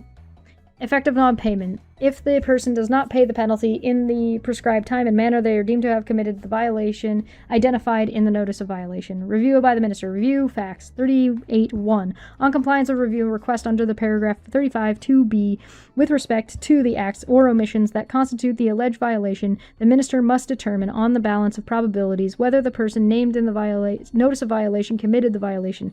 If the minister determines that the person committed the violation, but that the amount of the penalty was not established by the designated person in accordance with the regulations, the minister must correct the amount. Violation not committed effect. 2. If the minister determines that the person named in the notice of the violation did not commit the violation, the proceedings commenced in respect to the violation are ended. Review. With respect to the penalty. 3. On completion of a review requested under paragraph 35(2)(b), with respect to the amount of the penalty, the minister must determine whether the amount of the penalty was established in accordance with the regulations, and if not, the minister must correct the amount. Notice of decision. The minister must cause a notice of any decision made under subsection 1 or 3 to be provided to the person named in the notice of the violation. 5. Liability of penalty. The person named in the notice of violation is liable to pay in the time and manner specified in the decision made under subsection 1 or 3 the amount of the penalty that is confirmed or corrected in the decision. 6. Effective payment. If the person named in the notice of violation of payment the amount referred to in subsection 5, the minister must accept the amount as complete in satisfaction of the penalty, and proceedings commenced in the respect of violations. All of this is just how this happens by law, how this is required to go through, what you're allowed to do, what you're not allowed to do, and what the rules are, and what happens in X. If X, then Y. If Y, then Z. Right? That's all this is. Recovery of debts. Debts to His Majesty. 39(1). The following amount constitute debt due to His Majesty's right of Canada that may be recovered in the federal court. A. The amount of a penalty beginning on the day which the notice violation set up the amount of the penalty is served. B. The amount set out in the compliance agreement entered in order subsection 36(1) beginning on the day of which the compliance is agreed and is entered into. C. The amount set out to the notice of default referred to in subsection 36(4) beginning on the day of which the time of notice is provided. And D. The amount of a penalty set out in the decision made by the minister under subsection 38(1) or 3 beginning on the day of which the time of the notice that decision is provided. So now it is considered, once you get your violation and you've been confirmed to have violated and you need to pay the amount, that amount is considered debt. Limitations or prescription period. No proceedings to recover such debt may become commenced later than 5 years after the debt became payable. So they can't they have 5 years to file anything against you in addition to do more. If it exceeds 5 years, they're out of time. Debt final. The debt is final and not subject to review or to be restrained, prohibited, removed, set aside, or otherwise dealt with, except to the extent in the manner provided by subsection 35 to 38. Certificate for, declaring bankruptcy, for example, would be something like that. Certificate 41, any debt referred to in subsection 39(1) is respect of which that there is a default of payment or the part of any such debt has not been paid but may be certified by the minister. Resignation. 2. Resignation in the federal court of the certificate has the same force and effect as a judgment of that court or a debt of the amount specified in the certificate and all related registration costs. Offenses. Offenses general. 41. 1. A person who contravenes any of the following provisions commits an offense. A. Section 12, subsection 14(1), Section 15, subsection 25, Section 23, or subsection 25(1) or 2. B. A provision of the regulations designated by a regulation made under paragraph 47(1)(f). Punishment. 2. A person who commits an offense under subsection 1 is liable to a summary conviction to a fine of not more than $100,000 in the case of an individual and not more than $500,000 in the case of any other persons. Continuing offense. 3. If an offense under subsection 1 is committed or continued on more than one day, it constitutes a separate offense for each day on which it is committed or continued. Due diligence defense. 4. A person is not found guilty of an offense under subsection 1 if they establish that they exercise due diligence to prevent its commission. Proof of offense. 42. Prosecution of a person's for the offense under subsection 41(1) is sufficient proof that the offense is to establish that an act or omission that constitutes an offense was committed by an employer, an agent, and mandatory of the person, whether or not the employer, agent, and mandatory is identified. So this is all of this is repeating because it's like this now. All this stuff also now applies to this, and this. Offense by corporate, office, etc. 43. If a person other than an individual commits the offense under subsection 41(1), any of the person's directors, officers, or agents or mandatories who directed, authorized, assented to, acquiesced in, or participated in the commission of the offense is a party to the offense and is liable on conviction to the punishment provided by in this act, whether or not as the person actually committed the offense is prosecuted. So, like, if I own a company and my company has agents within it that are continuing to violate, that counts. Obstruction. 44. A person commits an offense if they knowingly obstruct or hinder any of the following persons who are exercising powers to perform duties or functions under this act. A person who assistance must be provided under subsection 14(1). B. A person designated under subsection 19(1). So if you are an employee of a company and that company is being searched physically and there's a warrant and you're getting in the way, you're in violation and you're obstructing. For example. False or misleading statements. 45. A person commits an offense if they knowingly make a false or misleading statement verbally or in writing to any of the following persons who are exercising powers or performing duties or functions under this act. A. A person whom assistance must be provided under subsection 14(1), or a person designated under subsection 19. Same thing. Punishment. A person who commits an offense under subsection 44 or 45 is liable to a summary conviction. A. In the case of an individual. So, like, if a security guard is obstructing justice, or assistant manager or whatever, in the case of an individual, to a fine of not more than $25,000 for the first offense and of not more than $50,000 for each subsequent offense. B, in case of any other persons, to a fine of not more than $100,000 for the first offense and not more than $250,000 for each subsequent offense. So then this is not in total, this is for each, right? So if you get a violation and you have a total of 5 violations, then the maximum you can get is $100,000 for the first violation, then $250 for the second violation, $250 for the third violation, $250 for the fourth violation, and $250 for the fifth violation. That's how it works. Regulations. Regulation 45(1). Governor in council may make regulations. A. Respecting any fees payable to electronic service providers for different types of assistance that they provide to persons exercising an authority referred to in subsection 2.2. B's,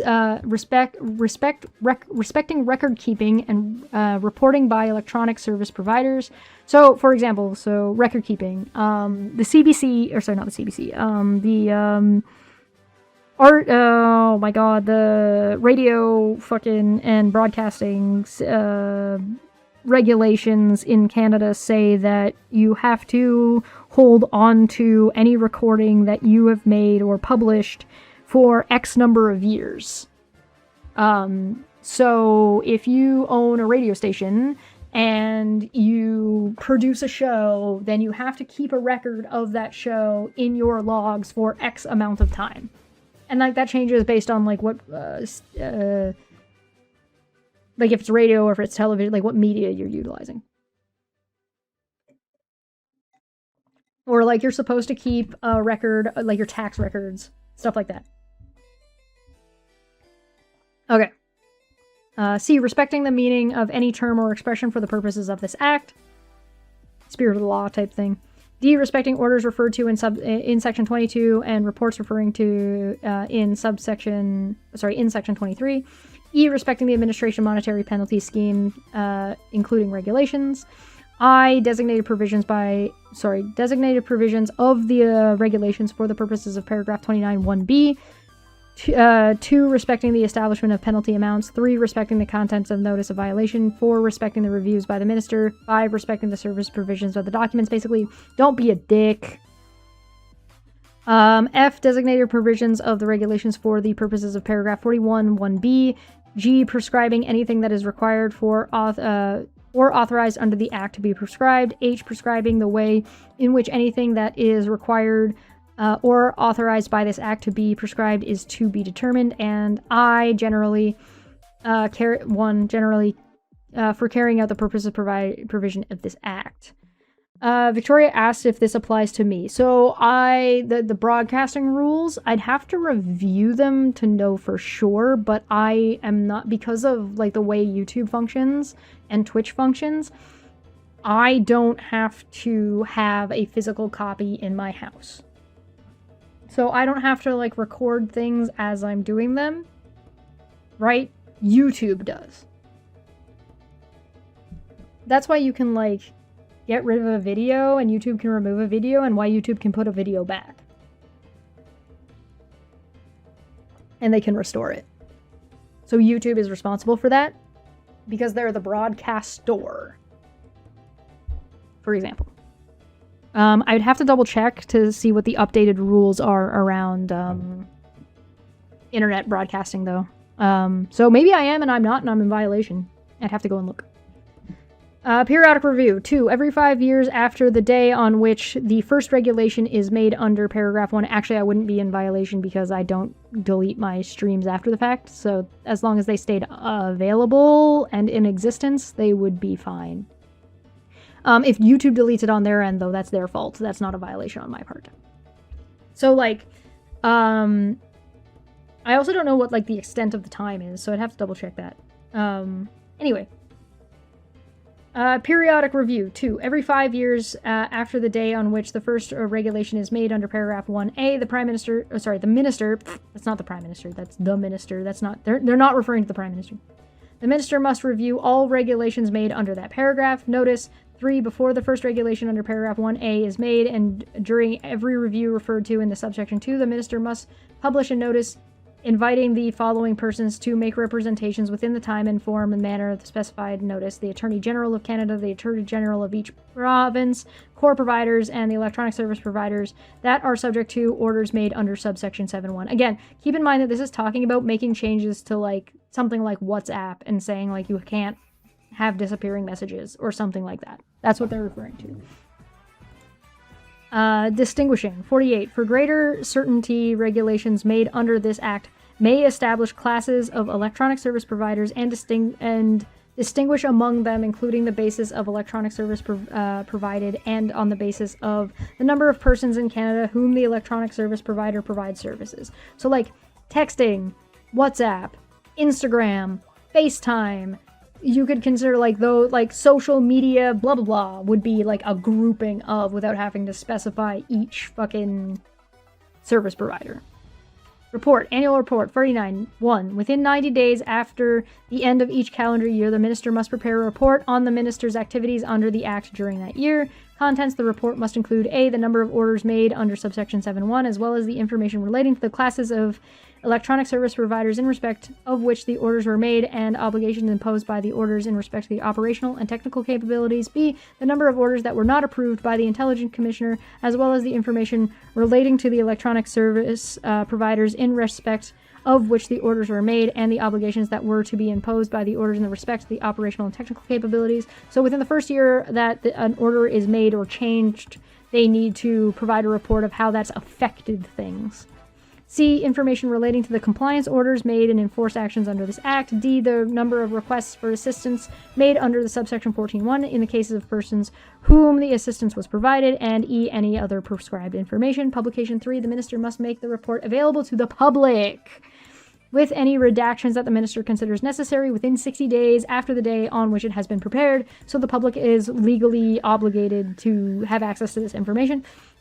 Unredacted report. 4, if the report contains any redactions, the minister must cause the unredacted report to be provided to the National Security and Intelligence Commission of Parliamentaries and the National Security and Intelligence Review Agency on the first 15 days on which either the House of Parliament is sitting after the day on which the report is prepared.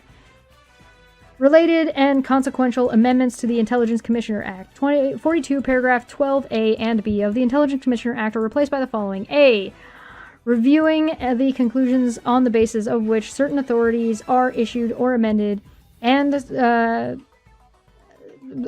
certain determinations are made under Communication Security Establishment Act and the Canadian Security Intelligence Service Act, and on the basis of which certain orders are made under the Supporting Authorized Access to Information Act, and B, if those conclusions are reasonable, approving those authorizations, amendments, determinations, and orders. So they've added orders to this.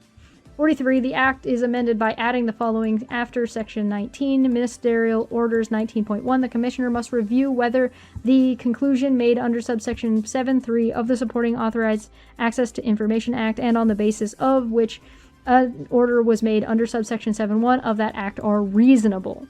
44.1, subsection 21 of the Act is replaced by the following. Commissioner's Decision 21, after conducting a review under any section 13 to 16 and 18 to 19.1. So they added point 1 and now they're adding point 1. The Commissioner, in writing a decision, A, must approve the authorization, amendment, determination, or order if the Commissioner is satisfied with the conclusions at the issue and must be set out by the Commissioner's reason for doing so, or B, must not approve the authorization, amendment, determination, or order if the Commission is not so satisfied and must set out the Commissioner's reasons for doing so. 2, paragraph 23B of the Act is replaced by the following. B, within 30 days after the Act of which the Commissioner receives notice of authorization, amendment, determination, or order, or within any other any other period that may be agreed on by the Commissioner and the person in any other case. 45, subsection 22.1 and 2 of the Act are replaced by the following. Report to the Prime Minister. 22.1, the Commissioner must, each calendar year, submit to the Prime Minister a report with respect to the Commissioner's activities during the previous calendar year. The report must include statistics that the Commissioner considers appropriate relating to the authorization, amendments, determination, and orders that were approved and not approved. So this is something that already exists, was already happening, and they've simply added orders to it, to the list of shit that needs to be provided. Protection of confidential information. 2. Commissioner must consult with the Director of Canadian Security Intelligence Services. So now we've got another layer of check and balances from a different level of government. The Chief of Communications Security Establishment and the Minister of Public Safety and Emergency Preparedness. So those were already there, and this is adding another layer of security to your confidential information. In preparing the report, in order to ensure that it does not contain information the disclosure of which would be injurious to national security, national defense, or international relations, for information that is subject to solicitor-client privilege or the professional security of advocates and notaries, or litigation privilege. So they've added another layer of government to protect your information and your private information and from being out and about. 46, subsection 23.1 of the Act is replaced by the following. Provision of information to a Commissioner. 23.1, despite any other Act of Parliament and subject to Section 26 of the persons whose conclusion are being reviewed by the Commissioner under any Section 13 to 19.1, must, for the purposes of the Commissioner, provide the Commissioner with all the information that was before the person in issuing or amending the authorization or making the determination or order at issue, including information that the subject to any privilege under the law of evidence, solicitor-client privilege, or the professional secrecy of advocates and notaries, or to litigation privilege. Second verse, same of the first. Coming into force. Order in Council 47. This part comes into force on day to be fixed by order of the Governor in Council. Part 3. Preliminary Review. Review after 3 years. 48. During the third year after the first day on which all the provisions of this act are in force, a comprehensive review of the provision enacted or amended by Parts 1 and 2, as well as their operation, is to be undertaken by the Standing Committee of each House of Parliament that normally considers matters relating to national security. Schedule for Section 41, Schedule Section 2151, Core Providers. The end. We did it.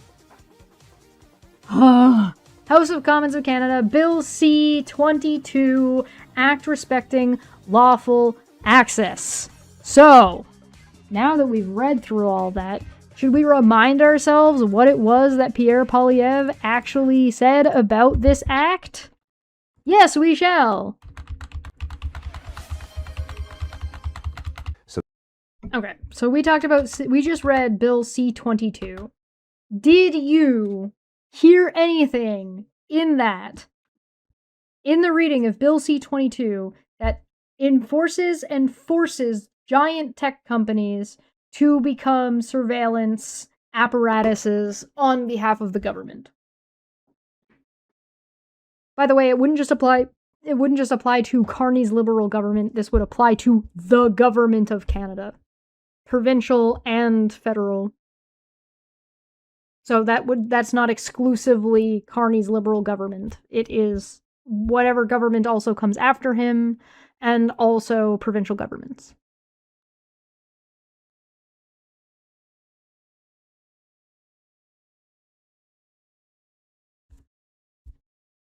I like how the picture they decided to show was the Liberals to amend police data interception bill following searing criticism. So they got criticized on things, and so they amended it and changed it to fix it? How dare they? I know.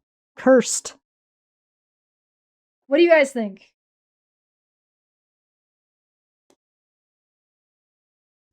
Come on, don't leave me hanging, guys. Do you think that this is a massive surveillance bill? I don't think so. It doesn't seem to say that. All of this requires warrants in the first place. And it's certainly not mass surveillance, that's for sure. Mass surveillance is definitely not part of this.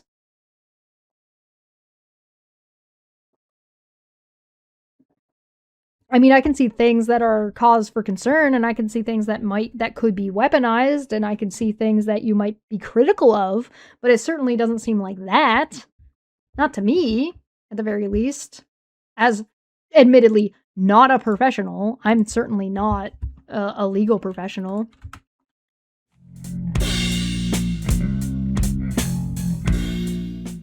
Atlantic says he jumps to the worst possible abuses of these changes to the law, ignoring the facts that they would be abused. Ignoring the fact that they would be abuses. Yes, he's basically describing the worst case scenario of someone abusing the act and ignoring the fact that that is not what the law says, and it would be somebody violating it and abusing it in the first place, while also ignoring other checks, like pretending other checks and balances don't exist to prevent those things from happening.